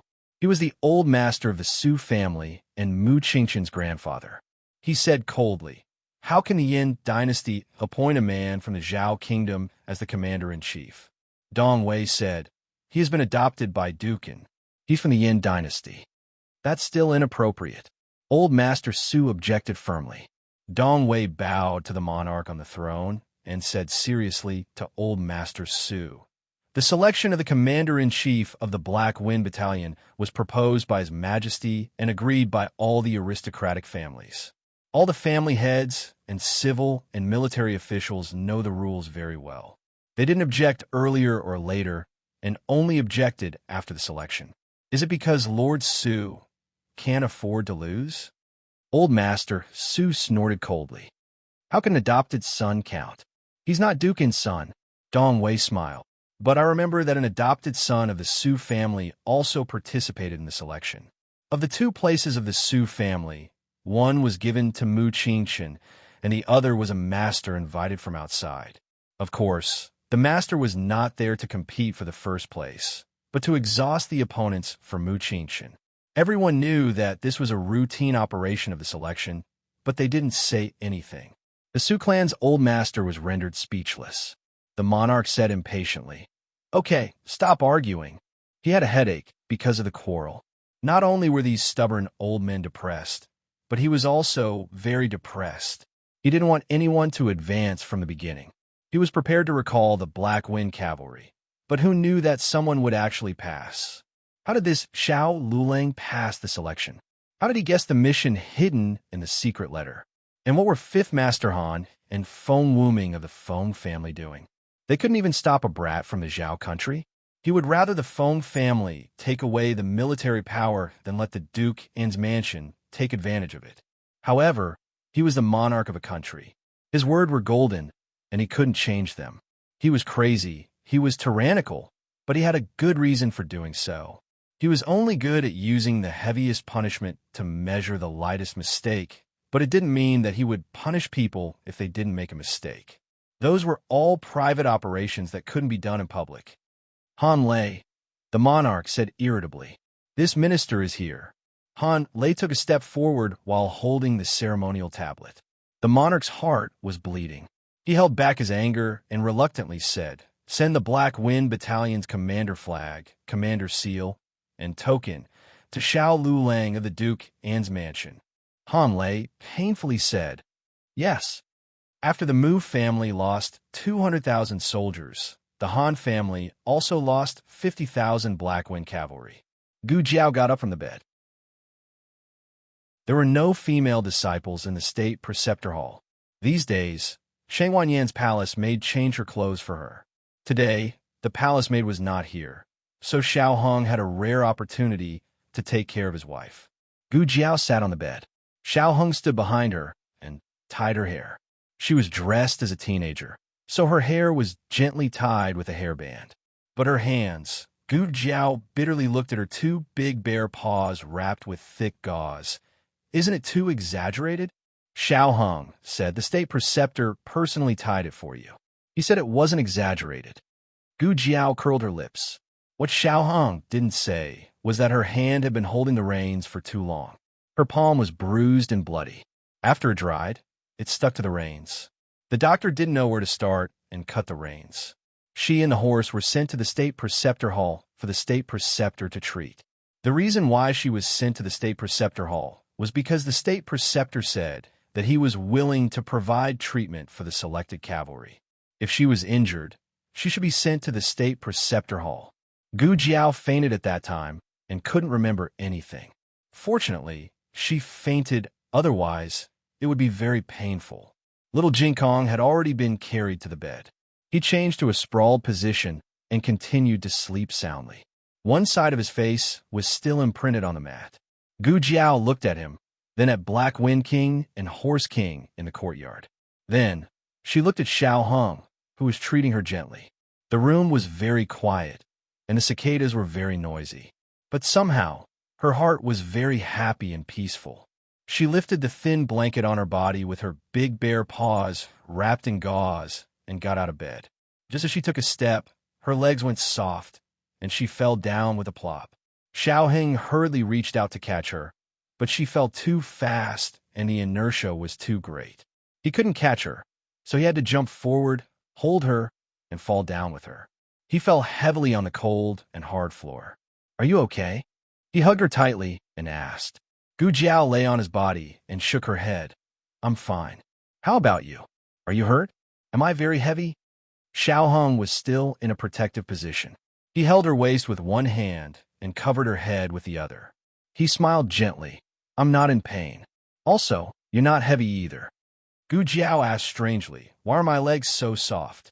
She didn't expect it at all. Xiao Hong said softly, you used too much strength. You didn't rest for a day and night. You've been riding a horse all this time. It would be strange if your legs didn't go soft. Gu Jiao rested her head on Xiao Heng's strong chest and said with a long sigh, my legs don't feel like they belong to me. I can't even move my toes. Husband, you're really amazing. Xiao Hong, who didn't drive but was hit by the car, was speechless. Yu He, who just came to the door with the medicine, was also speechless. Chapter 767. Gu Jiao was very careful in the state teacher hall, using a young man's voice. Her identity as a woman was not exposed, but it was better to expose her identity. Two grown men acting like this. He was about to go crazy. What did he do wrong? Why did he have to bump into this kind of thing again and again? He really didn't want to know the relationship between the imperial grandson and young Master Xiao. You even called him young Master Xiao. Are you two playing this big? Also, young Master Xiao, your martial strength is so high, but you're actually the one below? Did you forget that you're already the new commander of the Black Wind Cavalry? Is this how you celebrate your promotion and wealth? Also, imperial grandson, you're someone who's about to die. Don't you know how to take it easy? No, you two should take it easy. One is a patient, the other is an injured person, even if it's an injury. He was already unable to look at Gu Jiao and Xiao Hong. He stood at the door, not knowing if he should leave or not. Xiao Hong turned his head and saw Yu He, who looked like he was struck by lightning. His body stiffened, but he didn't immediately push Gu Jiao away. Instead, he hugged her even more tightly. He raised his wide sleeves to tightly cover Gu Jiao's little head and then gave Yu He a look that said, you'll see for yourself. Is someone coming? Gu Jiao asked. It's fine, Xiao Hong said calmly. Yu He's mouth twitched. Your Highness Imperial Grandson, your skills are already this high? Last time you even blushed. Then they quickly separated. Now you're treating me like a pumpkin. Yu He was crazily cursing in his heart. His image as a gentleman was about to collapse. See no evil. See no evil. Yu He closed his eyes again and groped his way into the room. He placed the medicine on the table and groped his way out again. This kind of thing was unfamiliar the first time, but familiar the second time. He didn't bump into the pillar. He and the others had already walked far away. Xiao Heng's ears were a bit red. He was thin-skinned, so how could he remain indifferent after being seen? But compared to pushing her away, it was better to let Yuhi look at him. Thinking of her words just now, Xiao Heng was both angry and amused. "Why are you so naughty?" Gu Jiao was addicted to acting. She showed an exaggerated expression and said, "Min, you should put out the fire you started." Xiao Heng. Gu Jiao had a small notebook, and she wrote down one stroke after another. Xiao Heng didn't have a notebook, but he remembered everything. Every word she said had to be fulfilled. She even had to calculate the interest, the kind where interest would compound. Gu Jiao did not know that her husband had turned into a big bad wolf, thinking that one day he would eat her up. After drinking the medicine, Gu Jiao felt much more energetic. Her legs were not as sore as before, and she was able to walk a few steps. Xiao Heng felt sorry for her and brought a wheelchair over for her. "Sit on this," Xiao Heng said. Gu Jiao thought for a moment and sat on it. It was her first time sitting on it, so it was strange. "Where are you going?" "I'll push." Before he could finish his words, Xiao Heng saw someone using a big bear paw wrapped in gauze to push the wheelchair and race down the corridor. Xiao Heng. Gu Jiao raced all the way to the courtyard. The courtyard was full of grass, so it was not easy for the wheelchair to move. The Horse King ran over and looked at Gu Jiao curiously. "Push me over," Gu Jiao said to the Horse King. The Horse King went behind Gu Jiao, put its head on the back of the wheelchair, and pushed Gu Jiao in front of the Black Wind King. Gu Jiao looked up and stretched out her hand. "Boss!" The Black Wind King raised one of his hooves. One person and one horse friend shook hands. Hooves. Both the Black Wind King and Gu Jiao needed to rest. The Black Wind King obediently stayed in the courtyard, but Gu Jiao was not so obedient. She used the reins to tie the Horse King. She didn't have a sled dog, but she had a wheelchair horse. The Horse King pulled Gu Jiao and ran around the State Teacher Palace. Half an hour later, the State Teacher Palace's wheelchair was broken. One person and one horse sat on the garden path. Next to them was the broken wheelchair, and one of the wheels was missing. One person and one horse were covered in grass, but their expressions were the same, innocent. When Yi Qing rushed over with the new wheelchair, seeing the mess, he wanted to say something. Gu Jiao complained first. "The quality of your State Teacher Palace's wheelchair is not good. It needs to be improved in the future." Yi Qing heard from Yuhi that young Master Xiao woke up, so he came over for his master to see how he was recovering and whether there were any side effects. But then he saw someone crazily racing around the State Teacher Palace. He couldn't even stop him. Then he heard a loud noise. Yi Qing helped Gu Jiao back to the new wheelchair. Gu Jiao looked at the Horse King. The Horse King suddenly became energetic. Yi Qing's eyelids fiercely twitched. "Young Master Xiao, you need to rest more. You can't walk around." Gu Jiao, oh. She didn't plan on not walking around. At this time, the Black Wind King slowly walked over and took the Horse King away. The Horse King didn't want to leave, but the 2.5-year-old Horse King couldn't beat the Black Wind King. With one of the two troublemakers finally gone, Yi Qing was secretly relieved. Speaking of which, he didn't know young Master Xiao was so naughty before. Sure enough, people can't stay idle. Yi Qing went behind Gu Jiao, pushed the wheelchair with both hands, and said to Gu Jiao, "I'll send young Master Xiao back to the Qilin Palace." Gu Jiao hurriedly said, "Wait, I'm not going back to the Qilin Palace yet. Where is your master?" Yi Qing truthfully said, "Master is in the purple bamboo forest." Gu Jiao, take me to your master. Master may not necessarily see you. He's busy right now. Forget it. I'll send you to the purple bamboo forest first, so you and Lil Shi don't get together and cause trouble. Yi Qing pushed Gu Jiao in the direction of the purple bamboo forest. Gu Jiao raised her hand to cover her eyes. "Is your eyes uncomfortable?" Yi Qing noticed her movements. Gu Jiao said, "Under the strong light for too long, it's a bit prickly." Yi Qing called out to a passing disciple, "Senior brother." The disciple respectfully saluted. Go get an umbrella, Yi Qing ordered. Yes. The disciple quickly went to the nearest courtyard to get an umbrella. Senior brother here. Yi Qing took the umbrella, opened it, and held it with one hand and pushed the wheelchair with the other. He had martial arts, so pushing with one hand wasn't hard at all. Gu Jiao secretly sighed. Yi Qing was quite considerate and good-looking. Did he have a girlfriend? Should I introduce one? The two entered the purple bamboo forest. The disciple in the small bamboo house was currently sweeping the front yard. The front yard seemed to have an endless amount of fallen leaves. Every time Gu Jiao came, she would see this disciple sweeping the yard. Senior brother. The disciple saw Yi Qing, put down the broom, and respectfully saluted. Then he also greeted Gu Jiao. Young Master Xiao. Is Master done? Yi Qing asked. Not yet. The disciple said. Yi Qing hesitated, but still said to the disciple, Go tell her that young Master Xiao is here. Yes. The disciple put down the broom, walked up the steps, took off his shoes, opened the half curtain, and entered the house. Not long after, the disciple came out and respectfully said, Master invites young Master Xiao in. Yi Qing deeply looked at Gu Jiao. Coincidentally, Gu Jiao also looked back at him. For eyes met, Gu Jiao asked puzzledly, Why are you looking at me like that? Yi Qing said, You are the first to make Master break the rules again and again. Gu Jiao touched her chin.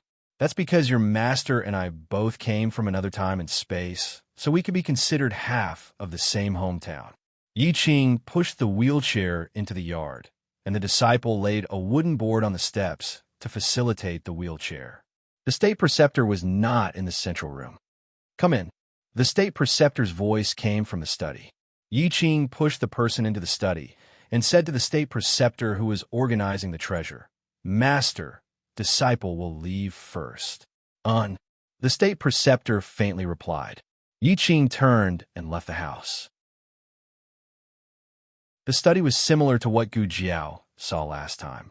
Children's toys, rolled-up portraits, polished clay figurines. The state preceptor was currently wiping a little person on a clay figurine. The one sitting alone in a row seemed to have a very different status. The relationship between people was always progressing and getting along.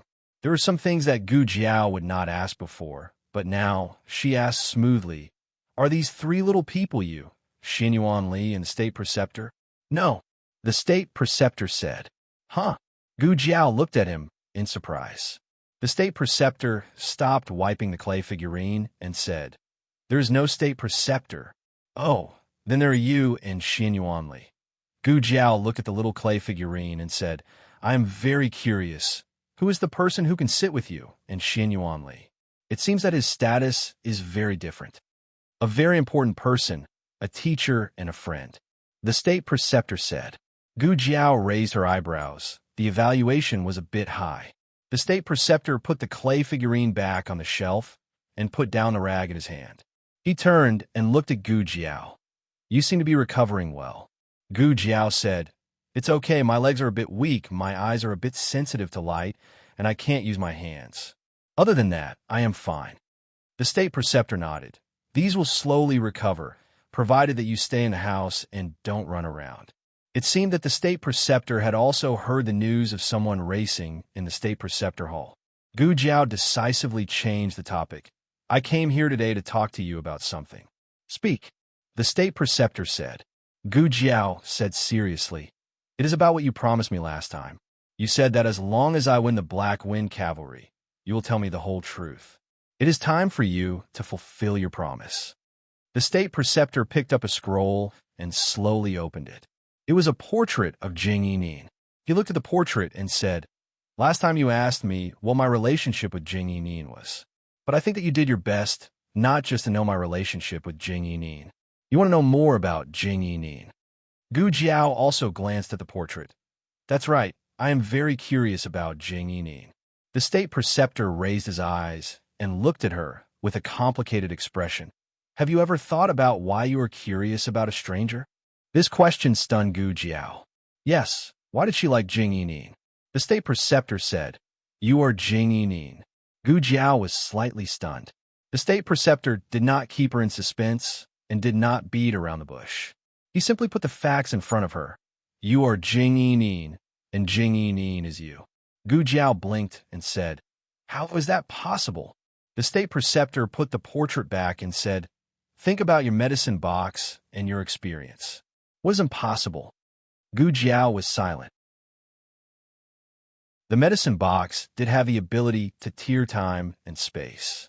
As for whether she was Jing Yining or herself in her previous life, there was no doubt about the answer. She got the medicine box during a mission in her previous life. It should have belonged to her godfather, but he said that the box was too ugly and he didn't want it, so he gave it to her. Gu Jiao thought for a while and said, That's still not right. If I am Jing Yining, why don't I have any memories of her? The state preceptor said, Your brainwaves were damaged when you traveled through time and space, which affected your memories. The state preceptor continued, Xin Yuanzi was poisoned when she was pregnant. It was a very powerful poison that could kill both a person and a fetus. I used many methods to detoxify Xin Yuanzi. Unfortunately, the mother's poison was detoxified, but the fetus poison was ineffective. The fetus died when it was born, but 2 hours later, something incredible happened. The fetus miraculously came back to life. The fetus that came back to life was me. Gu Jiao looked at the state preceptor. How did you recognize me? The state preceptor said concisely, The medicine box, medical skills, habit. Gu Jiao rubbed her chin. The state preceptor looked at her in confusion. What's with your reaction? Why are you so calm? Gu Jiao spread her hands. Should I be surprised? Oh my God, I'm still Jing Yining. I traveled through time more than once. The state preceptor face-bombed. Can you put away your exaggerated acting skills? I can't look at it anymore. Gu Jiao pushed the wheelchair to the state preceptor, reached out her big bare paw, and opened the painting on her lap. She looked at the little baby girl in the painting and raised her eyebrows. I was wondering why she was so cute. The state preceptor, Gu Jiao. Okay, you've given me the answer. I'm going back. The state preceptor wanted to say something, but stopped.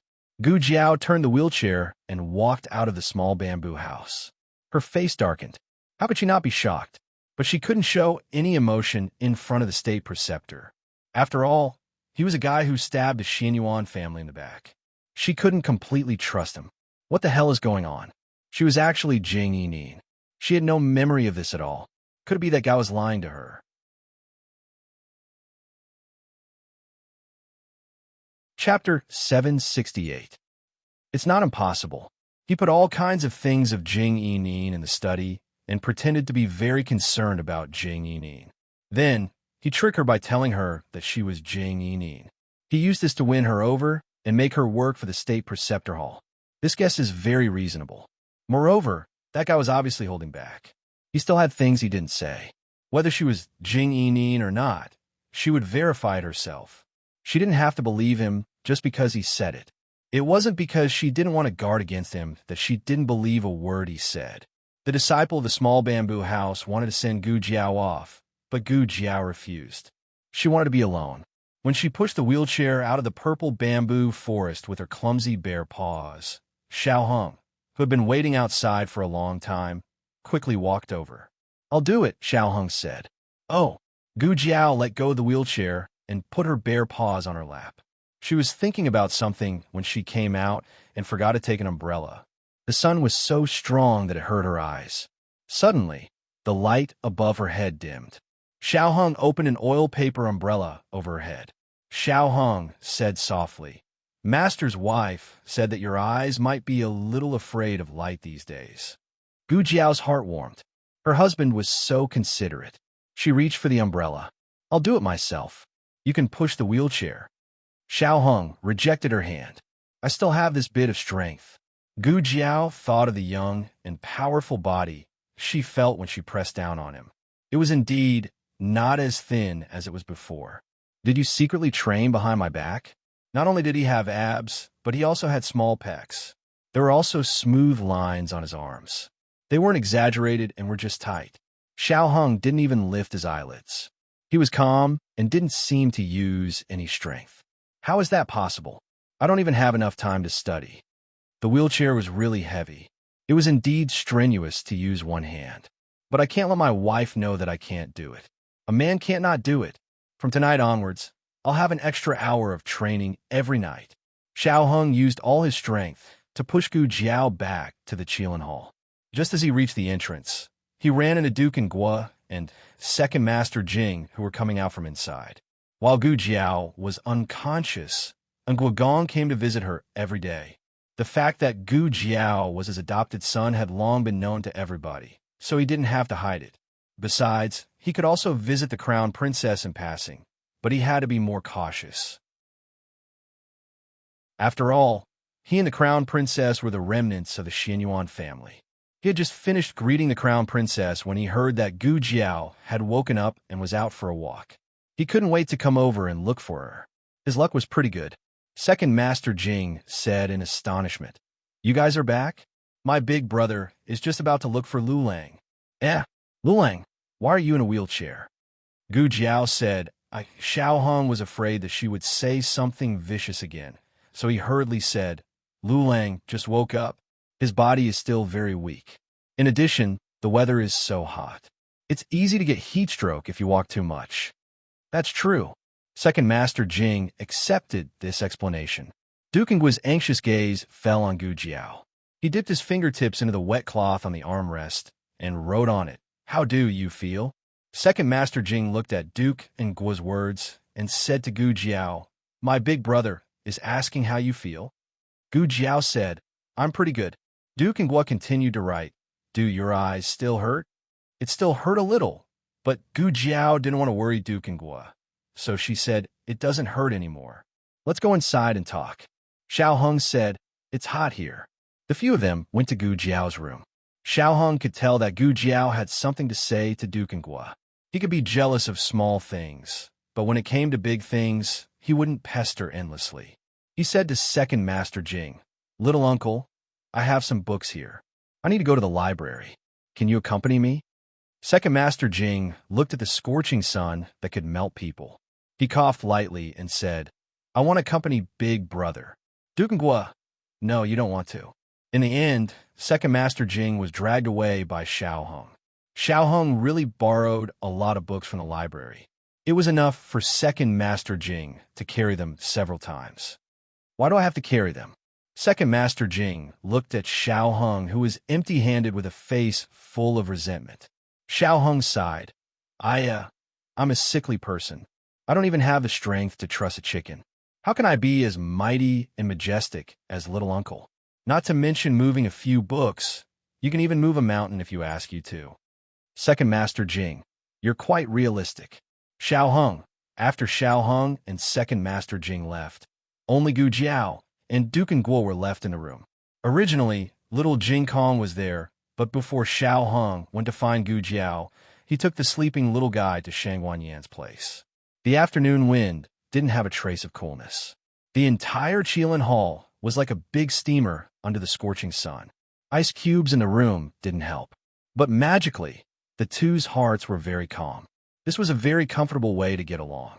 In order to facilitate the two's communication, Gu Jiao's wheelchair was next to Duke Ngu's right side. She could clearly see what Duke Ngu wrote. Duke Ngu dipped his fingertips in water and wrote, "You seem to have something to say to me." Gu Jiao didn't deny it. She just decided to investigate Jing Yinin's matter, and Duke Ngu came to her. She shouldn't miss this opportunity. She turned her head to look at Duke Ngu's handsome side face and asked, "Can you tell me about Jing Yinin?" Duke Ngu couldn't move his body, but he could blink his eyes. Gu Jiao saw his eyelashes tremble slightly. He should be a little surprised. But even if he was surprised, he didn't ask Gu Jiao, "Why did you suddenly ask about Yinin?" He trusted Gu Jiao without reservation. He was willing to satisfy all her curiosity and didn't question whether she had other purposes. He wrote, "What do you want to know about Yinin?" A father's longing for his child was infinite. If it was about Yinin, he could talk about it for 3 days and 3 nights without any details. "Yes, where should I start to understand?" "First, IQ. Is Yinin smart?" Gu Jiao asked. "Of course." Duke Ngu wrote, while showing an incomparably proud look, "Yinin is the smartest child in the world." "Nonsense. Second Master Jing's head suddenly grew out of the window. This was a guy who was lazy halfway through moving books and came back. Inin is 2 years old and still can't speak. So stupid. Duke Nguo was so angry that his whole body trembled. He wrote in a mighty and domineering manner. Inin could say mom when she was 1 year, 7 months, and 13 days. Gu Jiao. Sure enough, beauty was in the eye of the beholder, and genius was in the eyes of the parents. Duke Nguo continued to write. Don't listen to him. Inin is very smart. It's just that she learned it late. After she learned it, she could recite a lot of poems. No child her age could recite more than her. So, was this a competition? This didn't seem like something she would do. She hated reciting poems so much. Even if she remembered them, she wouldn't recite them. Gu Jiao imagined herself, who had the intelligence of an adult, shaking her head and competing with a row of little kids in reciting poems in a childish voice. She was so shocked that her body trembled. This was definitely not her. Inin, is she close to your parents? Gu Jiao unconsciously omitted Jing Inin's surname. Very close. When Duke Nguo mentioned his daughter, his eyes were gentle and doting. She's very clingy to me and her mother. She follows us everywhere. When we let her sleep by herself, she won't. She always hugs her little pillow and sneaks into our bed in the middle of the night. Gu Jiao also imagined herself saying, my bed says it doesn't want to sleep with me today. Then she ran to Duke Nguo and his wife's room and threw her chubby self onto their bed. This kind of childish behavior couldn't be her. Gu Jiao cleared her throat. She doesn't like to talk much, right? She also rarely calls her parents. Duke Nguo wrote, no, Inin likes to talk a lot. She always talks about her parents. Mom eat, Dad hug. Inin doesn't want to sleep yet. She needs a kiss before she can sleep. But Inin is so cute. Who can bear to reject her? It was cute and cute, tilting its head to one side. Gu Jiao had goosebumps. Why was the image in her mind so clear? She was just imagining it. There was no need to be so clear, right? Duke Nguo wrote on the armrest. Inin's mother, and I always felt that having Inin was the greatest gift from the heavens. Gu Jiao looked at the words on the armrest and suddenly fell silent. Being loved by Duke Nguo and Xinyuan Zi while growing up must be a very happy thing. Surname Gu, take your daughter away. I don't want to see her again. Mom, I don't want you anymore. Don't call me Mom anymore. Mom, I'll be good. I won't cry. I won't eat. Open the door. Mom, I'm so cold. It's so dark here. I'm scared. Mom. This was her childhood. This was a night that would never be redeemed.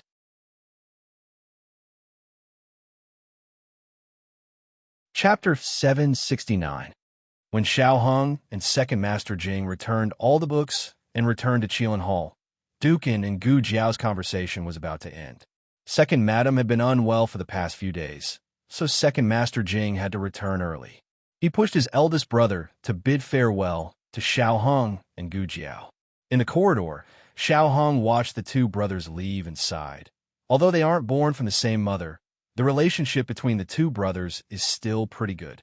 Second Master Jing wasn't scheming, and the wife he married was also gentle and virtuous. Dukin could be considered lucky to have such a younger brother and younger sister. Of course, meeting such a magnanimous older brother like Duke and was also the young couple's fortune. A united family was actually more precious than any glory, splendor, wealth, and rank. Xiao Hung saw that Gu Jiao didn't say anything, so he walked into the room and saw Gu Jiao sitting in the wheelchair, quietly staring at the scene in the courtyard in a daze. Xiao Hung took an orange from the fruit bowl on the table and sat down on the stool beside her. What are you thinking about? He peeled the orange as he asked. I'm thinking about who I am. Gu Jiao said. Xiao Hung already knew that Gu Jiao wasn't the former Gu Jiao's mother. She came from a very distant place, but she never had such doubts before. Why are you suddenly asking this? Did the state preceptor say something to you? He asked. She felt something was wrong when she came back from seeing the state preceptor. Afterwards, she wanted to talk to Dukin alone. Combined with her question, Xiao Hung guessed that the state preceptor said something to her. Perhaps it was related to her origin. Gu Jiao was silent. Xiao Hung didn't force her. He smiled and handed the peeled orange to her. Actually, it's not important who you used to be. What's important is that you are you. Gu Jiao was slightly stunned. Me, am I?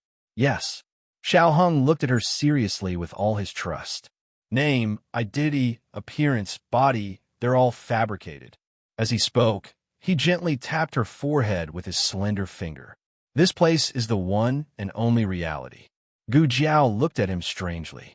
You sound more and more like an enlightened monk. If you think about it carefully, there's a bit of zen in it. Xiao Hung sighed. Sigh. There's nothing we can do. Who asked us to raise a little monk at home? This is what they call one is marked by the company one keeps.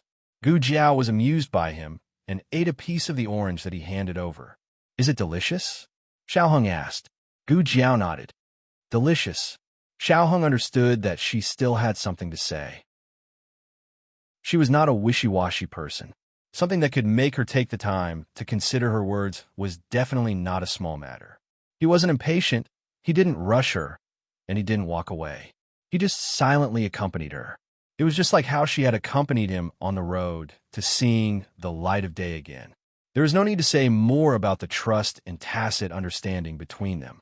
After Gu Jiao finished eating the last piece of orange, Xiao Hung considerately handed her a clean handkerchief. She took it and wiped her fingers. Then she said, I still have something to tell you. In fact, this is the main point I want to talk about. Most people would subconsciously distance themselves from such a serious situation. Xiao Hung did not do this. Instead, he moved the stool closer to her. Looking at her delicate profile, he said, Okay, I'm all ears. Gu Jiao glanced at him and said, It's not a good thing. It's fine if you're not all ears. Xiao Hung smiled. Then I still want to listen. Gu Jiao paused and asked, Do you know the crimes of the Xianyuan family? Xiao Hung nodded. I saw the files of the Xianyuan family in the library. It recorded dozens of serious crimes, colluding with the Great Jin dynasty, betraying the country, ceding border cities, killing loyal people, embezzling money, privately making dragon robes, starting a rebellion. The crimes of the Xianyuan family are too numerous to be recorded. Gu Jiao said, What I'm about to say is related to the Xianyuan family. Xiao Hung looked at her gently, indicating that she could rest assured and continue. Gu Jiao said seriously, I want to redress the Xianyuan family. I want to defeat the emperor of the Yin dynasty. This was not a decision she made after learning about Jing Yinin's background. It was a seed that had sprouted in her heart since a long time ago. She said to Xiao Hung, You don't have to join. The emperor of the Yin dynasty has no intention to hurt you. Even if your identity is exposed, you are still his real grandson. He will not hurt you, nor will he hurt Shangwan Yin. Your real enemies are only the crown prince and those who covet the throne. Those people were much easier to deal with than the emperor. The emperor was too powerful. Overthrowing his imperial power was something that even the Xianyuan family, who had millions of soldiers, couldn't do. It was too difficult for Gu Jiao to deal with him. There was almost no chance of winning. Gu Jiao could die by herself, but she didn't want to drag Xiao Hung down with her. Haven't we been doing this all the time? Xiao Hung held her hand and looked deeply into her eyes with a trace of astonishment. Sending the little monk home is not your wish alone. You're not the only one who has the privilege of risking your life for the person you love. Only you can risk your life for me, but I can't go through the fire for you. When he finished speaking, his eyes were deep, as if he was hurt by her. We are husband and wife. Do you want to leave me alone? Gu Jiao was amenable to coaxing, but not coercion. She had no resistance to this little puppy's eyes. She sat in a wheelchair in a daze and even forgot what she was going to say next. Xiao Hung sighed bitterly. Do you have no confidence in me or in our relationship? Gu Jiao. This debate was not Gu Jiao's strong point. Fighting was her strong point. Even if she had 10 mouths, she still couldn't win against Xiao Hung. Gu Jiao scratched her fingers. But he is your grandfather. Xiao Hung said, The grandfather who slaughtered my grandmother's whole family. That's right. Gu Jiao asked, You really won't regret it? No. Xiao Hung looked at her and gently pinched her fingertips. So now, can I join you, my commander-in-chief? What kind of flirtatious tone is this? Why did the style of a serious conversation become a bit strange at the end? Gu Jiao looked at the big bear paw and rolled her eyes. I have to think about it and review your qualifications as an ally. And me? Shangguan Yin walked in with a crutch. Xiao Hong was planning to use his handsome man trick, but after being scared by Shangguan Yin, he was so shocked that he directly jumped up from the stool. Mother, when did you come over? Why didn't I hear any sound? I didn't hear anything, and I didn't see you do anything. I thought you knew I was coming? Shangguan Yin whispered and came to the front of the two. She looked at Gu Jiao condescendingly and said, I also want to join. Gu Jiao looked at her. Are you sure? Shangguan Yin looked at the blue sky outside the window. I can't be more sure. 15 years ago, I didn't have the courage I have today. After losing the Xinyuan family, my mother, and the position of the crown princess, I was like a bird stripped of its wings. I no longer had the will to fly. I wholeheartedly hoped that my two children could live well. But after seeing you, I found out that I was wrong, very wrong. It's not enough for a person to live. He has to live openly and above board. He doesn't have to hide and live with other people's identities. I have failed, but I hope it's not too late for me to repent. Even if she had to give up her self-esteem and destroy her pride, she would still do what she didn't have the courage to do 15 years ago. Girl, you are very powerful, Shangguan Yin said to Gu Jiao. I know, Gu Jiao said. Shangguan Yin's mouth twitched. I am already very narcissistic, but I didn't expect this girl to be even more narcissistic than me. At such a touching moment, such an unforgettable speech, my tears came out, but this girl held them back. Did my uncle and the others also feel this way before? The heavens will reincarnate. Who will be spared? Shangguan Yin looked at the two. Do you have any plans? I suggest you start with a military power. 50,000 Black Wind Cavalry is far from enough. Gu Jiao said to her, 50,000 Black Wind Cavalry is just the beginning. I will take back all the military power of the Xinyuan family. Although Shangguan Yin was holding a crutch, her royal aura couldn't be underestimated. She nodded domineeringly. Very good. I'll wait and see. Then you plan your plan, and I will deploy mine. Xiao Hong asked, what is Mother going to do? Shangguan Yin clenched her crutch. Her eyes were cold. Take back the position of the crown princess. At night, the family had dinner in Shangguan Yin's room. Little Jing Kong was cuddled in Gu Jiao's arms for a while, and then went to the yard to play with little Shi. Yui brought the decoction to Gu Jiao. Gu Jiao looked at the decoction thoughtfully. What's wrong?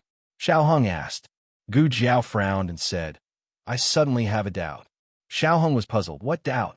Gu Jiao said, the State Preceptor Hall provides medical treatment for all the children who participated in the selection.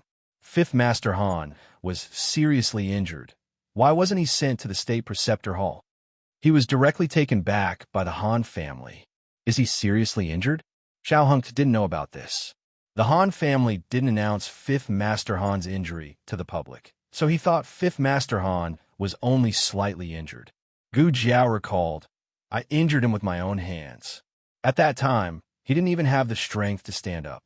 With such a serious injury, it would be safer for him to come to the State Preceptor Hall for treatment, right? Xiao Hong frowned. If that's the case, then things are a bit strange. Gu Jiao touched her chin. Han said, I must have a secret. Chapter 770. The Han family. As night fell, the servants lit up the candles in Fifth Master Han's courtyard. The lanterns in the corridor were also hung up one by one. Fifth Master Han was meditating in a room. Old Master Han was sitting in the hall beside him. Han Lei and Third Master Han were also there. Han Lei had his hands behind his back and was pacing around the room with a frown. Third Master Han said helplessly, Big brother, can you stop pacing around? You're making me dizzy. Han Lei said rudely, if you don't want to stay here, go back. Third Master Han glanced at the old man who had his hands on his cane and his eyes closed. He muttered to himself, I want to go back, but if I don't care about Fifth Master, won't the old man strangle me to death? After an unknown amount of time, a long breathing sound finally came from fifth grandfather Han's room. Han Lei's eyes lit up. It's fifth master. Old Master Han slowly opened his old and sharp eyes and said in a deep voice, "You two go next door and check on the situation." "Yes, father," Han Lei replied. Han Lei and the sloppy third master Han went next door. There was no one else in the room except for fifth master Han, who was meditating and healing. In the past few days, Gu Jiao wasn't the only one recuperating. Fifth master Han had also walked around the gates of hell. Han Lei quickly walked to the bed and asked with concern, "Fifth brother, how are you feeling?" Fifth master Han took a deep breath and slowly exhaled.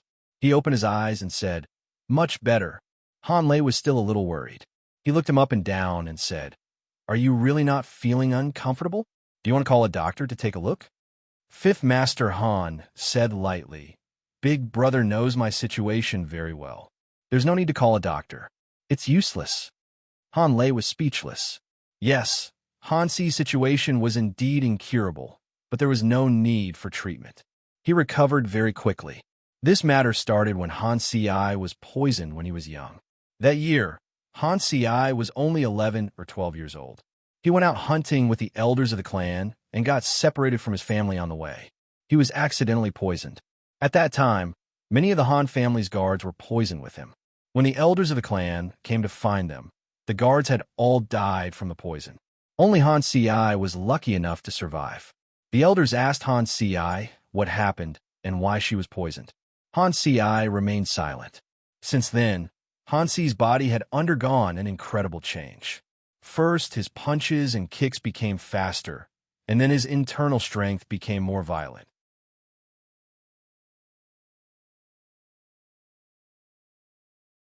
A martial artist's inner strength was measured by years, but Han Si's inner strength increased every month. All of a sudden, he became the most talented youth in the clan. Logically speaking, such good news should be made known to the world. However, just as the Han family was planning to do so, they unexpectedly discovered a strand of white hair on Han Si's head. They had only seen young people with white hair in novels. They had never thought that it would happen to Han Si. Han Si's sudden talent came at the cost of overdrawing her lifespan. This strange thing happened after Han Si was poisoned, and the Han family guessed that it was the aftereffects of the poison. The stronger Han Si was, the faster she would age. In order to save her life, Han Si could only give up on pursuing higher martial arts realms. The path of a genius stopped here. Even so, Han Si still aged faster than a normal person. If it weren't for Han Ye's accident, the Han family wouldn't have let Han Si take action. Fifth brother. Third Master Han looked at Han Si's hair and widened his eyes in a daze. Han Si originally only had a layer of silver hair on the surface, but now, the inside was much whiter. Fifth Master Han said indifferently, "I'm fine, third brother." Third Master Han fell silent. Han Lei voiced his doubts. "Speaking of which, fifth brother, how did you lose to Xiao Lulang?" Han Si paused and told him the truth. "I was distracted during the fight." Han Lei was shocked. It's taboo to be distracted. Fifth brother, how could you make such a low-level mistake during the fight? Han Si was silent for a moment before saying indifferently, "I just thought of someone. Is it that person from the Xinyuan family?" Fifth brother, Han Lei didn't finish his sentence. Han Lei sighed and said earnestly, "Fifth brother, you should let it go. All these years, third brother, and I have been hiding things about you from father for you. But don't always make things difficult for us." Han Si said in a low voice, "Thank you, big brother and third brother." Third Master Han waved his hand.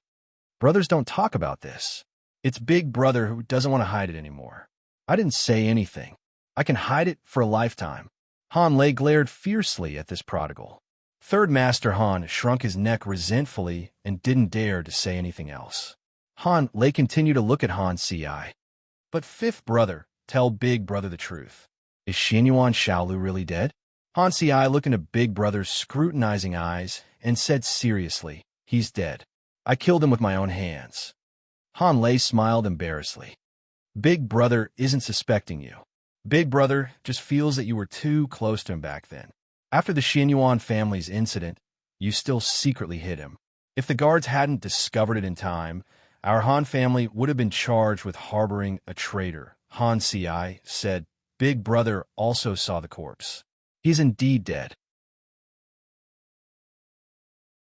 Han Lei was frightened by his younger brother's gaze. He smiled and said, All right, let's not talk about those unlucky things.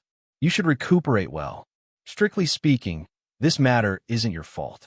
It's that Xiao Lulang who is too cunning. When we find an opportunity in the future, we'll get rid of him. The Black Wind Cavalry will return to our Han family sooner or later. Han Ci didn't continue the previous topic. He said, I heard that Qi Xian is dead. At the mention of this, Han Lei became angry. Qi Xian even hid the fact that he went to assassinate Xiao Lulang from me. He almost got into big trouble. It doesn't matter if he's dead, but it won't be good if he implicates our Han family. Han Ci didn't understand and asked, How did he die? Han Lei replied, His organs were pierced by a long sword and he died. None of the guards he brought with him survived. They were all killed by the long sword. The coroner estimated that the time of his death was noon that day. Han Ci recalled and said, At noon, I was fighting with Daoist Qingfeng. No, what's wrong? Han Lei looked at him. Han Ci frowned. At noon, Xiao Lulang should be being chased by Long Outyin. One was Long Outyin, and the other was Qi Xian. How could Xiao Lulang escape unscathed? There's something wrong with Long Outyin. He killed Qi Xian. Han Lei exclaimed. He's from the Crown Prince's residence. Why did the Crown Prince kill Qi Xian? Han Ci clenched his fists. Of course the Crown Prince wouldn't kill Qi Xian. Long Outyin is a spy. He purposely got close to the Crown Prince. Brother, quickly inform the Crown Prince to kill Long Outyin. The Crown Prince's residence. Gu Changqing was playing chess with the Crown Prince in the pavilion. The Crown Prince had just placed a white chess piece when Gu Changqing's black chess piece caught up and cut off the Crown Prince's path. The Crown Prince was shocked. I didn't expect that not only are you good at martial arts, but you're also so good at chess. I only learned a little from my sister. It's enough to torture you. Are your injuries okay? The Crown Prince asked with concern. It's just a small injury. It's not a problem, Gu Changqing said. The Crown Prince said regretfully, I thought that with you taking action, you could help the Han family. Who would have thought that Xiao Yulong's luck would be so good? Gu Changqing said, It's my fault. The Crown Prince shook his head. You can't be blamed for this. Even Han Ci lost to Xiao Lulang. I'm afraid it'll be hard for you to gain an advantage over Xiao Lulang.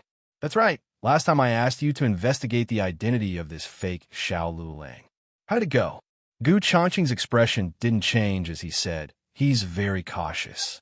I didn't find too many useful clues. The Crown Prince frowned. I'm afraid only Nan Gongli knows who this fake Xiao Lulang is. It's a pity that Nan Gongli died. If he didn't die, the fact that his sister was Gu Jiao would have been exposed. It was good that he died. Gu Changqing calmly said, Your Highness, I can't assassinate the deposed Crown Princess and the Imperial eldest grandson to clear the way for your Highness. I ask your Highness to allow me to redeem myself. The Crown Prince quickly raised his hand to stop him. Don't. The situation has been too tense recently. Let's wait for this period of time to pass. The two continued to play chess. Suddenly, a guard hurriedly walked over and whispered a few words into the Crown Prince's ear. The Crown Prince frowned and waved his hand to have him withdraw. Then the Crown Prince said to Gu Changqing, Who else does this prince need to deal with? We'll play another day. After saying this, the Crown Prince brought his servant to the study. Gu Changqing returned to his own courtyard. Little Nine fluttered his wings and landed on his windowsill. Little Nine had only been brought here once, so he remembered the location. These days, it was inconvenient for him to visit Gu Jiao, so it was Little Nine who sent him messages. He opened the note. It was written in Xiao Heng's handwriting. Seeing that Gu Jiao had woken up and was recovering well, his worried heart relaxed. There were also 2 flower seals on the note. It was obvious that it was stamped by little Jing Kong. This childish little seal appeared on Xiao Heng's serious handwriting. It wasn't hard to imagine an adult and a child arguing endlessly with a sullen face. Gu Changqing couldn't help but laugh. Dong, dong, dong. There was a heavy knock on the door. It was very urgent. Gu Changqing clenched his hand and used his internal energy to turn the note into powder.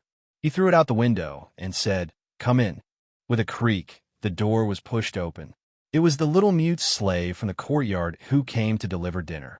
The little mute slave was only 10 years old this year and was still a child. He was accidentally saved by Gu Changqing from the crown prince's residence as steward. Since then, he had been following Gu Changqing. He put the box of food on the table and anxiously gestured to Gu Changqing for a while. Gu Changqing didn't understand. "I taught you how to write. Can you write?" The little mute slave grabbed the writing brush and scratched her head. She racked her brains for a long time before she finally wrote 2 words on the paper that were missing a few strokes. "Danger, danger." Gu Changqing thought for a moment and asked the little mute slave, "Are you saying that the crown prince's residence is in danger?" The little mute slave nodded and anxiously pointed to the door. He anxiously ran a few steps. This time, Gu Changqing understood. The little mute slave wanted him to quickly escape. Gu Changqing stood up, grabbed the sword on the table, and rushed out the door. However, as soon as he stepped over the threshold, a long sword with a cold gleam pierced towards him, stabbing into his chest.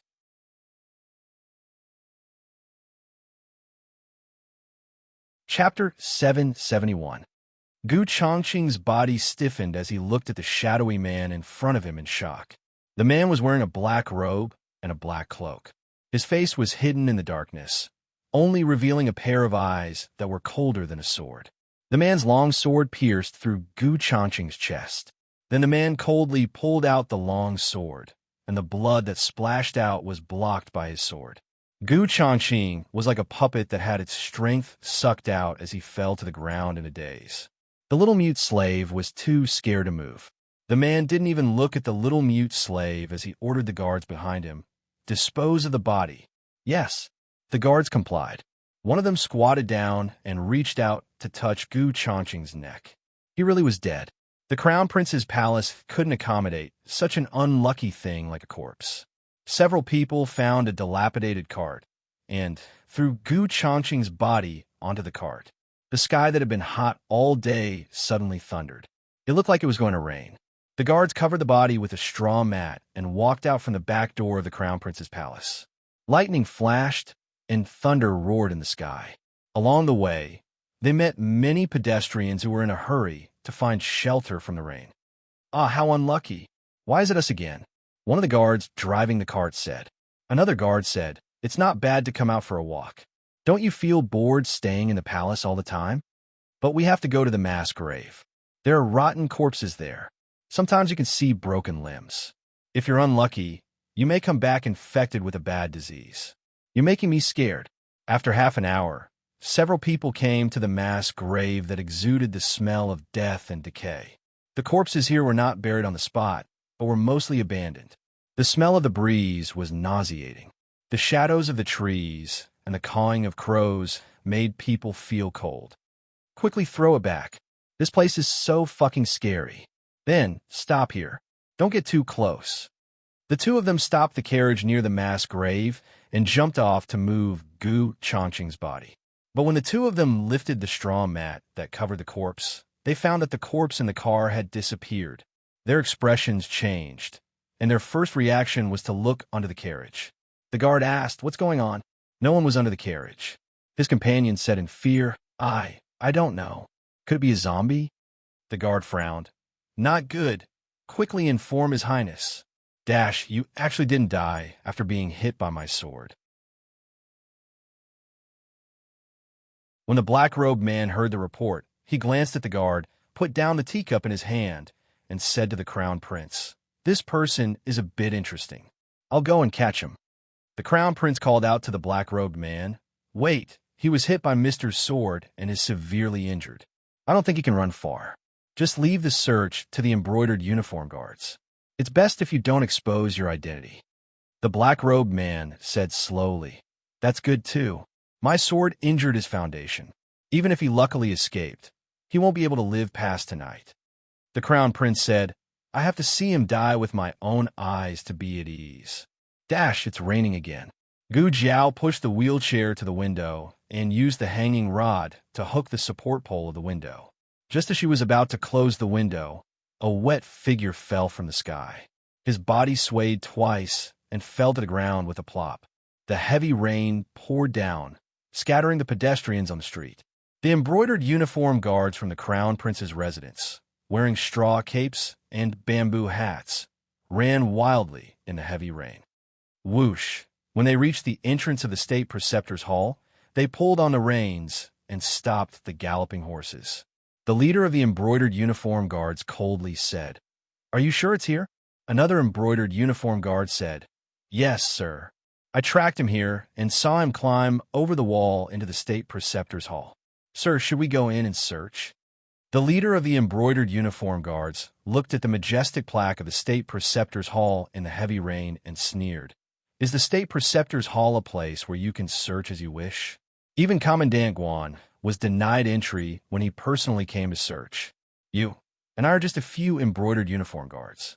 We don't even have the right to enter the state preceptor's hall. The embroidered uniform guard asked.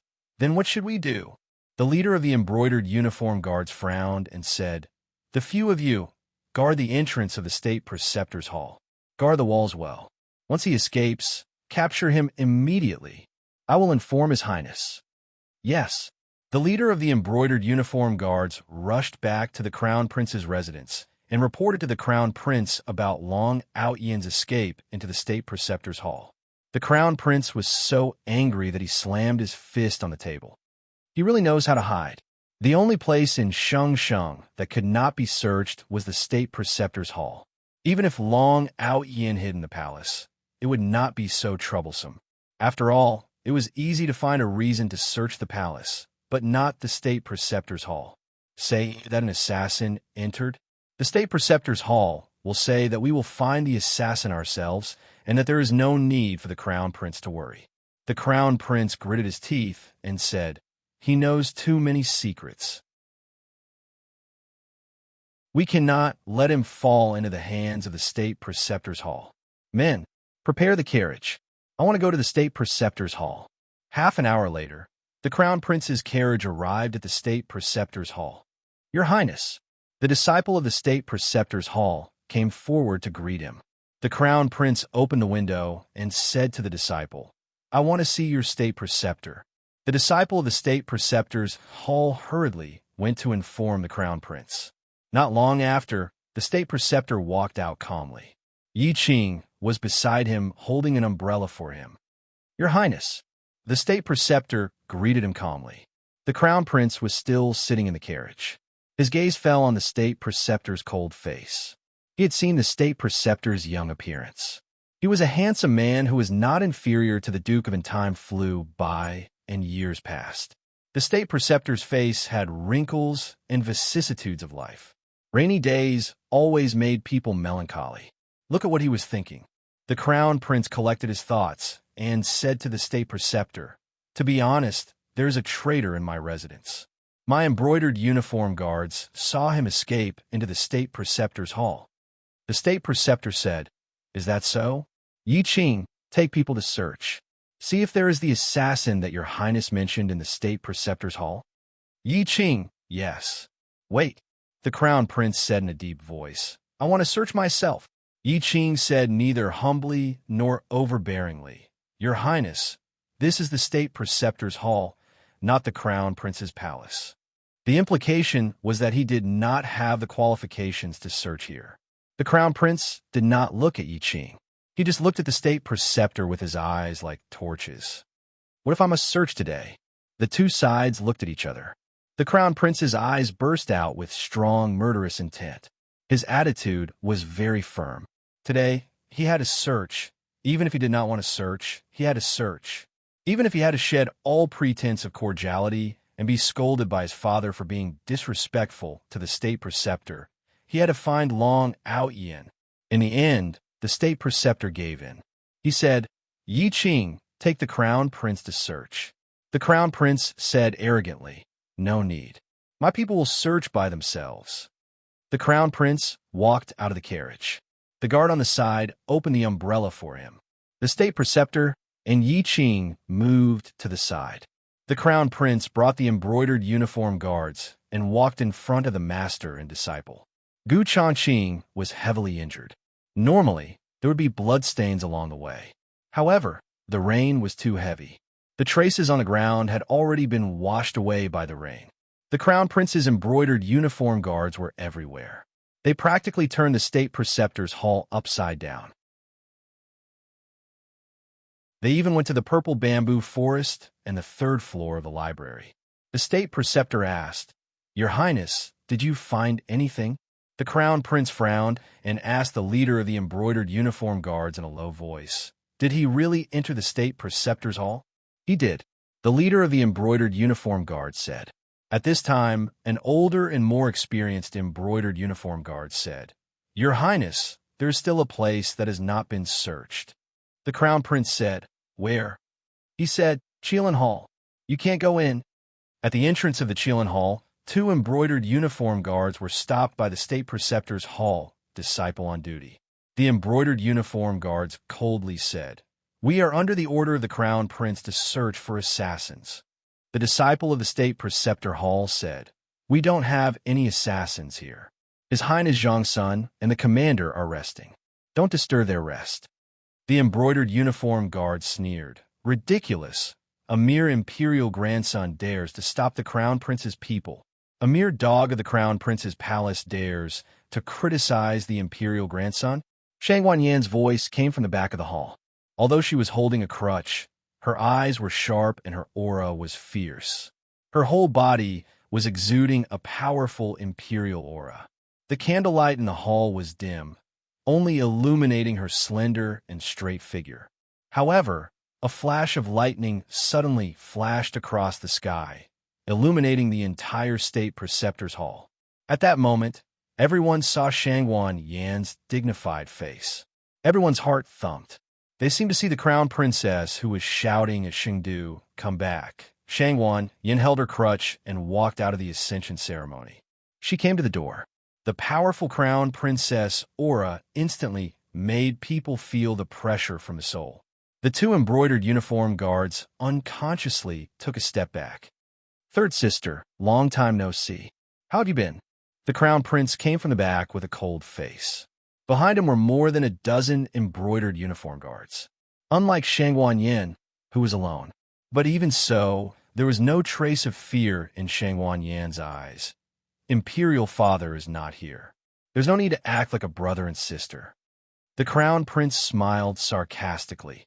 "Third sister, you admit it? Your amnesia is fake." Shangwan Yan said without fear, "If you have evidence, then go to the emperor and report me." The crown prince smiled and said, "Third sister and I are brothers. How can I do such an unreasonable thing? In fact, if third sister wants to go back to Xingdu, you don't have to go through so much trouble. As long as third sister tells me, I will take third sister back." Shangwan Yin sighed. "Alas, you still like to eat sweet potatoes." The crown prince frowned.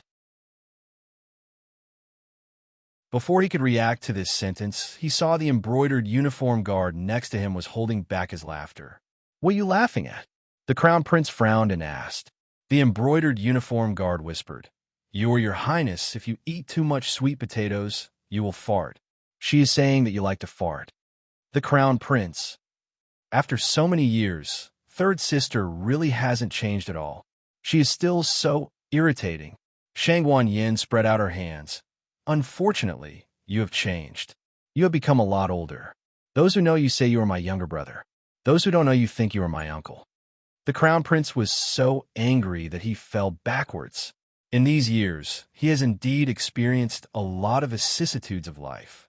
Unlike Shangwan Yin, who was a salted fish in the imperial tomb, who was carefree, the crown prince clenched his fists.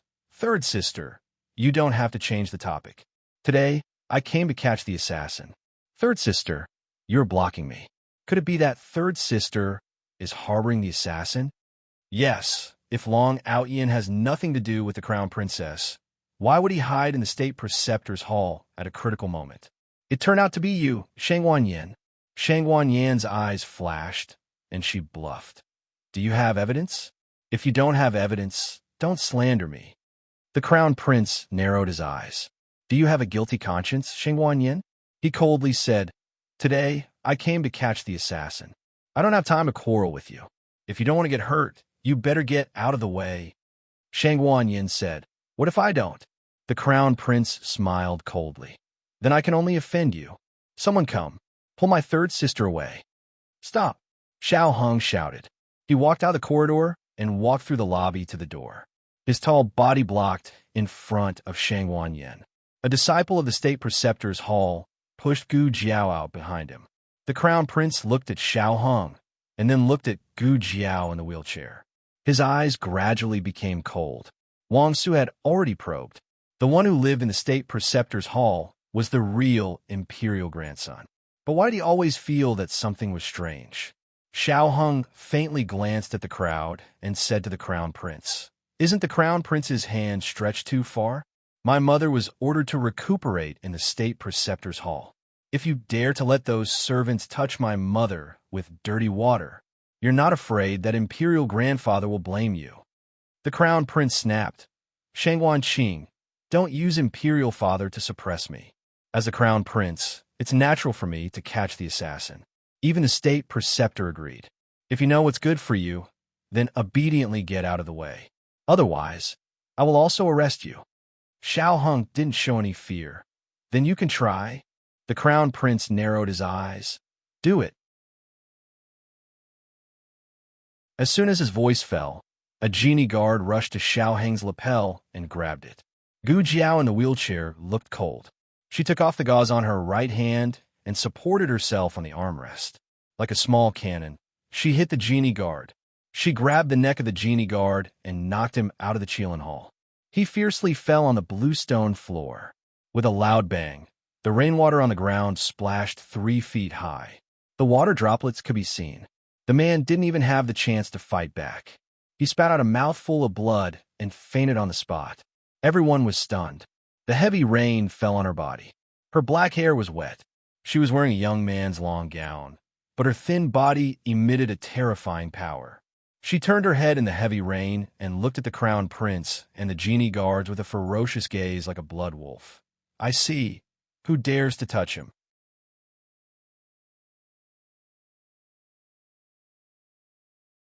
Chapter 772. The genie guards subconsciously stepped back. This was an instinctive crisis reaction. They couldn't control it for a while. The crown prince clenched his fists. He had witnessed the boy defeating the Shaolin monks in a boxing match. At that time, the boy was not so powerful. What happened? How did the boy's strength increase so much? Gu Jiao was also surprised. She found out that her strength had recovered a lot. It was almost 50% of her strength in her previous life. It seemed that the fight with Han Yi was not in vain. If there were 6 more genie guard from the crown prince's mansion, she would not be as embarrassed as before. She could defeat them all. The situation is not good. I didn't expect this boy to become so strong. I didn't bring enough people. I can't search, damn it. The crown prince clenched his fists. At this time, Zhang Dequan's voice suddenly came from behind. The emperor has arrived. Imperial father came? The crown prince's face changed. The next second, he secretly rejoiced. Imperial father came at the right time. As long as he said that there was an assassin inside, which may endanger the safety of Shangguan Yin and her son, Imperial father will certainly agree to search. The crown prince gave the genie guard's leader a wink and whispered, What should we do when we find him? The genie guard's leader whispered, I know. The crown prince looked at the direction where the emperor came and continued to whisper, This is our only chance. If we don't get rid of Long Outyin now, when they transfer him to a safe place and come back to expose us, we will be very passive. The genie guard's leader understood. Your Highness, don't worry. This subordinate will not let Long Outyin have a chance to speak. When he found Long Outyin, he would kill him with a single slash. The emperor came because of the young princess. The heavy rain couldn't stop the young princess from coming to the state preceptor hall to see her little friend. The palace servants held a big oil paper umbrella for the emperor. The young princess was in the emperor's arms. Her small body was hidden under the cloak. Have we arrived? Her adorable little head popped out from under the cloak. The monarch's face darkened when he saw the scene. He did not let the young princess see him and only handed her to Jean de Quan. Bring the young princess in. Yes. Jean de Quan carried the young princess and her cloak over. Where are we going? Where are we going? The young princess asked as she nestled in the cloak. Jean de Quan's expression was solemn, but his tone carried a smile as if nothing had happened. Let's go and find the little commandery princess's schoolmate. The young princess was obedient. Okay. Jean de Quan carried the young princess to Xiao Hung and little Jing Kong's room. As the savior of the young commandery princess, little Jing Kong also had the right to recuperate in the state preceptor's hall. Everyone in the state preceptor's hall knew that he and the emperor's grandson hit it off and was willing to let him accompany him. In the house, the two little fellows met. They faced each other and flapped their little arms like two little chicks that had just come out of the nest. Light Shue, you're here? Yes, Jing Kong, I'm here. Jean de Quan gently closed the door from the inside. Outside the Qilin Hall, the monarch glanced at the crown prince and Xiao Hung, who were at loggerheads. He asked in a deep voice, "What are you doing now?" Xiao Hung coughed weakly. He was no longer as overbearing as he was in front of the crown prince. He felt wronged and weak as he said, "Imperial grandfather, the crown prince bullied me." The crown prince almost choked to death. He finally understood what was wrong with his nephew just now. Before the monarch came, he was so energetic and arrogant. The crown prince gritted his teeth. Weren't you very energetic just now? Why did you start to look so sick when Imperial Father came? Xiao Hung did not deny it. Isn't it because there was no one to support me and my mother just now? If I didn't try my best to stay strong, would I have to watch you bully my mother? The corner of the crown prince's mouth twitched. What a shameless person. Xiao Hung continued to complain. He looked at the genie guard who was beaten by Gu Jiao until he vomited blood and fainted. He pitifully said, "Thanks to Xiao Gongzi's timely action, otherwise, the person lying there now would be me." Xiao Gongzi, don't stand in the rain. You still have injuries on your body. Gu Jiao walked to Xiao Hang's side. The monarch looked at the genie guard who fainted, and his eyes turned cold. He said to the crown prince, "Your genie guard attacked Qing-er?" The crown prince hurriedly cupped his hands and saluted. "Imperial father, please listen to this son's explanation. Damn it, how come this kid's ability to complain became so powerful?" The monarch looked at the pale Xiao Hung and then looked at Shangwan Yin, who was holding a crutch. He said in a cold tone, "Good, I'll listen to your explanation." The crown prince secretly felt bad. If it was Shangwan Yin who was attacked just now, it would be fine. Although it was rude, Shangwan Yin was a concubine after all. But he made people attack the imperial grandson. The monarch didn't depose the imperial grandson. The crown prince had a headache, but he can't let go of his only chance. He can only take the risk. He said, "Imperial father, there was a traitor in this son's mansion. He tried to assassinate this son, but was injured by this son's bodyguard.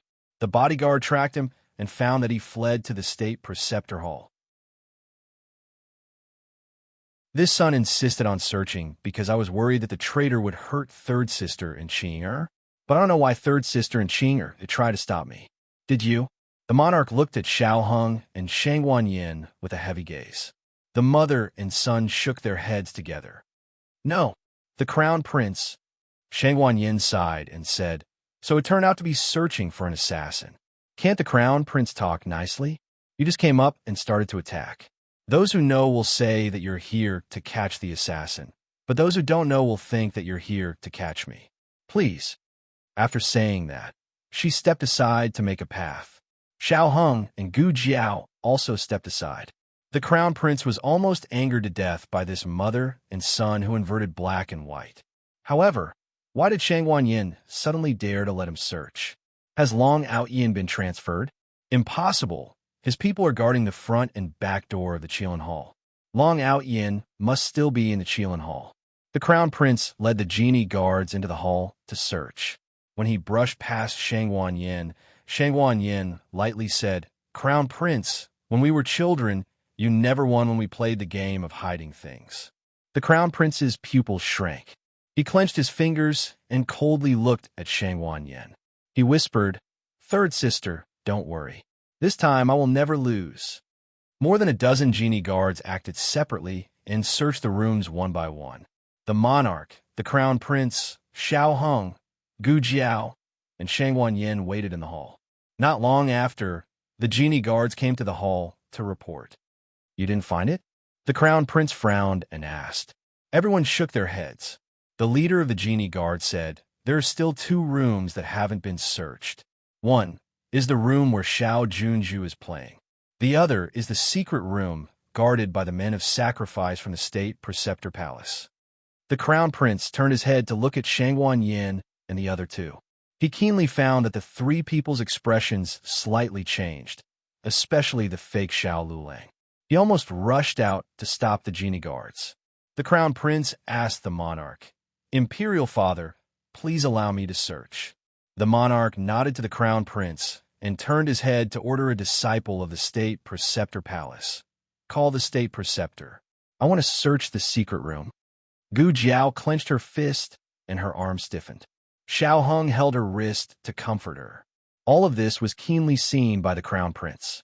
When the state preceptor arrived at the Qilin Hall, the room where Xiao Junju and little Jing Kong were in had been searched by the genie guards. They found nothing. The Crown Prince said politely, "State Preceptor, please allow the people of the Crown Prince Palace to search your secret room." The State Preceptor said, "That secret room is guarded by men of sacrifice. No assassin can easily break in. What if they have something to do and left, or were led away by someone? State Preceptor, can you guarantee that absolutely no such thing will happen?" The Crown Prince did not suspect that the State Preceptor would deliberately cover up. The State Preceptor was also involved in the death of the Xinyuan family. He and the Crown Princess were enemies. The Crown Princess could recuperate in the State Preceptor Palace because of the monarch. How could he help her hide people? The State Preceptor glanced at Gu Jiao and said to the Crown Prince, "Does the Crown Prince not trust the men of sacrifice of the State Preceptor Palace? I can assure you that there is no one hiding in the secret room." The Crown Prince smiled. "State Preceptor has repeatedly obstructed us. Is there anything in this secret room that we can't see?" The State Preceptor opened his mouth. The monarch said impatiently, "Okay, stop arguing. State Preceptor, tell your people to get out of the way." The State Preceptor looked at Gu Jiao secretly. Gu Jiao clenched her small fist tightly. It was just that the monarch had issued a decree. Even if he was the State Preceptor, he could not disobey the emperor's will. He said to the 2 men of sacrifice, "You can leave." The men of sacrifice retreated to the side. The State Preceptor said again, "Yi Qing, Yu He, you go open the door." "Yes." The 2 men cupped their hands and answered. The Crown Prince frowned and winked at the leader of the genie guards. "In a while, when the door opens, remember to rush in and kill Gu Changqing." The leader of the genie guards understood. "Your Highness, rest assured, this little one will not use a knife. This little one will use internal force to shatter his heart meridian." Yi Qing took the key from the 2 men of sacrifice and brought Yu He to the door. When he went to open the bronze lock, he found a drop of half-dried blood under the bronze lock. "Someone has been here." Yi Qing wanted to ask the 2 men of sacrifice, "Did you leave just now?" The words were swallowed back to his lips. He did not say anything. He inserted the key into the keyhole and turned it in a big circle. When he took down the bronze lock, he deliberately touched the iron door. "Is it so slow to open a door?"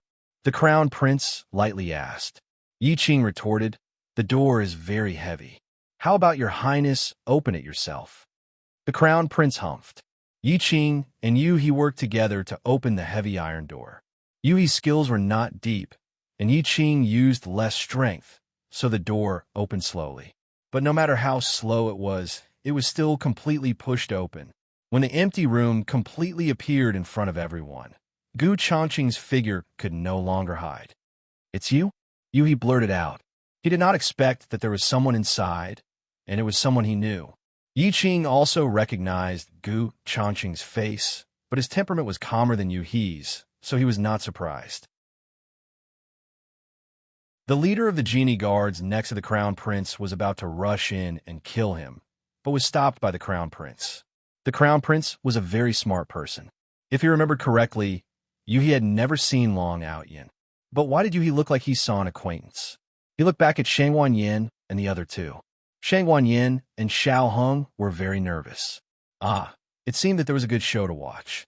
Killing Long Outyin was the first choice, but it was not the best choice.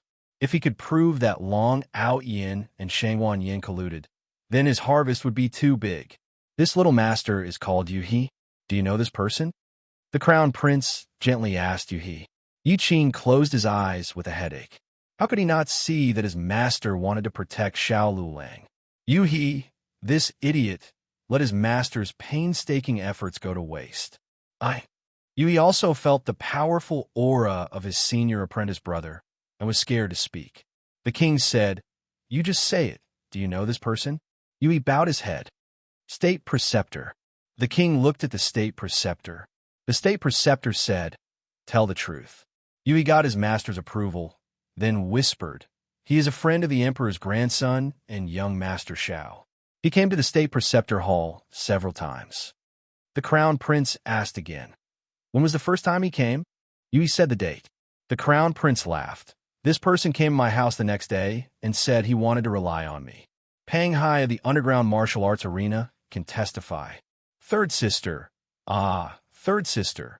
So he was a spy you placed beside me. Gu Jiao bravely stepped forward. "This matter has nothing to do with the former crown princess and the emperor's grandson. He and I are both from the Zhao kingdom. Just when His Majesty ordered me to enter the palace to save the crown princess, I encountered a wave of assassination. Coincidentally, young Master Gu arrived in time and saw injustice on the road. Later, he learned that we are from the same hometown, so I became friends with young Master Gu. I don't know about him going to the crown prince's palace as an advisor. After that, he did come to the state preceptor hall several times, but we were just friends from the same hometown." Crown Prince. "I'll be a fool if I believe you." The crown prince wanted to say, "Xiao Lulang, so that's how you got your position as the commander. It's because Long Outyin secretly helped you cheat." But the crown prince finally restrained himself. Because even if Long Outyin was a spy sent by Shang Wanyin, it was his idea to let Long Outyin replace the Han family to participate in the selection. He was the one who broke the rules. Forget it, this is a small matter. As long as it can be proven that Long Outyin really did have a relationship with Shang Wanyin, then Shang Wanyin can't escape the crime of murdering the crown prince. The crown prince sneered at Gu Jiao. "Don't take everything on yourself just because you are close to the emperor's grandson. Do you know what crime this person has committed? He tried to assassinate the crown prince of Great Yin, which is a capital crime. The mastermind behind him also can't escape the heavy responsibility." Gu Changqing looked at the crown prince with a dignified expression. "I didn't try to assassinate you." The crown prince said, "Don't pretend. Do you dare to let someone check your injuries?" Gu Changqing took a step back. "I'm not injured." The crown prince sneered. "You'll know if you're injured or not." After that, he turned around and bowed to the king. "Father, this person was stabbed by a guard in my palace with a sword. The wound is on the right side of his chest." The king looked at Gu Changqing deeply and raised his finger. The crown prince was happy and said, "Check the wound." The leader of the genie guards stepped forward. Gu Changqing tried to resist, but he was mercilessly held down by the leader. The crown prince thought, "You were stabbed by teacher. Do you think you still have a strength to resist?" The leader of the genie guards pulled Gu Changqing's lapel, but when he pulled his coat, a secret letter fell out. Gu Changqing quickly stepped on it. The leader of the genie guards was one step ahead of him and picked up the secret letter. The leader of the genie guards opened the secret letter, took out the map, and looked at it. His face suddenly changed color. The map of the crown prince's palace, the map of the Han family's military camp. "Well done, Long Ao Tian. You actually stole so many secret things from my hands. But you stole it really well. You never expected that I would find them on the spot." The Crown Prince only wanted to laugh 3 times. Originally, it was not easy to prove that Long Out Yin and Shangguan Yin colluded. But now, with the irrefutable evidence, even if he didn't say anything, his father wouldn't believe that Shangguan Yin was innocent, right? After all, besides Shangguan Yin, who else would deliberately deal with the Crown Prince's palace? Father. The Crown Prince emotionally looked at the king. The king's eyes fell on Shangguan Yin's lowered eyebrows. What else do you have to say? Shangguan Yin lightly said, I don't. Anyway, you never believe me. The king flew into a rage out of shame. Did you do it? I want you to say it. Gu Changqing quickly said, No, it's not the Crown Princess. It's my own idea. Everything has nothing to do with the Crown Princess. Your Majesty, if you want to punish someone, punish me alone. I am willing to bear all the blame. The king ignored Gu Changqing and looked at Shangguan Yin sternly. So it's really you? Shangguan Yin turned her face away. The king's anger filled his chest. Shangguan Yin, you let me down. Gu Changqing anxiously said, Your Majesty, it really has nothing to do with the Crown Princess. It's all my fault.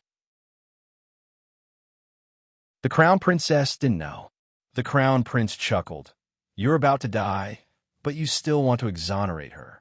You're really loyal to my third sister. The king didn't want to see this spy again. Take him away. Execute him. Wait, Xiao Heng said. The king angrily looked at Xiao Heng. This matter has nothing to do with you. Don't blindly meddle. Xiao Heng's tone was calm.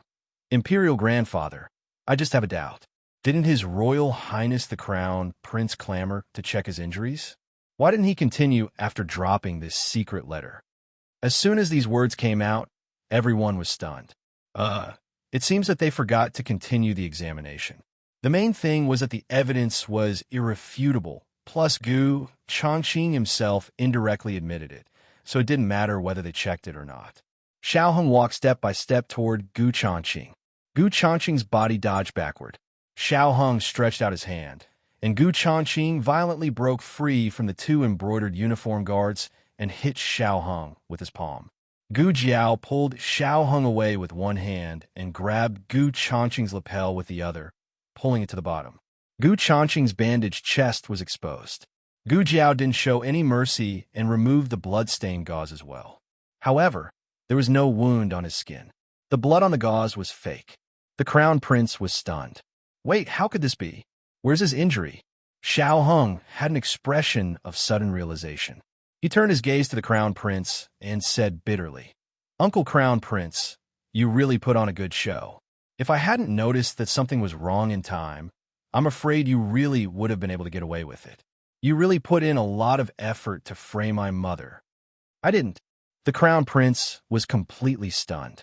He couldn't figure out what had happened. Where did Long Out Yin's injury go? It couldn't be a different person. It was impossible. They had searched the state preceptor's hall, and there was no hiding place. What's more, this person looked exactly the same as Long Out Yin. Even his voice was the same. How could it be a different person? Just as the Crown Prince's thoughts were running fast, Gu Changqing suddenly came to the door.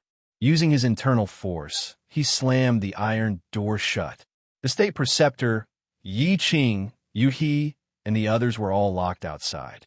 In the secret room, only the king, Shangguan Yin, Xiao Heng, Gu Jiao, Gu Changqing, the Crown Prince, and the leader of the embroidered uniform guards were left. What are you going to do? The Crown Prince looked at Gu Changqing vigilantly. Gu Changqing evilly hooked up his lips. Master, don't you see it? This rotten old man doesn't have you in his heart. The person he loves the most has always been Shangguan Yin. Shangguan Yin used self-injury to frame you in the palace. Didn't he see the clues? But he still wants to side with her. He wants to protect her.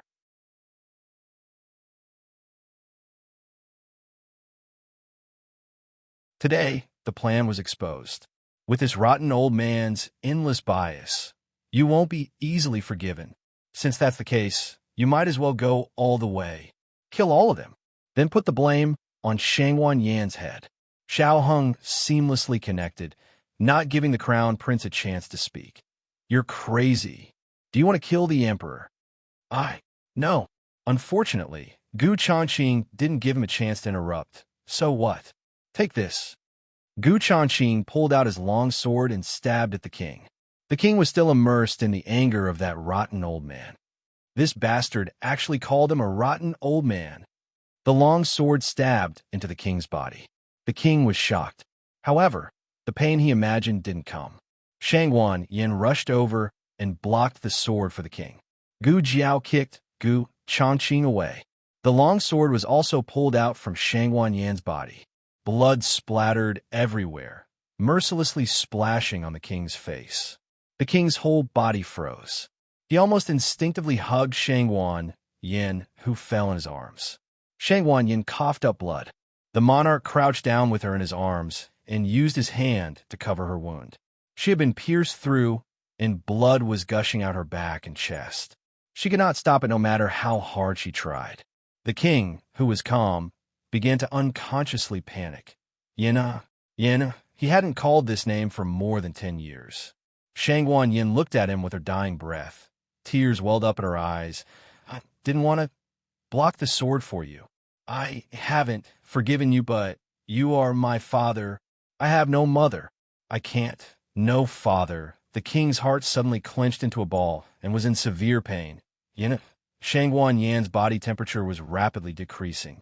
Her tears and blood flowed down together. I hate you. Hate that you always don't believe me. I waited for you in the imperial tomb. For so many years, you never came to see me. I hate you, she cried sadly in the pool of blood. Most of the things in the world are only cherished when they are lost. The king had never felt Shangwan Yan's death so clearly. He suddenly realized that he was losing her, losing his only flesh and blood with Xinyuan Hanyan. All the unpleasant memories of the past disappeared, and the only thing left in his mind was Shangwan Yan's goodness. He hugged Shangwan Yin in his arms. His throat couldn't help but swell with pain. I thought you hated me and didn't want to see me. On this side, the father and daughter were separated by life and death. On the other side, Gu Jiao and Gu Changqing were inseparable. The crown prince was dumbfounded. One after another, he was dumbfounded. Reason told him that it was fake, but everything was too real. Gu Jiao kicked Gu Changqing again and sent him flying into the wall. Gu Changqing was stuck on the wall for 3 seconds before he fell down. Gu Changqing, or to be exact, Gu Changfeng covered his chest and madly cursed in his heart. No way, smelly girl, it's just acting. Do you have to be so realistic? Gu Jiao, humph, I'm very dedicated.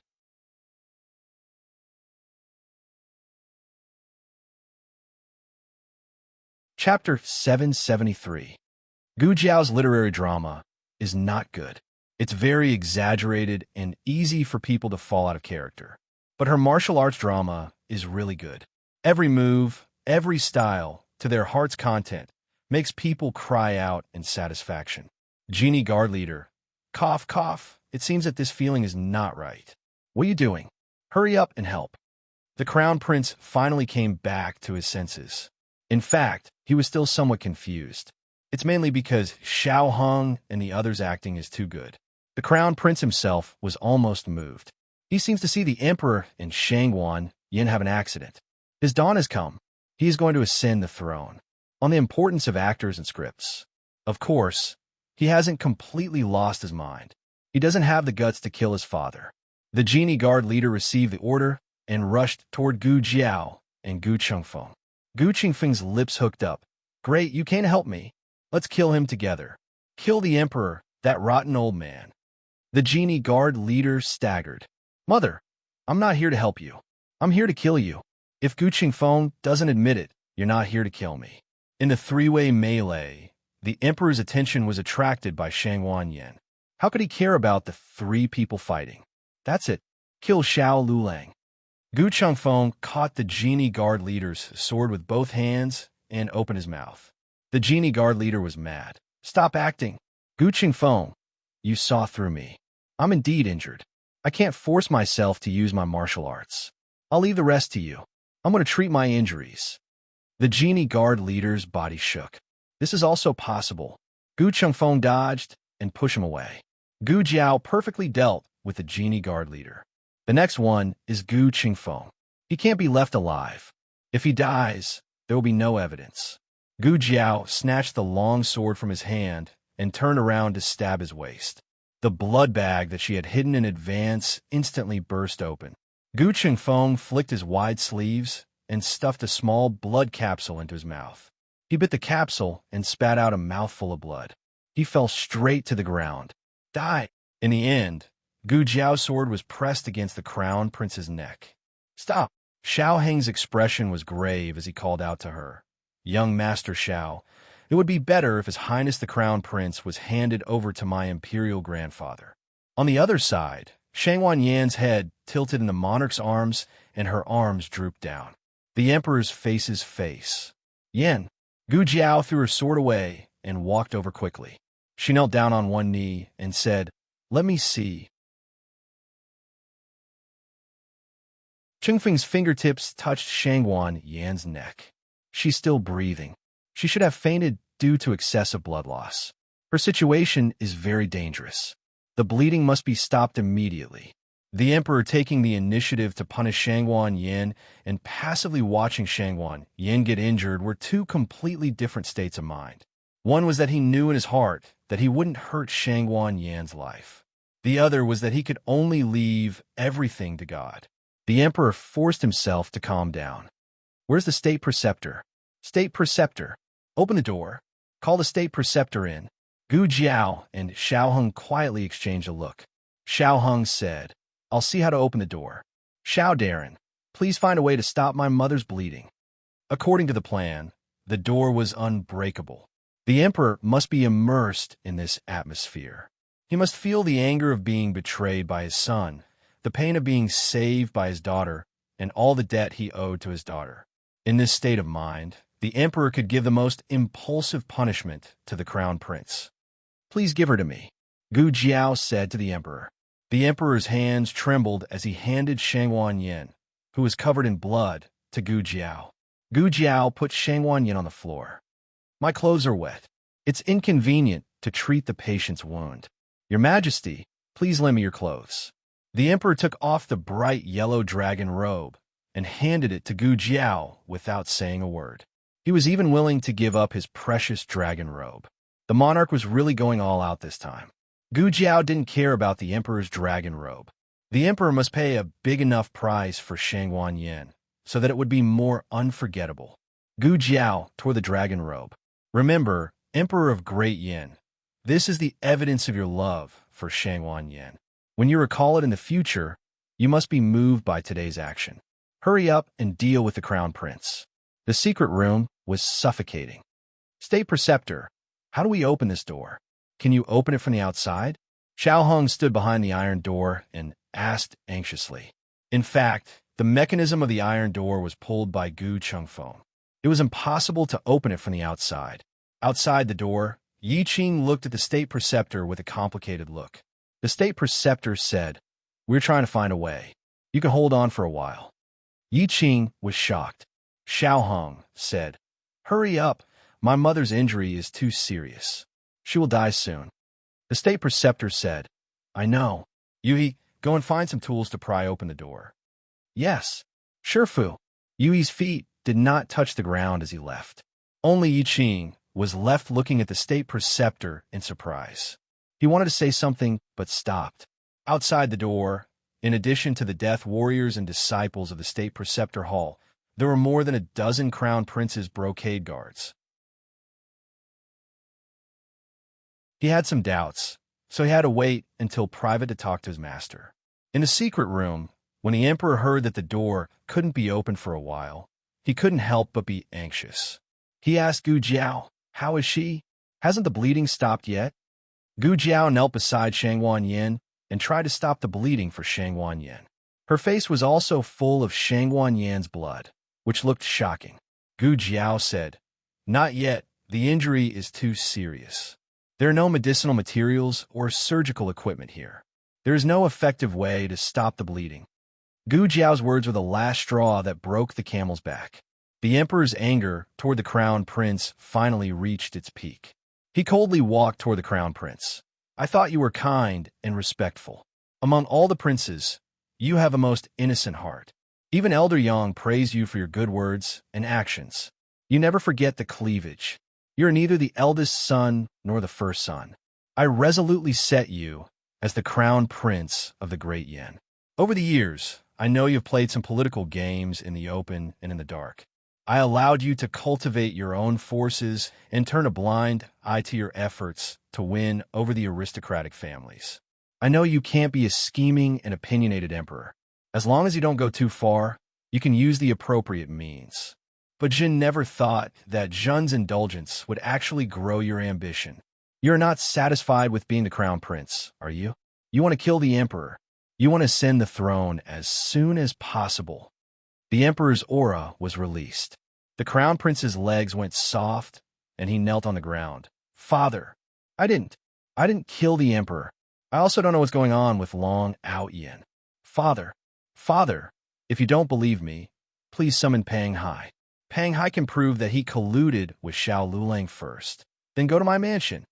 The emperor coldly pointed at the dead Gu Chengfeng on the ground. How can it be so coincidental that he met Xiao Lulang when he was being hunted? The crown prince was startled. The emperor flicked his sleeves and withdrew his hand. His words were like ice. Do you really think I'm old and muddle-headed that I can't see through your little tricks? It was you who purposely led this person to save Xiao Lulang and let him get close to Xiao Lulang. He often came to the Imperial Preceptor Hall to visit Xiao Lulang. Coincidentally, Yin and Qing also lived in the Qilin Hall. Thus, there's a false impression that he was in close contact with the deposed crown princess and the emperor's eldest grandson. Your arrangements were really exquisite. Even the Imperial Preceptor Hall's disciple became your witness. The crown prince was simply stunned. Gu Jiao was also quite surprised. She couldn't tell that the emperor's imagination was so strong. Xiao Heng's talent in writing scripts couldn't have been inherited from his family, right? Father, I really didn't. You must believe me. Today's matter was not done by me. I didn't know anything. The emperor obviously didn't believe him. Gu Jiao made an O sound. The great Yin emperor was really paranoid.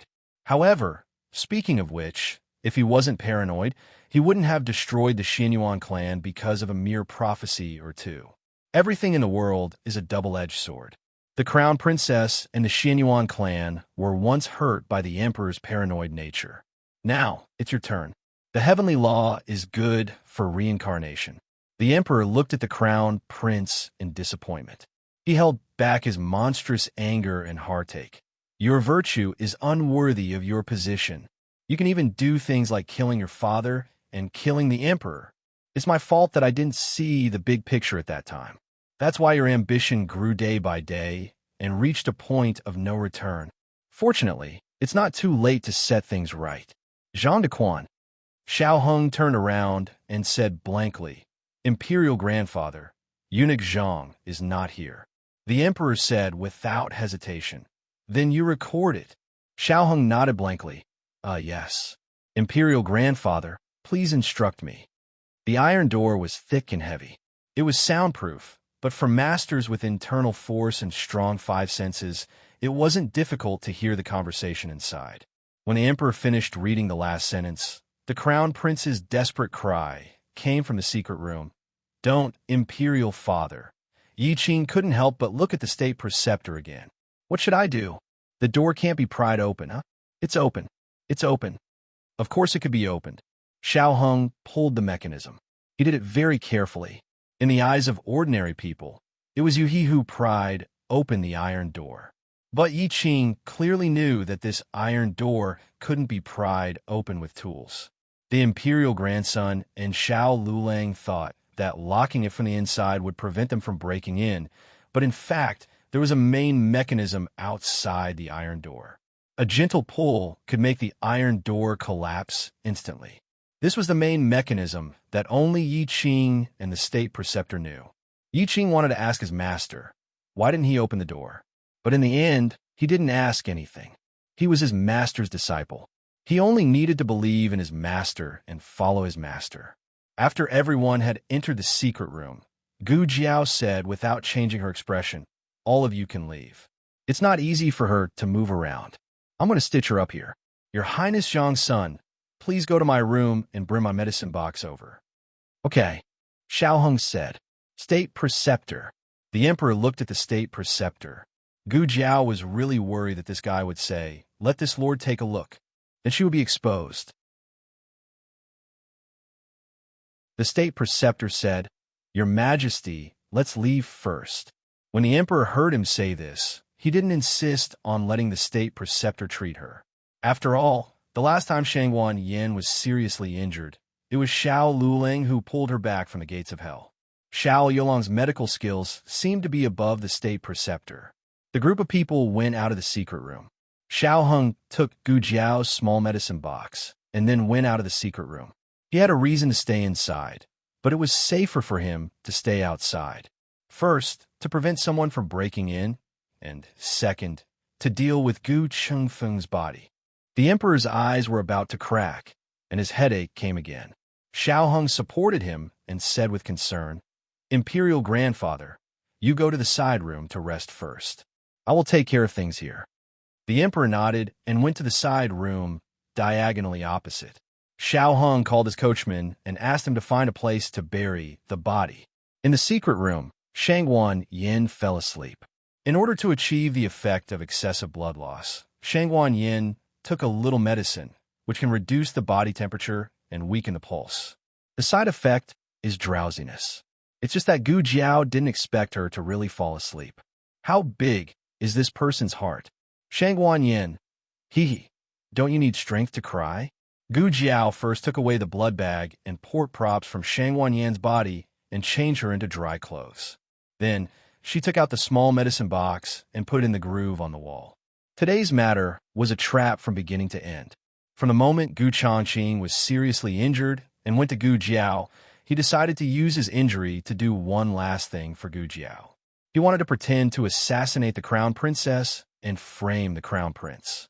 After all, everyone knew that he was the crown prince's aide, and he also participated in the selection as a Han family child. Even if the crown prince wanted to say that he was a spy, no one would believe it. But after several people thought about it, they felt that there was a flaw in this method. Gu Changqing had entered and left the state preceptor hall, and the disciples of the state preceptor hall recognized him. Peng Hai also knew that Gu Changqing had saved Xiao Lulang. Gu Changqing met Xiao Lulang first, and then went to seek refuge with the crown prince. No matter how they looked at it, it was more like they had planted Gu Changqing as a spy in the crown prince's palace. After thinking about it, Xiao Hung had a new plan in his heart. He asked Xiao Jiao to bring a letter and called Gu Chengfeng over. Gu Chengfeng's speed must be fast. He must dress up as Gu Changqing before the crown prince forcibly searched the state preceptor hall. He was Gu Changqing's younger brother, so his facial features were similar. With the help of Gu Jiao's imitation makeup, people who were not familiar with him would not be able to see the difference. Apart from the important factor of Gu Chengfeng, there were two other keys to the success of this plan. The first was to lure away the death warriors guarding the secret room. Although Xiao Hung didn't know martial arts, with his identity as the crown prince, it was not a problem for him to trick two death warriors. The old chancellor's disciple was just that amazing. After the death warriors were lured away, Gu Jiao brought Gu Changqing and Gu Chengfeng into the secret room. She took out a small medicine box and had Gu Changqing lie in the operation room. That place was a completely different dimension, so after taking away the medicine box, no one would be able to see it anymore. As for Gu Chengfeng, he was left in the secret room. Due to the lack of time, Gu Jiao didn't have time to lock the door properly. She was really worried that the state preceptor would see through the clues and guess that she was the one who did it. In order to clean up the mess for her, he would trick the monarch to leave. Why did she think that the state preceptor would cover for her? This was something she also couldn't understand. He was clearly a very cunning person, yet she was worried that he would come help her. This was truly a strange kind of worry. Fortunately, the state preceptor didn't let Yi Qing cover for her. Only then could the later plan be carried out smoothly. And the second key to success was the monarch. According to the original plan, they had to make a big fuss with the crown prince in the Qilin Hall. Only when the situation couldn't be resolved would the monarch be alerted. Who would have thought that the monarch would actually come himself? It was at least half an hour earlier than expected. Don't underestimate this half an hour. The earlier the plan was completed, the earlier Gu Jiao could enter the operation room to rescue Gu Chongqing. They were racing against time with the king of hell. What the little princess unintentionally fought for was the hope of Gu Chongqing being saved for them. Dee, a cold mechanical sound came from the instrument. Gu Jiao walked over. Gu Chongqing, who had already changed into a hospital gown, was weakly lying on the operation table. He was seriously injured and his consciousness was already blurred. However, the moment Gu Jiao walked towards him, he seemed to have sensed something and slowly opened his heavy eyelids. He was wearing an oxygen mask and didn't have the strength to speak. Don't speak. Gu Jiao noticed his breathing. You have to conserve your strength. Also, I'm going to perform the operation on you. After she finished speaking, she prepared to anesthetize Gu Chongqing. However, she discovered that there was no anesthetic in the medicine cabinet. She suddenly remembered that Gu Chongqing had a rare anti-anesthetic physique. The small medicine box had already judged him, so it wouldn't prepare anesthetic for him. Last time at the border, she had to stitch him raw. However, it wasn't so serious last time. He was able to endure it. Gu Jiao suddenly felt that the scalpel in her hand had become heavy. It was as heavy as 1,000 pounds of gold. She took a deep breath and calmed herself down. Gu Chongqing's heart rate and blood pressure began to drop rapidly. A red line appeared on the instrument and the alarm sounded. Gu Jiao frowned. Only then did she discover that Gu Chongqing's injuries were more serious than the previous diagnosis. Gu Chongqing had been using the last of his internal energy to stabilize his injuries. He had been pretending that it wasn't that serious. He didn't have 2 hours to wait. He wouldn't be able to hold on for more than an hour. Gu Jiao tightened her grip on the scalpel. Why did you do this? If she had known that his injuries were so serious, she wouldn't have agreed to the plan to overthrow the crown prince. She would have directly performed the operation on him. After all, the crown prince wouldn't be able to find them. Gu Chongqing looked at his sister weakly. His pale lips curled up slightly. You want to send little Jing Kong home. I want to send you home too. Even if I fall, I want to become a brick under your feet and pave the way for you home.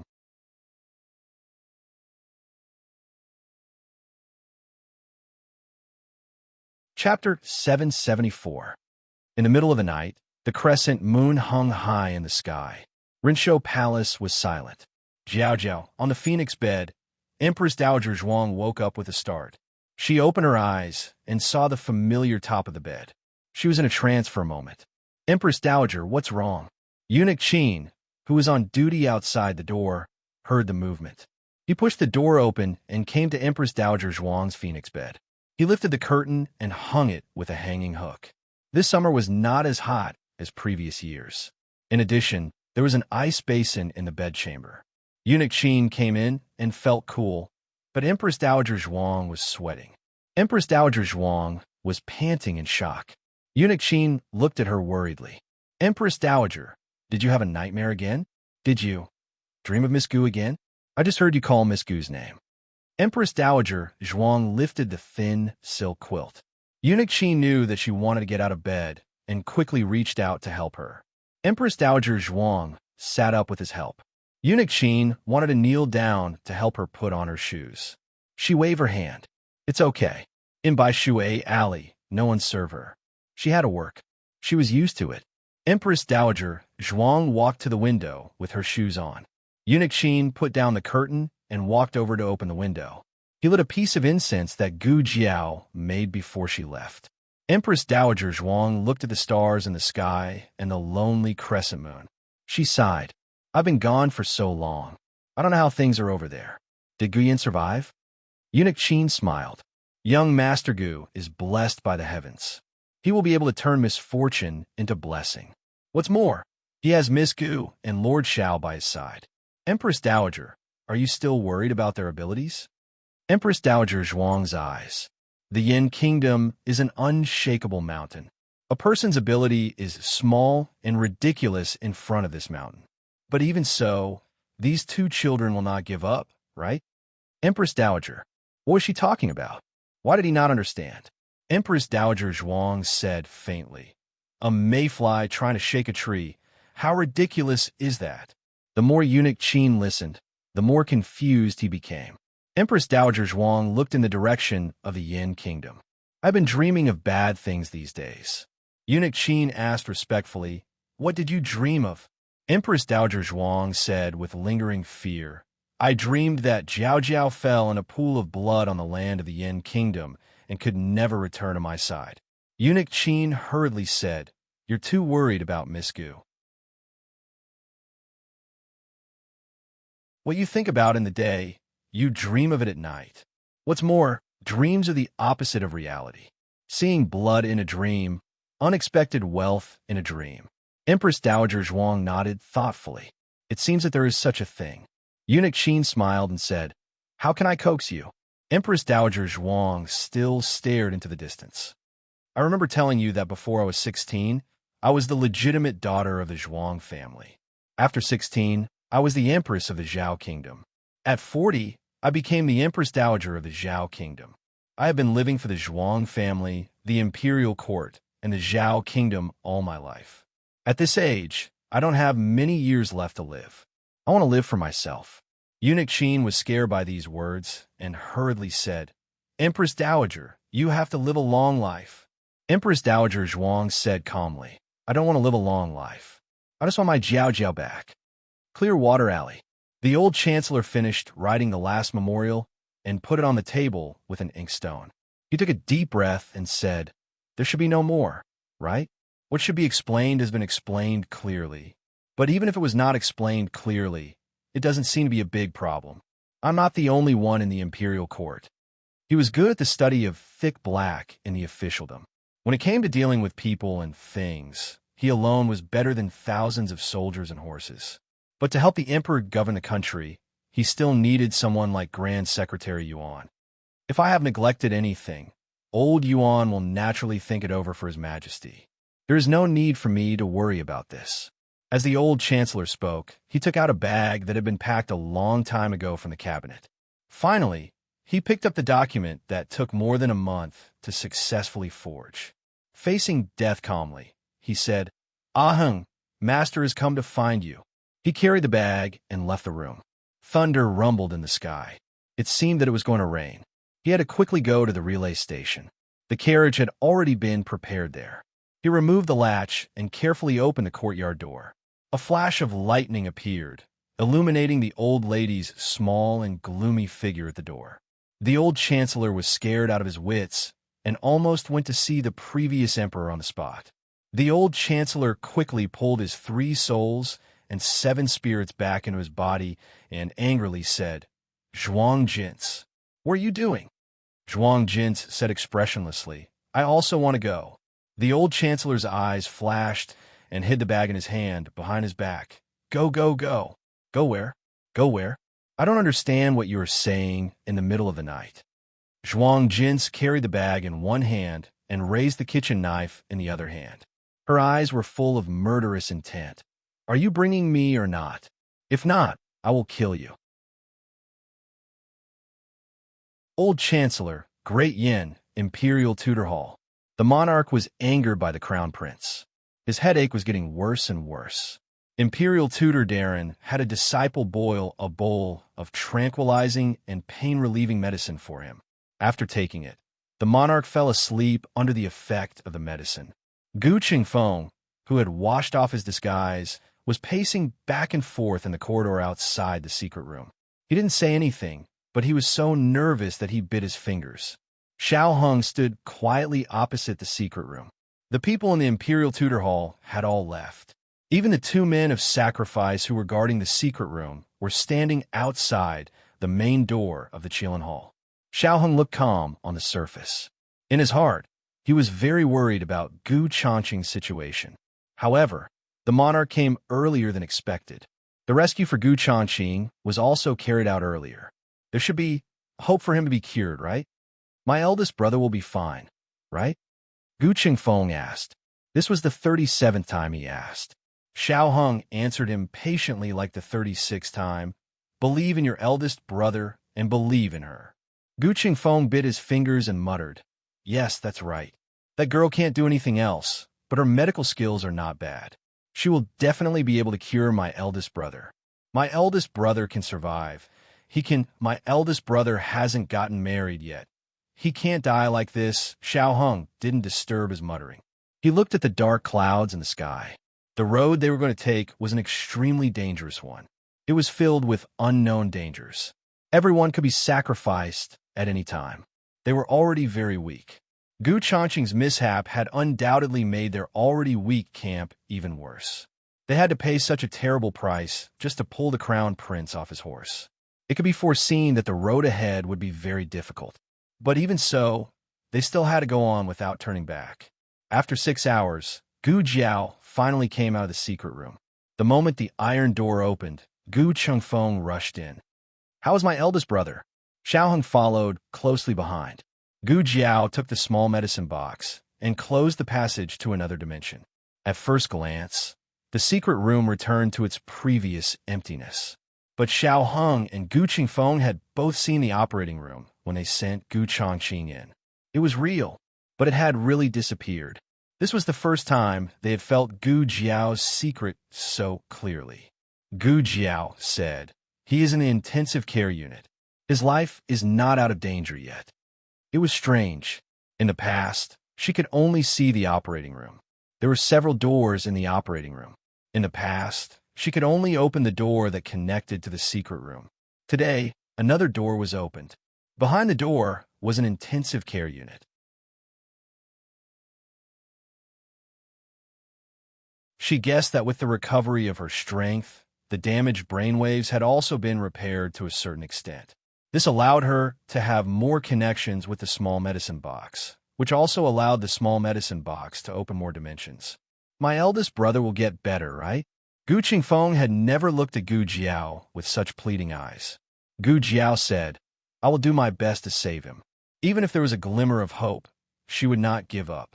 "Gu Changqing, don't give up. I don't want you to be a brick under my feet. I want to fight side by side with you." "How are you?" Xiao Hung asked Gu Jiao. Gu Jiao shook her head. "I'm fine. Let's go out first." This was not the place to talk.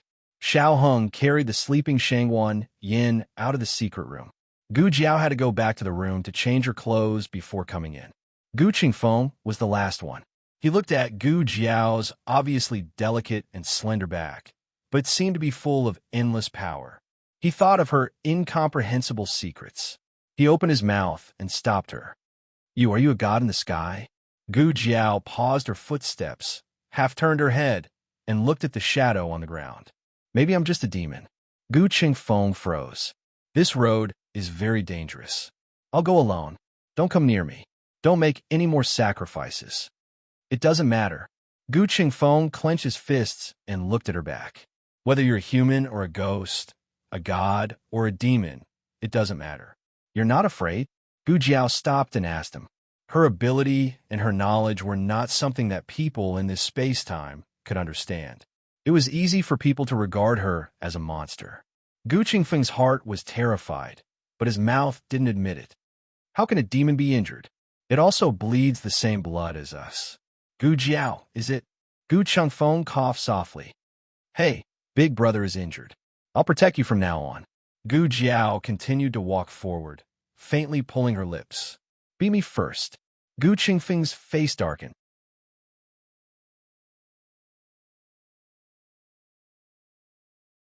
Chapter 775.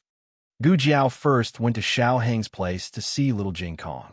The two little kids had played for the whole night and were so tired that they fell asleep. Because the monarch's headache had flared up and he was resting in the side room of the Qilin Hall, the young princess didn't return to the palace. The two little kids fell asleep on the bed. Gu Jiao bent down and touched little Jing Kong's forehead, then touched the young princess's forehead. She said softly, "Thank you, Light Shui." If the young princess hadn't brought the monarch to Gu Changqing in advance by a free combination of factors and bought an hour for Gu Changqing would have been a cold corpse by the time they finished fighting with the crown prince. Although Gu Changqing wasn't out of danger yet, at least she had a chance to save him. The young princess naturally couldn't hear what her teacher was saying. She was sleeping very soundly. Her small mouth opened and closed, and she was happily snoring. Gu Jiao returned to her room. She fetched water from the side room to wash her hair and shower, then changed into a set of dry clothes. Just as she fastened her belt, there was a knock on the door. "It's me," Xiao Hong said. Gu Jiao walked over and opened the door for him. She had just taken a bath and was wearing loose pajamas. It was late at night, and her black hair was casually tied up with a cloth towel. A strand of black hair slipped out and drooped on the left side of her face. The black hair was as black as ink, and the water droplets on the ends of her hair seemed to be falling but not falling. Her skin was crystal clear and delicate, and the red birthmark on her cheeks was as beautiful as a peach. Xiao Hung really just came to see her, but this scene gave him a huge impact. His breathing stopped, and his throat moved. Gu Jiao lowered her head and looked at her clothes. She was wearing them very well. Nothing was exposed. Xiao Hung cleared his throat and forced himself to calm down. He handed her a bowl of hot ginger soup to cover up his gaffe. "The kitchen just made this ginger soup. You were drenched in the rain just now. Drink some to avoid catching a cold." "Oh." Gu Jiao reached out to take the ginger soup. "I'll do it," Xiao Hung said, then paused. "Is it convenient for you to come in?" "Sure." Gu Jiao stepped aside and gestured for him to enter. Xiao Hung brought the ginger soup into the house. Gu Jiao had just taken a bath in the side room. The air was filled with the cold fragrance of the Chinese honey locust flower and her enchanting body fragrance. Xiao Hung had to expend a great deal of effort to prevent himself from being distracted. Gu Jiao opened the window. The rain had stopped, and the smell of moist soil and grass came from the courtyard. It was refreshing. "Drink the ginger soup," Xiao Hung said. "Okay." Gu Jiao walked over and sat down on the stool. She picked up the bowl and drank the brown sugar ginger soup. "Did you add sugar?" "Didn't you?" Xiao Hang's gaze swept over her flat stomach. He said calmly, "Yes, I added a little." Gu Jiao's period was coming, but she didn't remember it. Gu Jiao said, "Oh." Well, she remembered it again. Xiao Hung moved the stool and sat down in front of her. "How's your injury?" Gu Jiao reached out her hand. "It's been a long time." Her injury healed very quickly. The flesh on her palm that was badly mangled by the rains had already scabbed and fallen off. She didn't feel anything during the operation. "Your leg," Xiao Hung said again. During the day, her legs were so weak that she had to sit in a wheelchair. A person could stimulate infinite potential in a critical moment, but after that, she would feel twice as exhausted and weak. Gu Jiao looked at her legs that suddenly didn't listen to her. She frowned. "It's fine if you don't say it. Now that you mention it, it's a little bit." Xiao Hung didn't know whether to be angry or laugh. He bent down and put Gu Jiao's leg on his lap. His slender fingers gently kneaded her leg. He rubbed it so comfortably that Gu Jiao couldn't help but squint her eyes in enjoyment. She was like a kitten that wanted to yawn after being stroked. Xiao Hung looked at her and smiled. He thought of something and stopped. Gu Jiao noticed his expression and asked, "Do you have something to ask me?" Xiao Hung thought for a moment and nodded. "Indeed, I have some doubts." Gu Jiao said, "It's about the operating room?" Xiao Hung said, "That's right." Gu Jiao could almost guess that what she showed today was beyond the knowledge of this time and space. It was a miracle that they didn't ask her on the spot. Gu Qingfeng couldn't help but ask when he entered the secret room for the second time.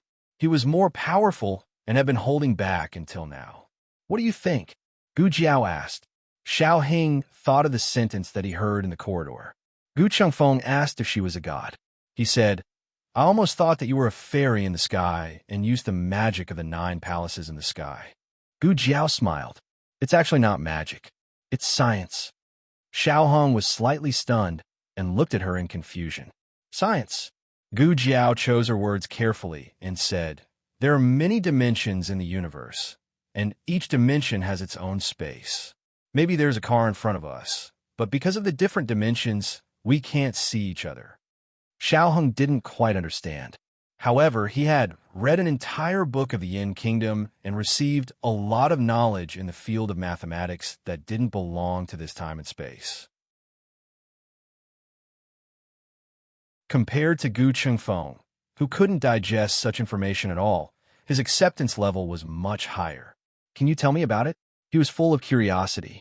Gu Jiao said, Of course. Let me think about it. Where should I start? The difference between them was not their identities in two different time and space, but their philosophical and scientific worldviews. Gu Jiao decided to start with the origin of the universe, the Big Bang. She tried to omit those professional words and described a unique cosmic feast to him in a simple tone, as if she was telling a story to a baby. Even so, Xiao Heng still had a lot of things that he couldn't understand immediately. He secretly remembered it. He wasn't the kind of person who would deny the existence of something if he hadn't seen it. Compared to the 8-legged essay of the imperial examination, what Gu Jiao said aroused his strong interest. There are also people who don't agree with the theory of the Big Bang, Gu Jiao said. What do you think? Xiao Heng asked. It doesn't matter. I'm not interested anyway, Gu Jiao said. Xiao Heng was speechless. You can remember so much even if you're not interested. If you're interested, won't you be heaven-defying? Gu Jiao looked at him in deep thought and said, That's it for today. Digest it well. I'll continue with it another day. Okay. Xiao Heng nodded. Gu Jiao said, I should go see Gu Changqing. Ah, right. There's something I don't quite understand. Xiao Heng asked, What is it? Gu Jiao paused and said, Gu Changqing said that the crown prince. No, he's not the crown prince anymore. Shang Wanqi already knows that I'm not the real Xiao Lulang. Why didn't he expose me in front of the king? Xiao Heng also carefully analyzed this point. He said, Because exposing you only proves that you're a bad person. It can't wash away his crime of regicide. These are two completely different things. Even if he insists that you're a spy sent by Shang Wanyin, where's the evidence? If he can't come up with evidence, it'll become another empty slander against Shang Wanyin. Gu Jiao suddenly realized, so that's how it is. Xiao Heng then said, There's another important reason. You don't have a strong backer. It's more advantageous for the Black Wind Cavalry to fall into your hands than the other aristocratic families. It'll be easier for him to get it back in the future. Gu Jiao snorted, So he's actually using me. Shang Wanqi is more scheming than I thought. Xiao Heng tidied up the strand of black hair on her temple and looked at her tenderly and firmly. He will understand one day that you, who he despises, are his most unshakable enemy. Speaking of enemies, Gu Jiao frowned. The crown prince has a master who can hurt Gu Changqing. Gu Changqing has never seen him before. It's very strange. Xiao Heng pondered for a moment. It's indeed strange. Since that person is so powerful, why didn't he participate in this selection? He should be a more suitable candidate than Gu Changqing. Gu Jiao touched her chin. I'll find an opportunity to go to the crown prince's palace to investigate. I'll go, Xiao Heng said. I'm the crown prince's grandson. When the king wakes up, I'll find an excuse to go to the crown prince's palace and see who the person who hurt him is. The news of Shang Wanqi being deposed of the crown prince spread to the imperial palace that night. Imperial concubine Han was copying Buddhist scriptures in her room. When she heard this bad news, the brush in her hand fell onto the Buddhist scriptures that she was halfway copying. The Buddhist scriptures on the paper were instantly destroyed. Imperial concubine Han sat down on the cushion and turned her head to look coldly at the little eunuch kneeling at the door. Repeat what you just said to me again. What happened to my son? The little eunuch hit the ground with his forehead and stammered on the ground. Replying to Master, the second prince tried to assassinate the king in the state preceptor hall. The king was furious and punished. The second prince was deposed of the second prince's position as the crown prince. Imperial concubine Han crushed the Buddhist scriptures in her hand into a ball. Nonsense!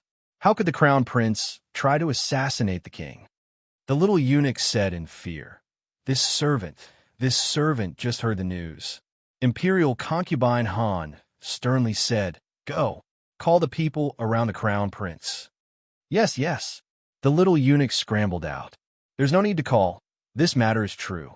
Accompanied by a deep voice, a man dressed in a black cloak walked out of the night. Imperial concubine Han winked at the head eunuch beside her. The head eunuch understood and took the two trusted palace maids out of the hall and closed the door from the outside. Imperial concubine Han glanced at the man. Her expression was not as disdainful as when she was in front of the servants. But after all, such a big matter had happened, so she couldn't give a good face. "You're here," she lightly said. "What's going on?" The black-robed man sat down cross-legged opposite her. "It's a troublesome guy." Imperial concubine Han was slightly surprised. "There aren't many people who can make you feel troublesome." The black-robed man slowly sighed. "It's the Crown Prince's aide. This matter can be considered as my negligence. I couldn't kill him with a sword and let him escape. The Crown Prince went to catch him, but he fell into Shangguan Yan's trap." Imperial concubine Han asked, "Was it done by Shangguan Yan?" The black-robed man lightly said, "It could also be the imperial grandson. After all, both mother and son are there. It wasn't a flawless plan, but it was calculated to the extreme. In addition, the Imperial Preceptor Hall also played a very interesting role in this incident." Imperial concubine Han frowned. "What do you mean?" The black-robed man said, "With the status of the Imperial Preceptor, he could have stopped the second prince from entering the Imperial Preceptor Hall to search, but he didn't do so. I think he did it deliberately." Imperial concubine Han said in disbelief, "You mean the Imperial Preceptor colluded with Shangguan Yan? That's impossible. Shangguan Yan and the Xinyuan family ended up like this because of the Imperial Preceptor." The black-robed man sighed and slowly said, "Imperial concubine, in this world, the more impossible things are, the more unexpected they are. You are confused by the situation, but I'm a bystander, so you probably won't believe me. Even if the Emperor slightly suspects the role played by the Imperial Preceptor Hall, I'm afraid he won't abolish the second prince's crown prince position on the spot." After Imperial concubine Han calmed down, she coldly snorted and said, "So what? Can the Imperial Preceptor Hall's hands reach this Imperial concubine? This Imperial concubine doesn't care what kind of deal Shangguan Yin made with the Imperial Preceptor behind his back. As long as she dares to restore her status as the Imperial concubine, this Imperial concubine will have a way to deal with her." The black-robed man kindly advised, "Shangguan Yin is different from more than 10 years ago. Imperial concubine can't be careless." Imperial concubine Han disdainfully said, "She's just the Imperial concubine. Even her Imperial mother, Xinyuan Han Yin, was defeated by this Imperial concubine. Even the Empress couldn't defeat this Imperial concubine. Does she think she's so great?" The black-robed man raised his teacup. "Imperial concubine's skill is worthy of being the first in the 6 palaces." Imperial concubine Han sneered. "This Imperial concubine has never lost." The moon was bright and the stars were few. A shabby carriage arrived at the gate of the outer city of Chengdu with a clanging sound. The guard stopped the carriage. "Stop. Who is it?"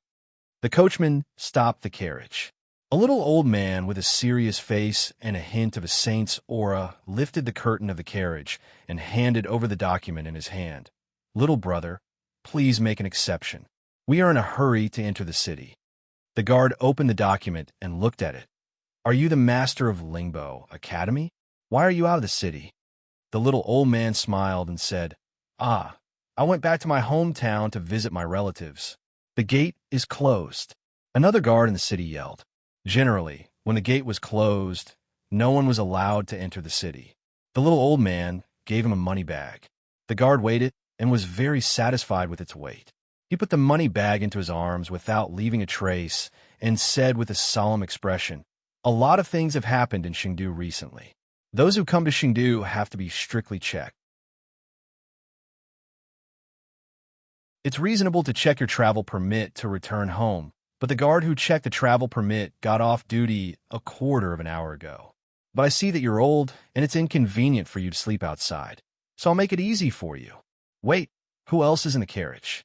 The little old man said with a calm expression, "It's my wife." The guard glanced to the curtain. He saw a plainly dressed old lady holding a jar of candied fruits and nibbling on them. "What are you looking at?" The old lady glared at him fiercely. The guard was stunned by the scolding. They want to check the household register. Are they a couple just because they say so? At this moment, the old lady's back was itchy and she wanted to scratch it. As soon as she raised her hand, the guard saw the little old man beside her and reflexively covered his head. The guard was speechless.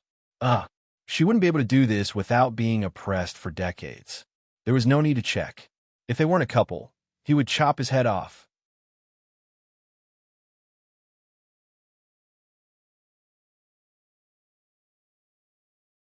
Chapter 776.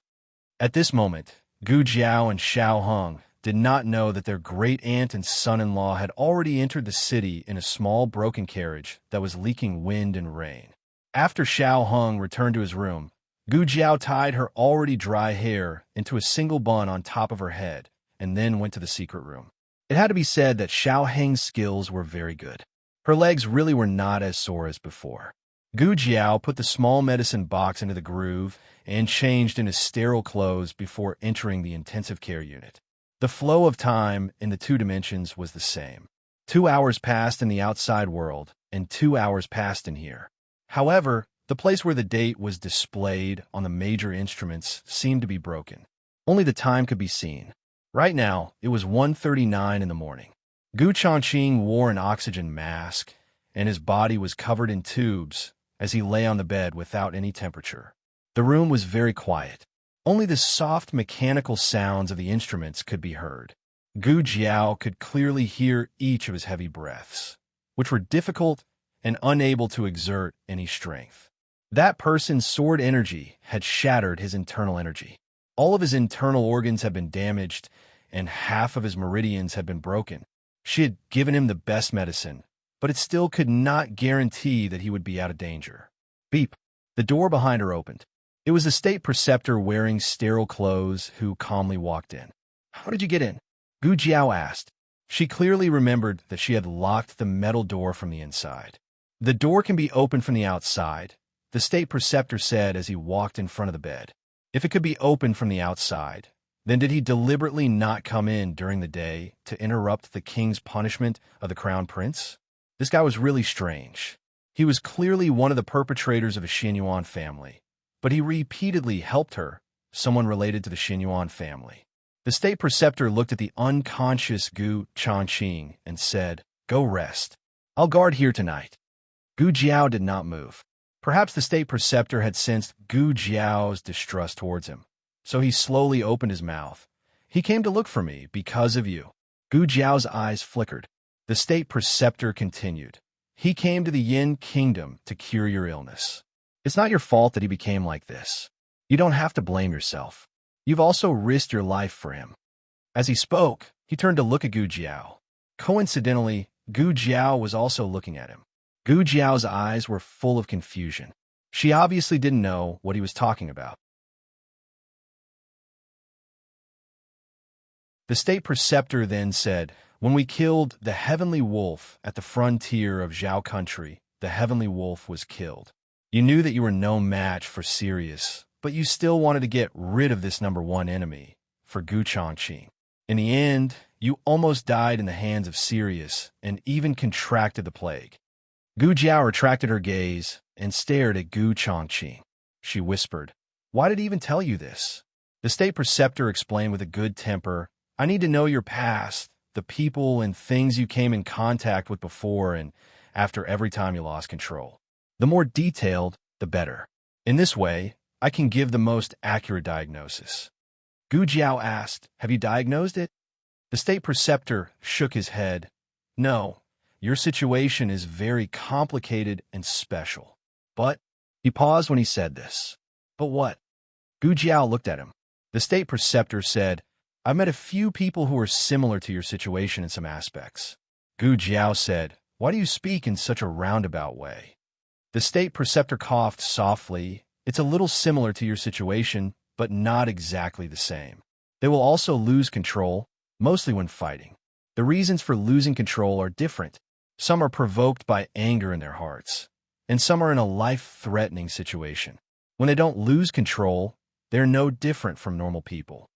Gu Jiao thought for a moment. "Will their strength increase after losing control?" The state preceptor said, "Yes, but not as much as you." That's why I said that your situation is similar, but not exactly the same. It was indeed different.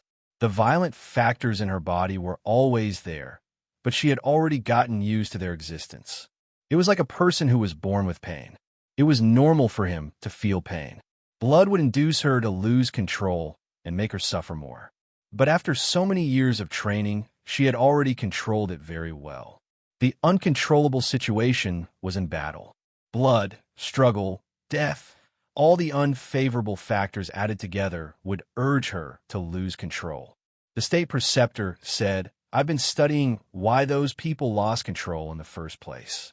I found that they were not born like this. It was all after they were poisoned. You've seen Fifth Han.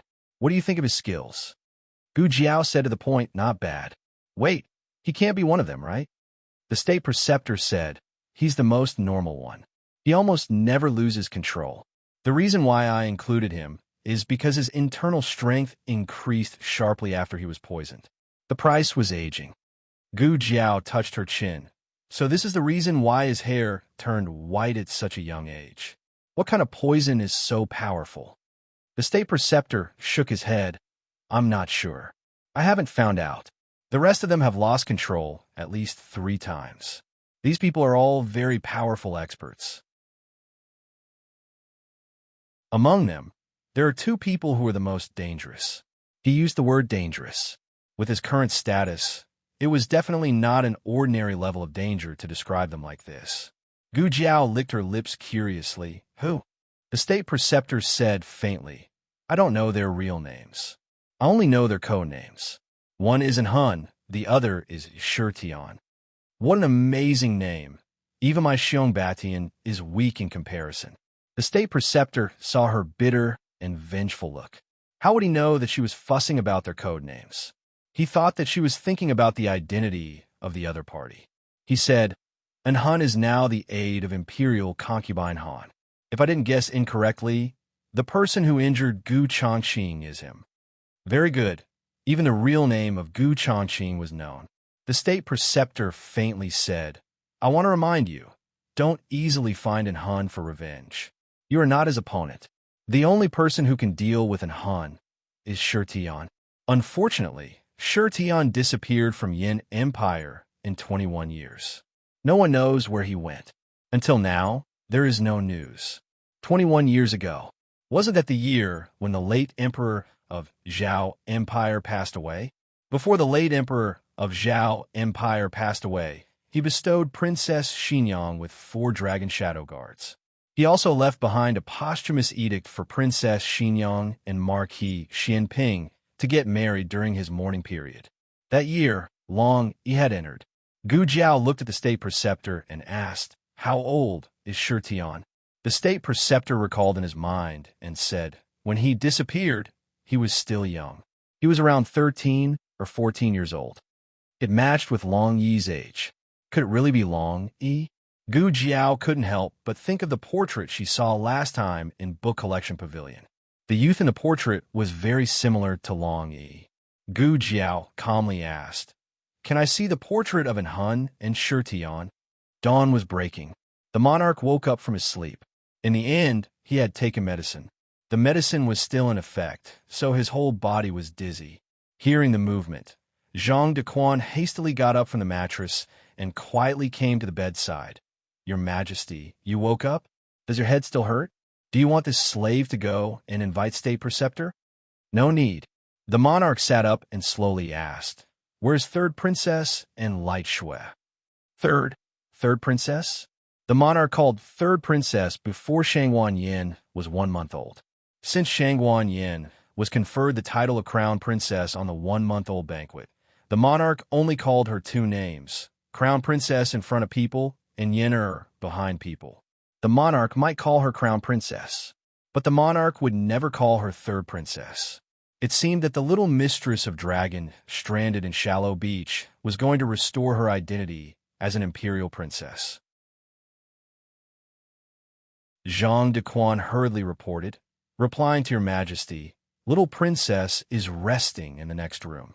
This slave asked the wet nurse in the palace to come and take care of her. The third princess was rescued in the secret room for 6 hours before she came out. The third princess already had an old injury, and there were nails in her spine. She also took a sword for your majesty. Commander Xiao said. Whether she could wake up or not depends on the third princess' luck. After the monarch woke up, for a moment, he felt that the punishment he gave to Shangguan Qi seemed to be too much. In the beginning, Shangguan Qi didn't want to kill him. It was the assassin who took the initiative to bewitch the crown prince to kill the monarch. But when he heard that Shangguan Yin might not survive, the monarch's anger rose again. Why didn't Shangguan Qi rush over to block the sword? His people plotted a rebellion, but Shangguan Yin was stabbed instead. He didn't say anything to stop it. Scared silly? I'm afraid he acquiesced to the actions of the assassin. The monarch began to imagine again. The more he imagined, the angrier he became. I should have crippled him earlier. The monarch went to Shangguan Yan's room. Shangguan Yan's injury was made with a prop. When the gauze was removed, the stitched wound could really be seen. But in fact, the monarch didn't really want to remove her gauze. The monarch looked at Xiao Hung, who was waiting by the bed, and sighed. Your own body is more important. Don't overwork yourself. There are palace servants here. Although it was said that there were palace servants, in fact, there was only a little palace maid. The monarch felt more guilty in his heart. Zhang de Quan. This slave is here. Zhang de Quan stepped forward and said knowingly, after this slave returns to the palace, I will immediately pick a few clever palace servants. The monarch still had to go to court, so he stood by the bed for a while and then left. Respectfully send off imperial grandfather. Xiao Hung cupped his fist and saluted. Gone? Shangguan Yin opened the mosquito net and poked her head out of the mosquito net. Xiao Hung hurriedly pressed her back into the mosquito net. Imperial grandfather, take care. She hasn't stepped out yet.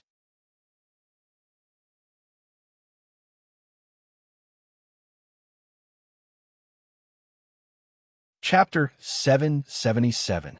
There are all kinds of novels that can't be found on the internet. The monarch turned around. Xiao Hung smiled. He was smiling too much. He changed his state in a second. He was so weak and pale that he couldn't smile. Take care of yourself. Okay. The monarch nodded with a complicated expression. He put his hand behind his back and led Zhang de Quan and the wet nurse who was holding the little princess out of the Kylin Hall.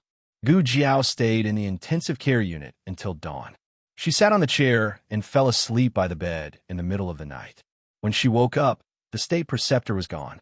2 men of sacrifice were guarding the iron gate again. They didn't react much when they saw Gu Jiao come out. What did the state preceptor say to you? Gu Jiao asked them. One of them said, the state preceptor said that no one can enter except for him and Mr. Xiao. Gu Jiao nodded and muttered to herself, that's more like it. Xiao Hung opened the door and walked to Gu Jiao. Are you tired? I asked someone to make porridge. Go and have some. Okay. Gu Jiao walked to his room with him. Where's Jing Kong? The 2 men of sacrifice were behind them. Xiao Hung said carefully he went to school. His sister came to pick him up. He was telling Gu Jiao that little Jing Kong was safe with Gu Chengfeng. Gu Jiao was relieved. She went to Xiao Hang's room to have a bowl of porridge. Although the summer was hot, she was exhausted. She still had a good appetite. She ate a big meat bun. Where's the little princess? She asked. Xiao Hung said. She went back to the palace with the monarch. Also, the monarch seems to have restored my mother's identity as the empress. Xiao Hung didn't go to the imperial court, but the monarch called Shangguan Yin the third princess this morning. It must be true. Gu Jiao nodded in satisfaction. That's great. After paying such a huge price, it wasn't just to depose the crown prince. First, she would restore her status as the empress. The next step would be to scheme for the position of the crown princess. Speaking of this, Gu Jiao suddenly remembered the conversation with the state preceptor in the ICU in the middle of the night. She took the handkerchief, wiped her mouth, and said to Xiao Hung, you don't need to find an excuse to go to the crown prince's mansion. I already know who stabbed Gu Changqing. He's Imperial Concubine Han's advisor, a very powerful expert. People call him An Han. An Han? Xiao Hung muttered. She didn't understand what he was saying, but it sounded impressive. Did the Imperial tutor tell you? He asked. Yes. Gu Jiao nodded. He also told me about 5th Master Han's secret. Fifth Master Han's hair turned white because he was poisoned and aged prematurely, but it also increased his power. Xiao Hung was puzzled. Premature aging. Increase one's power? So strange. In the end, what kind of poison is it? Gu Jiao shook her head. I don't know. Later, I'll find an opportunity to ask Madame Nan. But I think Qi Xian has been in Han family for so long, but he still hasn't cured the poison in Han Si's body. I'm afraid the origin of this poison is not simple. In addition, the state preceptor also mentioned a person, but I don't know whether it's Long Yi or not. In those years, the late emperor left behind a total of 8 dragon shadow guards. Among them, the younger one was given to the emperor of Zhao country, and the older one was given to Princess Xinyang. These death warriors were all bought by the old Liang Wang through the underground martial arts field. At the time of purchase, both sides concluded a 10-year contract, and they were trained according to the requirements of the late emperor. And the dragon shadow guards given to Princess Xinyang were the first batch of death warriors. They were already almost trained. If they still needed to continue training in the camp, perhaps Long Yi would have been exposed. Sometimes life was truly full of coincidences. Gu Jiao and Xiao Hung talked about the matter of Sky Splitter and in Han. Xiao Hung asked, "Do you think Long Yi is Sky Splitter?" Gu Jiao thought for a moment and said, "If it was only the state preceptor who said so, I might not easily think of Long Yi, but last time I saw a portrait from the 3rd floor of the library pavilion. The youth in the portrait was very similar to Long Yi." Xiao Hung was silent. 3rd floor. The entire state preceptor hall? No, to be exact, the biggest secret of the entire Yin country was there. If the person in the portrait was really Long Yi, then Long Yi really had a great origin. After a quarter of an hour, Gu Jiao was taken to the 3rd floor of the library pavilion by Yi Qing. She had obtained the state preceptor's permission to read a certain area, but she still couldn't wander around the rest of the place. She looked at the 3-meter-high big bookshelf in front of her and said in a daze, "I just want to find the portrait of Sky Splitter. There's no need to be so ostentatious." This big bookshelf that occupied almost an entire wall was something she could look at. Yi Qing pointed to the bookshelf and said, "There are portraits of Sky Splitter and in Han in here." Gu Jiao was slightly stunned. "What do you mean?" Yi Qing explained, "Sky Splitter and in Han never show their true faces. These are all portraits drawn by people who claim to have seen Sky Splitter and in Han in Jianghu.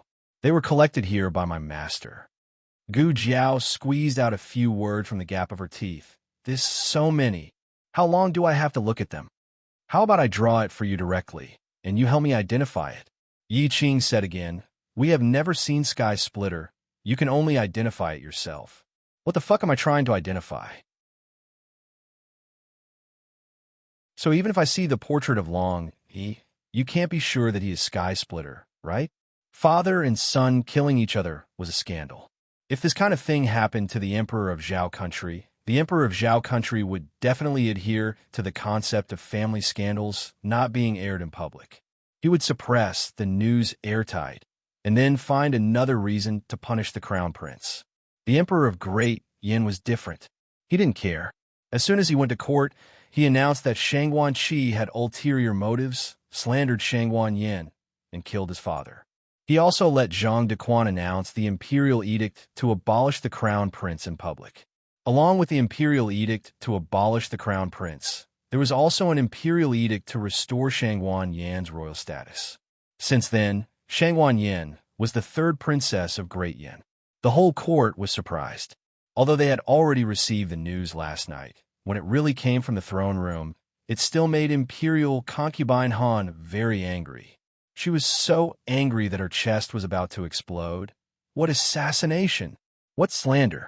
That person called Long Outyin is clearly a spy placed in the Crown Prince Palace by Shangguan Yin. Is His Majesty old and confused?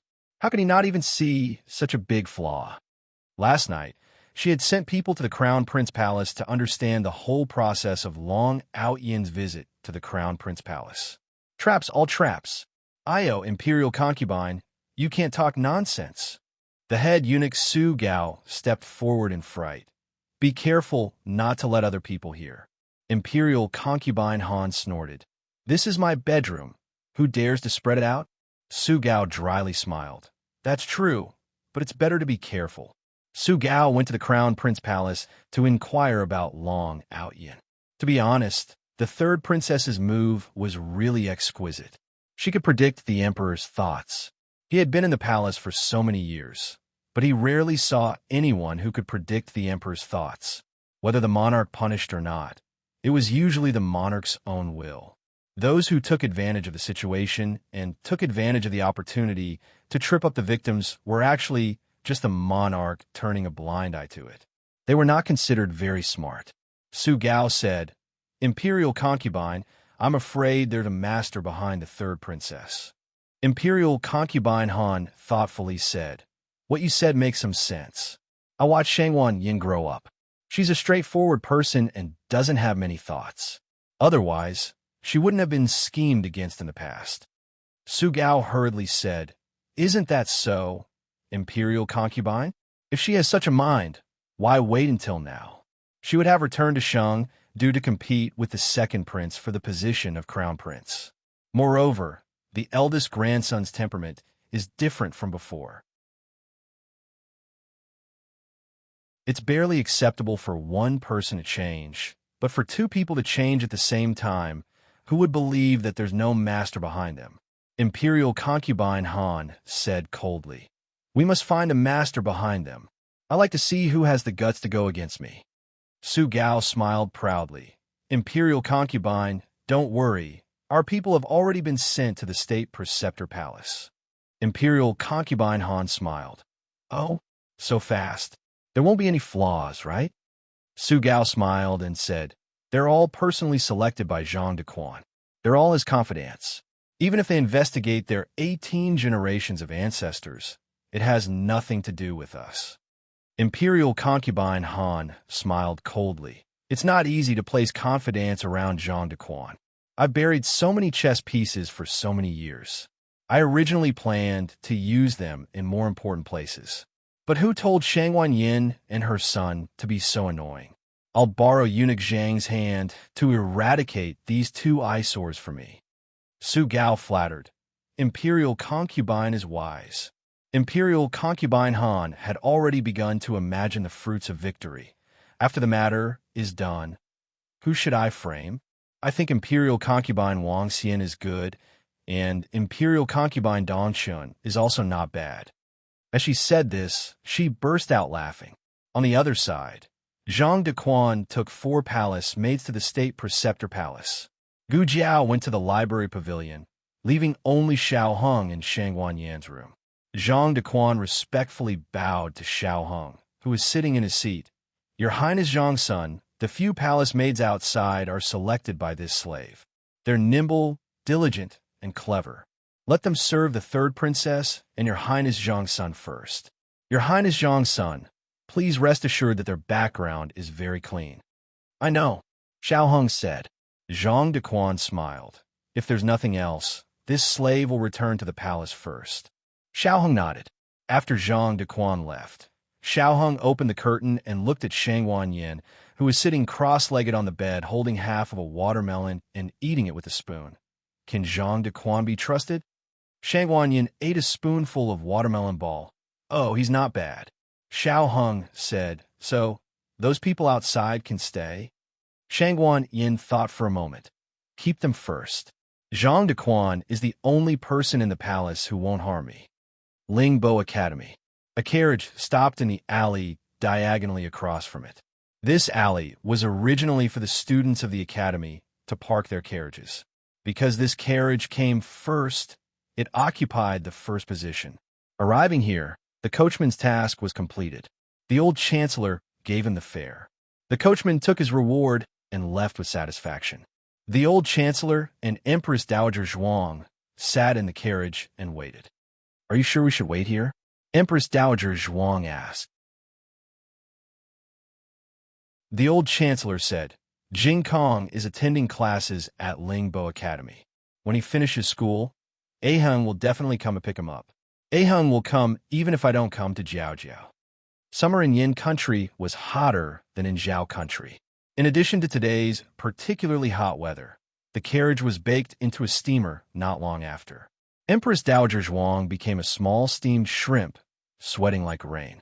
She leaned against the wall of the carriage, feeling hopeless. Didn't it just rain at night?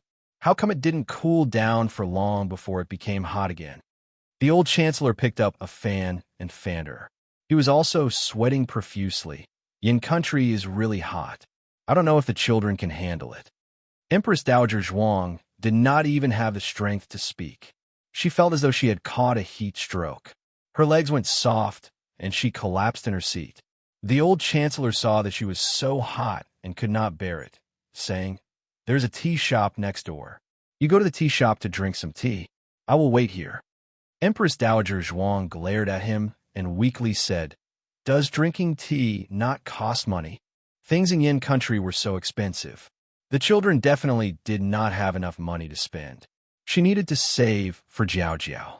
Of course, there was another important reason. She needed to see Jiao Jiao as soon as possible. Although it might not be Jiao Jiao that came to pick up Jing Kong. The two waited from morning until afternoon. It was so hot that they lost their temper. Finally, Lingbo Academy began to dismiss classes.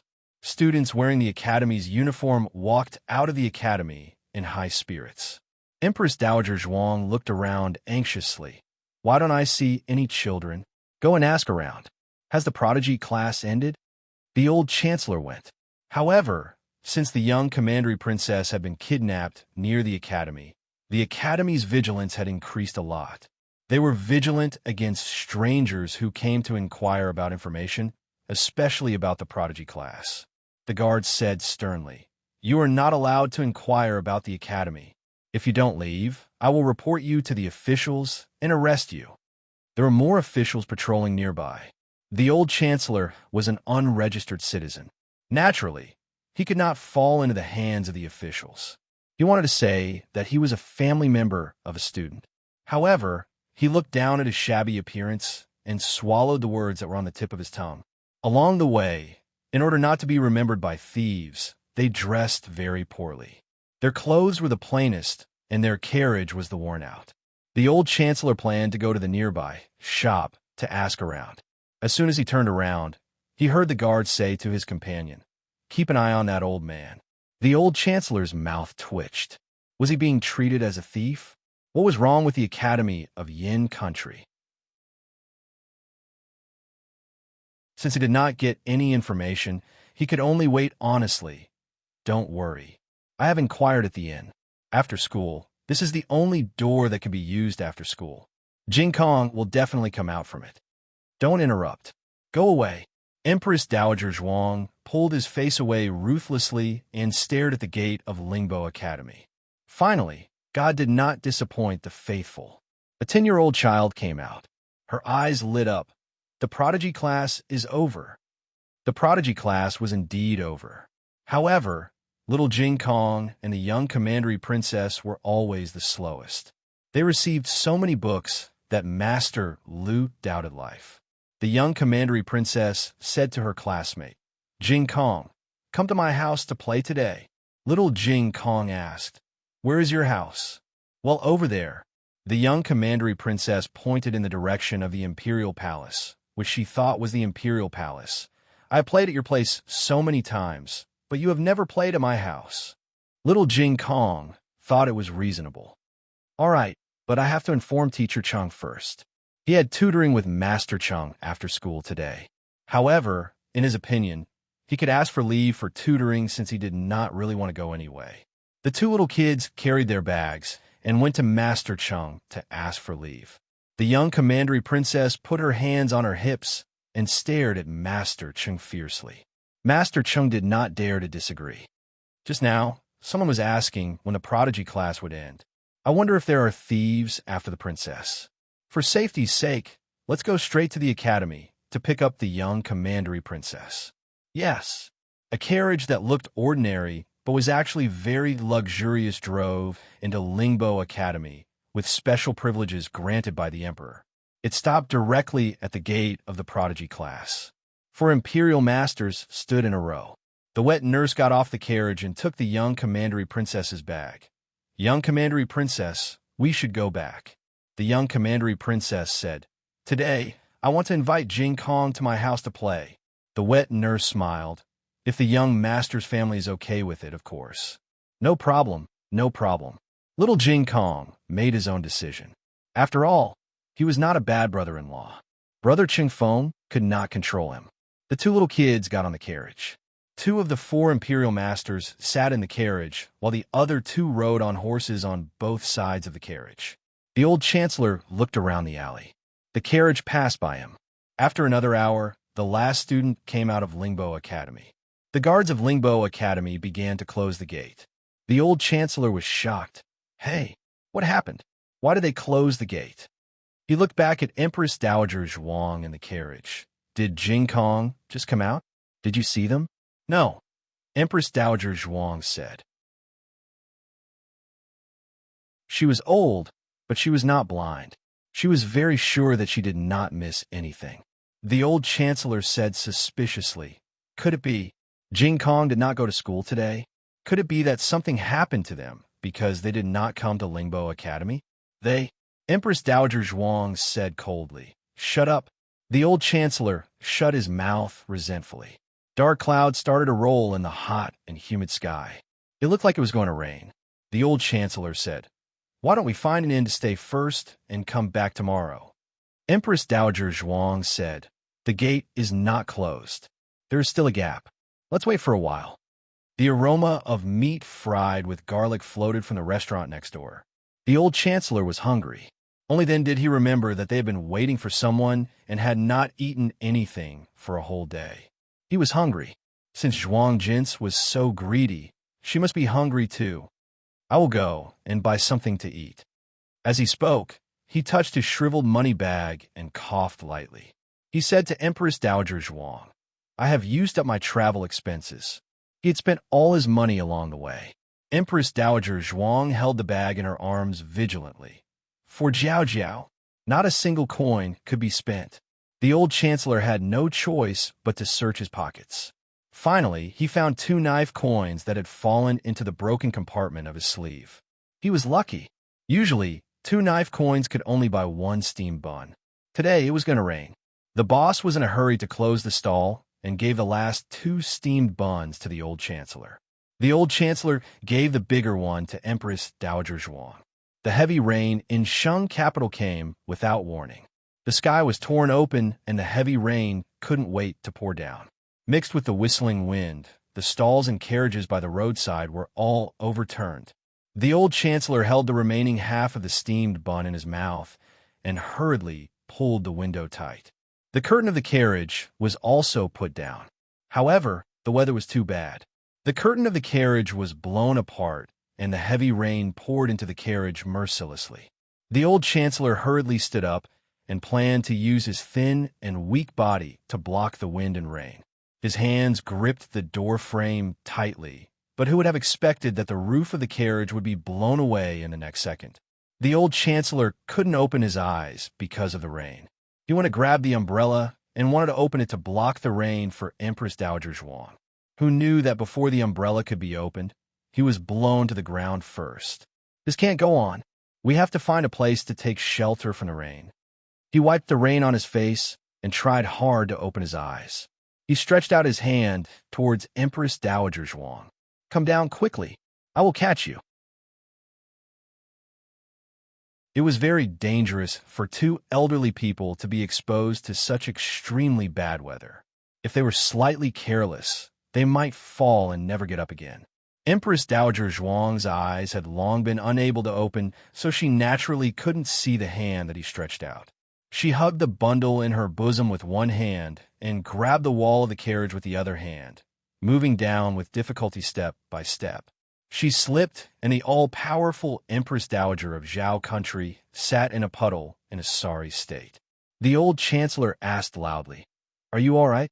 Empress Dowager Zhuang protected the bundle in her bosom. "I'm fine." She tried to stand up but fell back a few times. The old chancellor spent a lot of effort to finally walk close to her. The old chancellor stretched out his hand to grab her arm.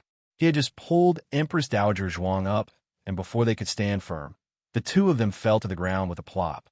At this moment, A beggar in his early 20s suddenly rushed over from behind the two of them. He snatched the bundle in Empress Dowager Zhuang's hands and ran away. Travel expenses. Empress Dowager Zhuang's gaze turned cold. That was the money she brought for Jiao Jiao. She scrimped and saved along the way and didn't spend a single banknote. In the end, it was snatched by a little thief. Empress Dowager Zhuang was angry. She didn't know where she got the strength. She didn't care about the bruises on her body and picked up the stick on the ground and threw it at the little beggar. The little beggar was hit by the stick and fell into the rain with a plop. Empress Dowager Zhuang walked with the steps of an old lady chasing away her unfilial grandson and came to the young beggar angrily. She picked up the stick on the ground again and beat the beggar. Who told you to snatch Aijia's things? Who told you to snatch Jiao Jiao's money? Who told you to steal chickens and dogs? Who told you to not do proper things? The rain was heavy, and Empress Dowager Zhuang spoke the language of Zhao country in anger. The beggar didn't understand a word, but the stick on his body was clearly hit. Aya, stop hitting. Stop hitting. I'll get it back to you. I'll get it back to you. You damn woman. How can you be so strong? The beggar was almost beaten into a pig's head. How could he have expected that a little old lady who fell and couldn't get up would be so ruthless in beating people? She was too heavy-handed. Empress Dowager Zhuang hit him with the stick again and almost killed his thousands of children and grandchildren. The beggar trembled and looked at the stick that fell between his legs. If the stick moved half an inch forward, he would. He looked at the old lady in front of him again and saw that the other party's eyes revealed a strong, murderous aura. He felt fear from the bottom of his heart. He didn't even dare to play tricks and threw the bag in his hand at the old lady. Taking advantage of the time when the old lady went to catch the bag, he rolled and crawled away. The bundle was blown apart, and the silver ingots inside fell to the ground with a crash. The banknotes were blown out by the strong wind and floated all over the alley. Empress Dowager Zhuang squatted down to pick up the banknotes. The old chancellor just sprained his ankle and limped over after a long time. He looked at Empress Dowager Zhuang, who was squatting on the ground to pick up the silver and banknotes. He suddenly had mixed feelings. She was the legitimate daughter of the Zhuang family. She was born honorable and became the empress when she entered the palace. When the late emperor passed away, she became the regent Empress Dowager. She had been standing on top of the clouds all her life and had never stooped down to pick up things from the ground, not to mention a mere stack of banknotes. Even if a valuable antique fell on the ground, she would never take a second look at it. But now he opened his mouth. Zhuang gents. Empress Dowager Zhuang picked up a banknote that floated into the sewage pit and wiped it on her sleeve. When she just came to the countryside, her family wasn't rich. Jiao Jiao had to go to the mountains to dig wild vegetables and pick mountain product to sell in the market every day before dawn. In order to save 2 copper coins for the carriage, she carried the heavy mountain products and walked more than 10 miles. At that time, she was only 14. She couldn't even bear to eat a bowl of hot soup noodles outside, and only gnawed on a hard cold steamed bun at market in the winter. But she didn't lack the silver for Liu Long's school fees. She didn't lack the meat and vegetables that the family ate. She didn't eat them herself and left them for Lu Lang, Xiao Shun, and me. Later, when the little monk came, she spared no effort to buy things for the little monk. She only bought a pair of cloth shoes for herself, and it was with Lu Lang. The old chancellor was shocked. Empress Dowager Zhuang lowered her eyes and said, "If the silver is not enough, she will always be short for herself. I don't want Jiao Jiao to suffer. I don't want her to suffer at all." The old chancellor's eyes were slightly red. It was unknown whether it was for Gu Jiao or Zhuang gents. He squatted down. "I will pick it up with you." Both of them squatted on the ground and silently picked up the rain-soaked banknotes. Empress Dowager Zhuang picked up the banknotes and suddenly felt that someone was coming. She moved her body forward and blocked the banknotes in the puddle in front of her. A young man wearing a straw raincoat, a bamboo hat, and holding a red-tasseled spear entered the alley from behind her. Empress Dowager Zhuang didn't care too much and continued to pick up the banknotes. The young man walked past her. When he reached the entrance of the alley, The young man's footsteps suddenly stopped. There were only a few banknotes left, and there seemed to be more people coming into the alley.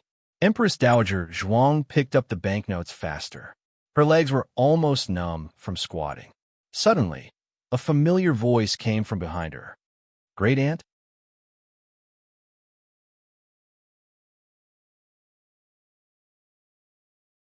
Chapter 778. Novels with content that can't be found on the internet are all here.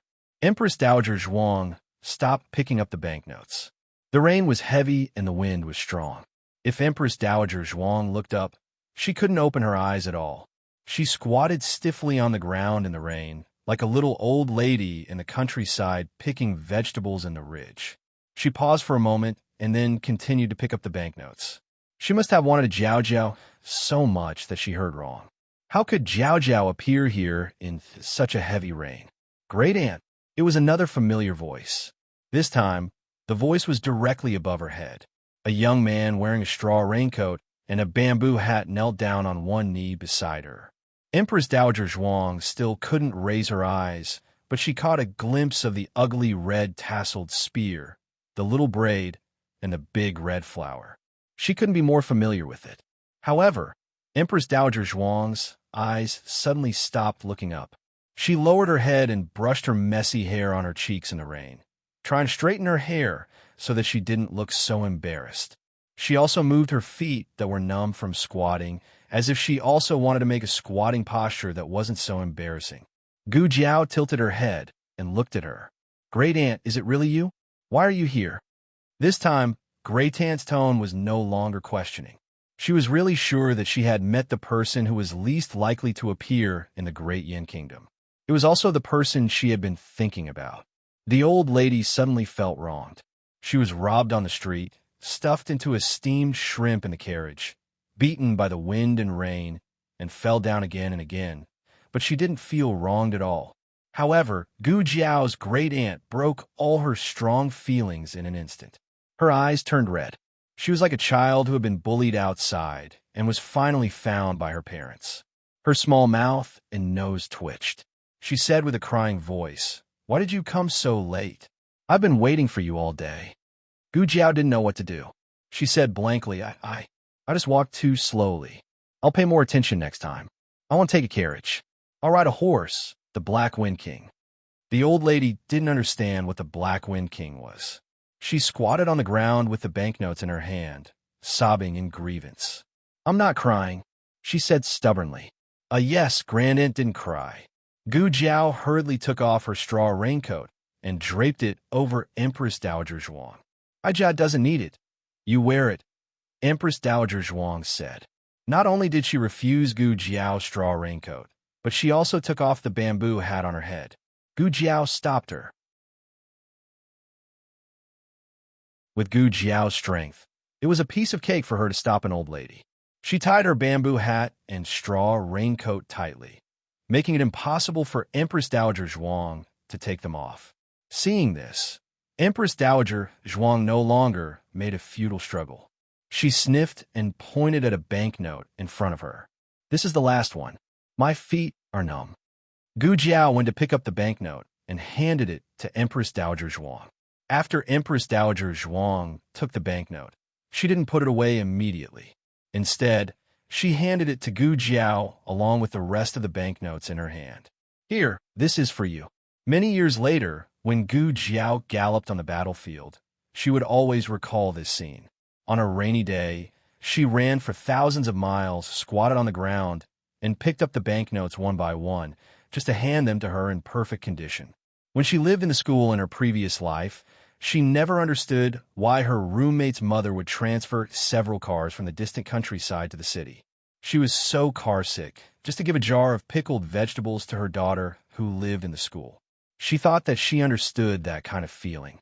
Gu Jiao carried her grandaunt to a restaurant near the alley and came back to carry the old chancellor. "I want 2 rooms, Gu Jiao said.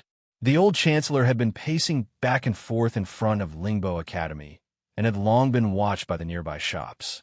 The innkeeper originally wanted to check the 2 elders' identities, but Gu Jiao directly showed the token of the Imperial Preceptor Hall.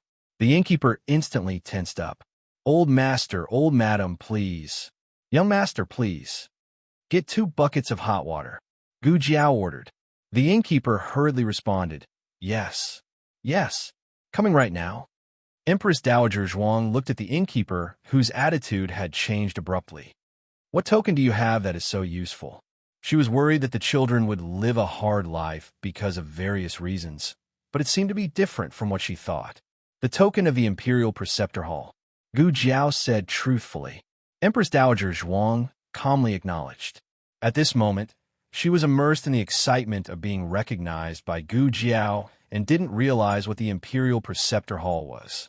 Although the 2 elders had brought luggage, it was all wet from the heavy rain.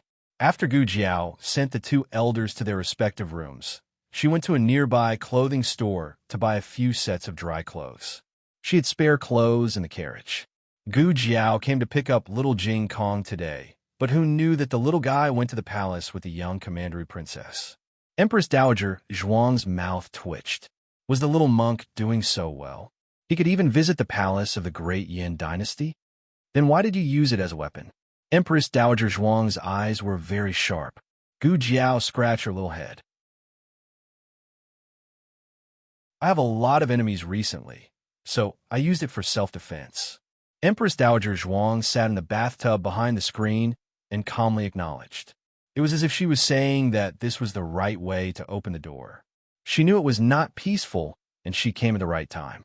When Empress Dowager Zhuang and the old chancellor finished packing, Xiao Heng also came.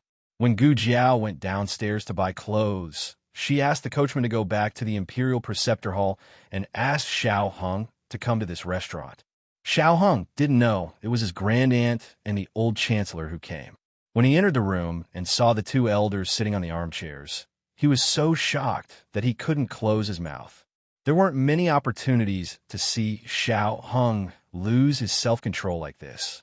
Gu Jiao sat beside her great-aunt and looked at him calmly. The corners of her lips curled up slightly. Apparently, she enjoyed her husband's confused expression very much. Xiao Heng woke up from the shock after a while. He quickly went into the room, closed the door, and bolted the door. Grandaunt, teacher, he greeted them in surprise. The old chancellor coughed lightly. It's easy to expose your identity if you call me teacher. Son-in-law. Xiao Heng changed the way he addressed him. The old chancellor lifted the teacup in satisfaction and drank a mouthful of tea with a calm expression. Xiao Heng was really shocked.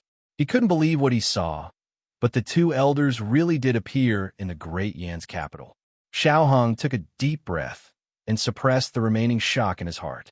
He asked the 2 elders, Grandaunt, Granduncle, why did you come to the Yin kingdom? The old chancellor asked with an accent. Are you asking for the reason or the method? Xiao Heng said, Don't be so picky. Before answering your question, can you tell me what happened to your face? The old chancellor looked at the mole under his right eye and asked. This mole was originally removed by Princess Xingyang. Xiao Heng touched the mole under his eye and said, I painted it. The old chancellor asked, Why did you paint it? Xiao Heng said, I'll tell you in detail later. First, tell me why you and Grandaunt came. The old chancellor looked serious. Isn't it because I'm worried about you? You've been gone for so long and didn't even send a letter. We've only left Zhao country for 3 months. You left a month ago and only waited for 2 months. Even the war in Zhaojiao took longer than this. What's the method? Xiao Heng asked.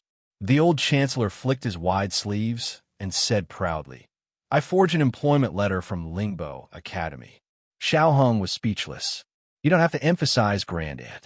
As for why the old chancellor knew what an employment letter from Lingbo Academy looked like, it was because Elder Feng had received it before. Elder Feng's talent was underestimated in Zhao country. All the academies in the Yin Kingdom were fighting for him. At least 6 academies in the Yin Kingdom had sent an invitation to Elder Feng, including Lingbo Academy in Shangdu. Unfortunately, they were all rejected by Elder Feng. The old chancellor had seen those documents and forged one according to his memory. However, Lingbo Academy's forgery was so good that he only succeeded after more than a month. If it were someone else, they wouldn't be able to forge it at all. Gu Jiao leaned against her grandaunt and listened to the conversation between the master and disciple.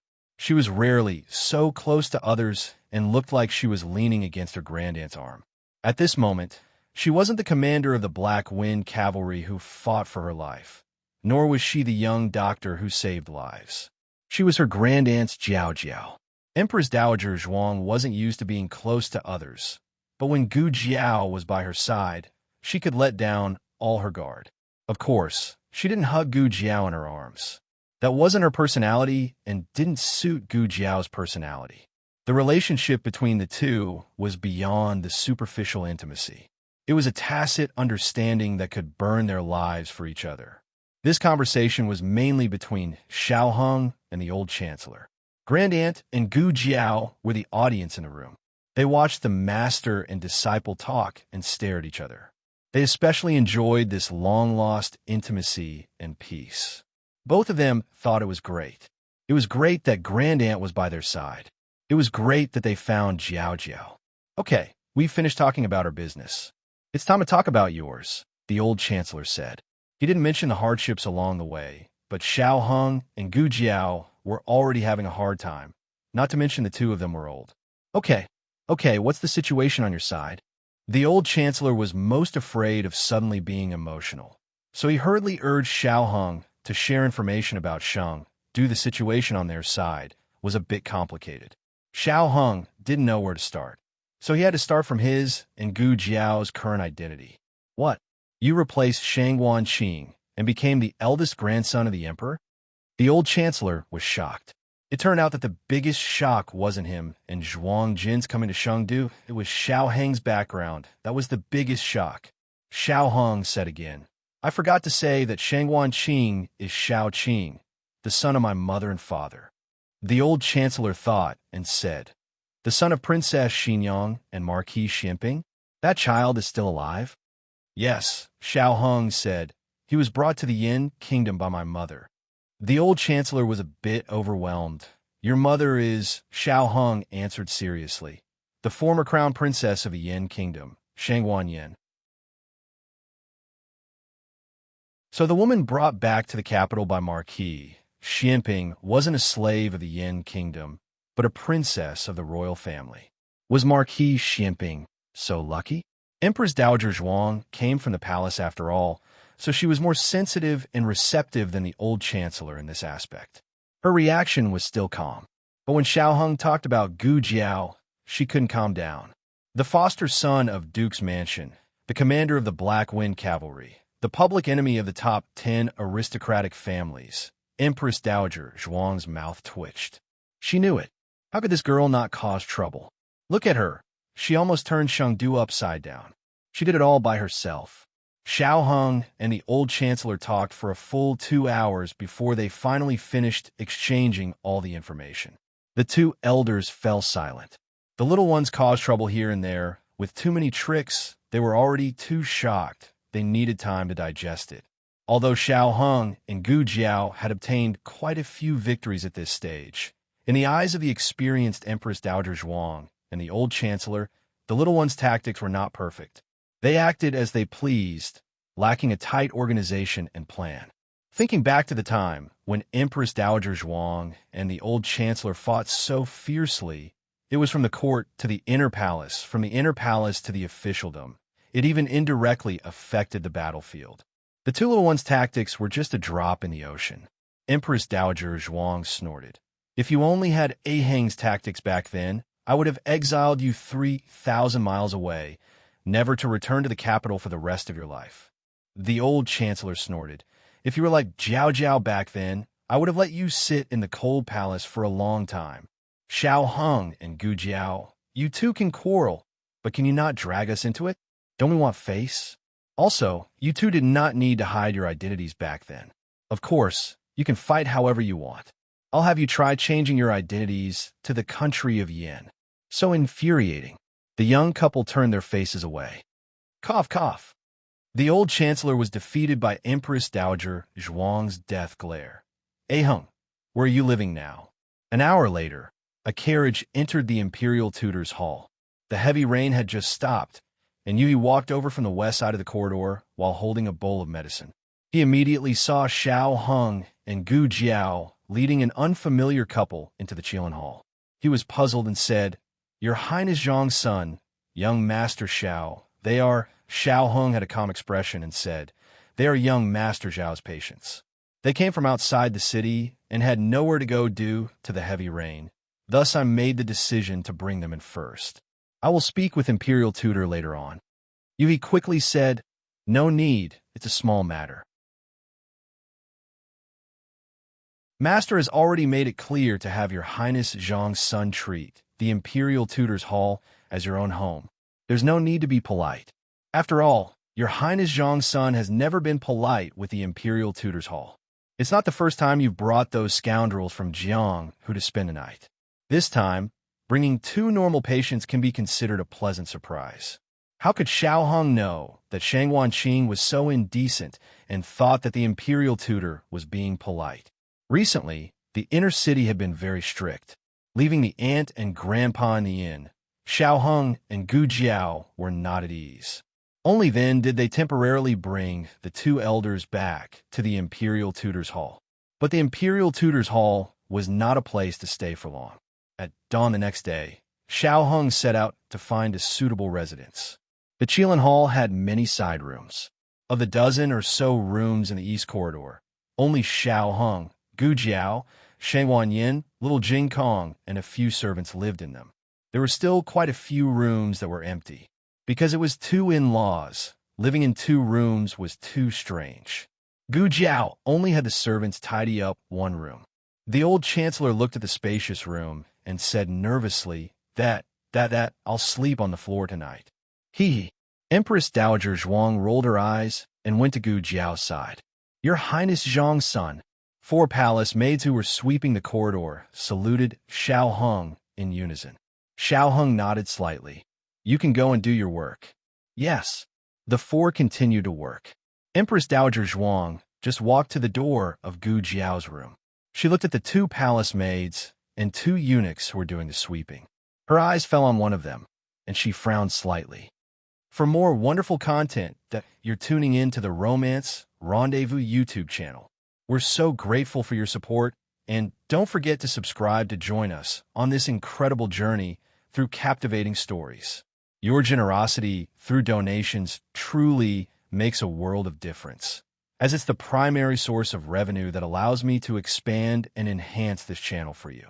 Thank you from the bottom of my heart for being a part of this adventure.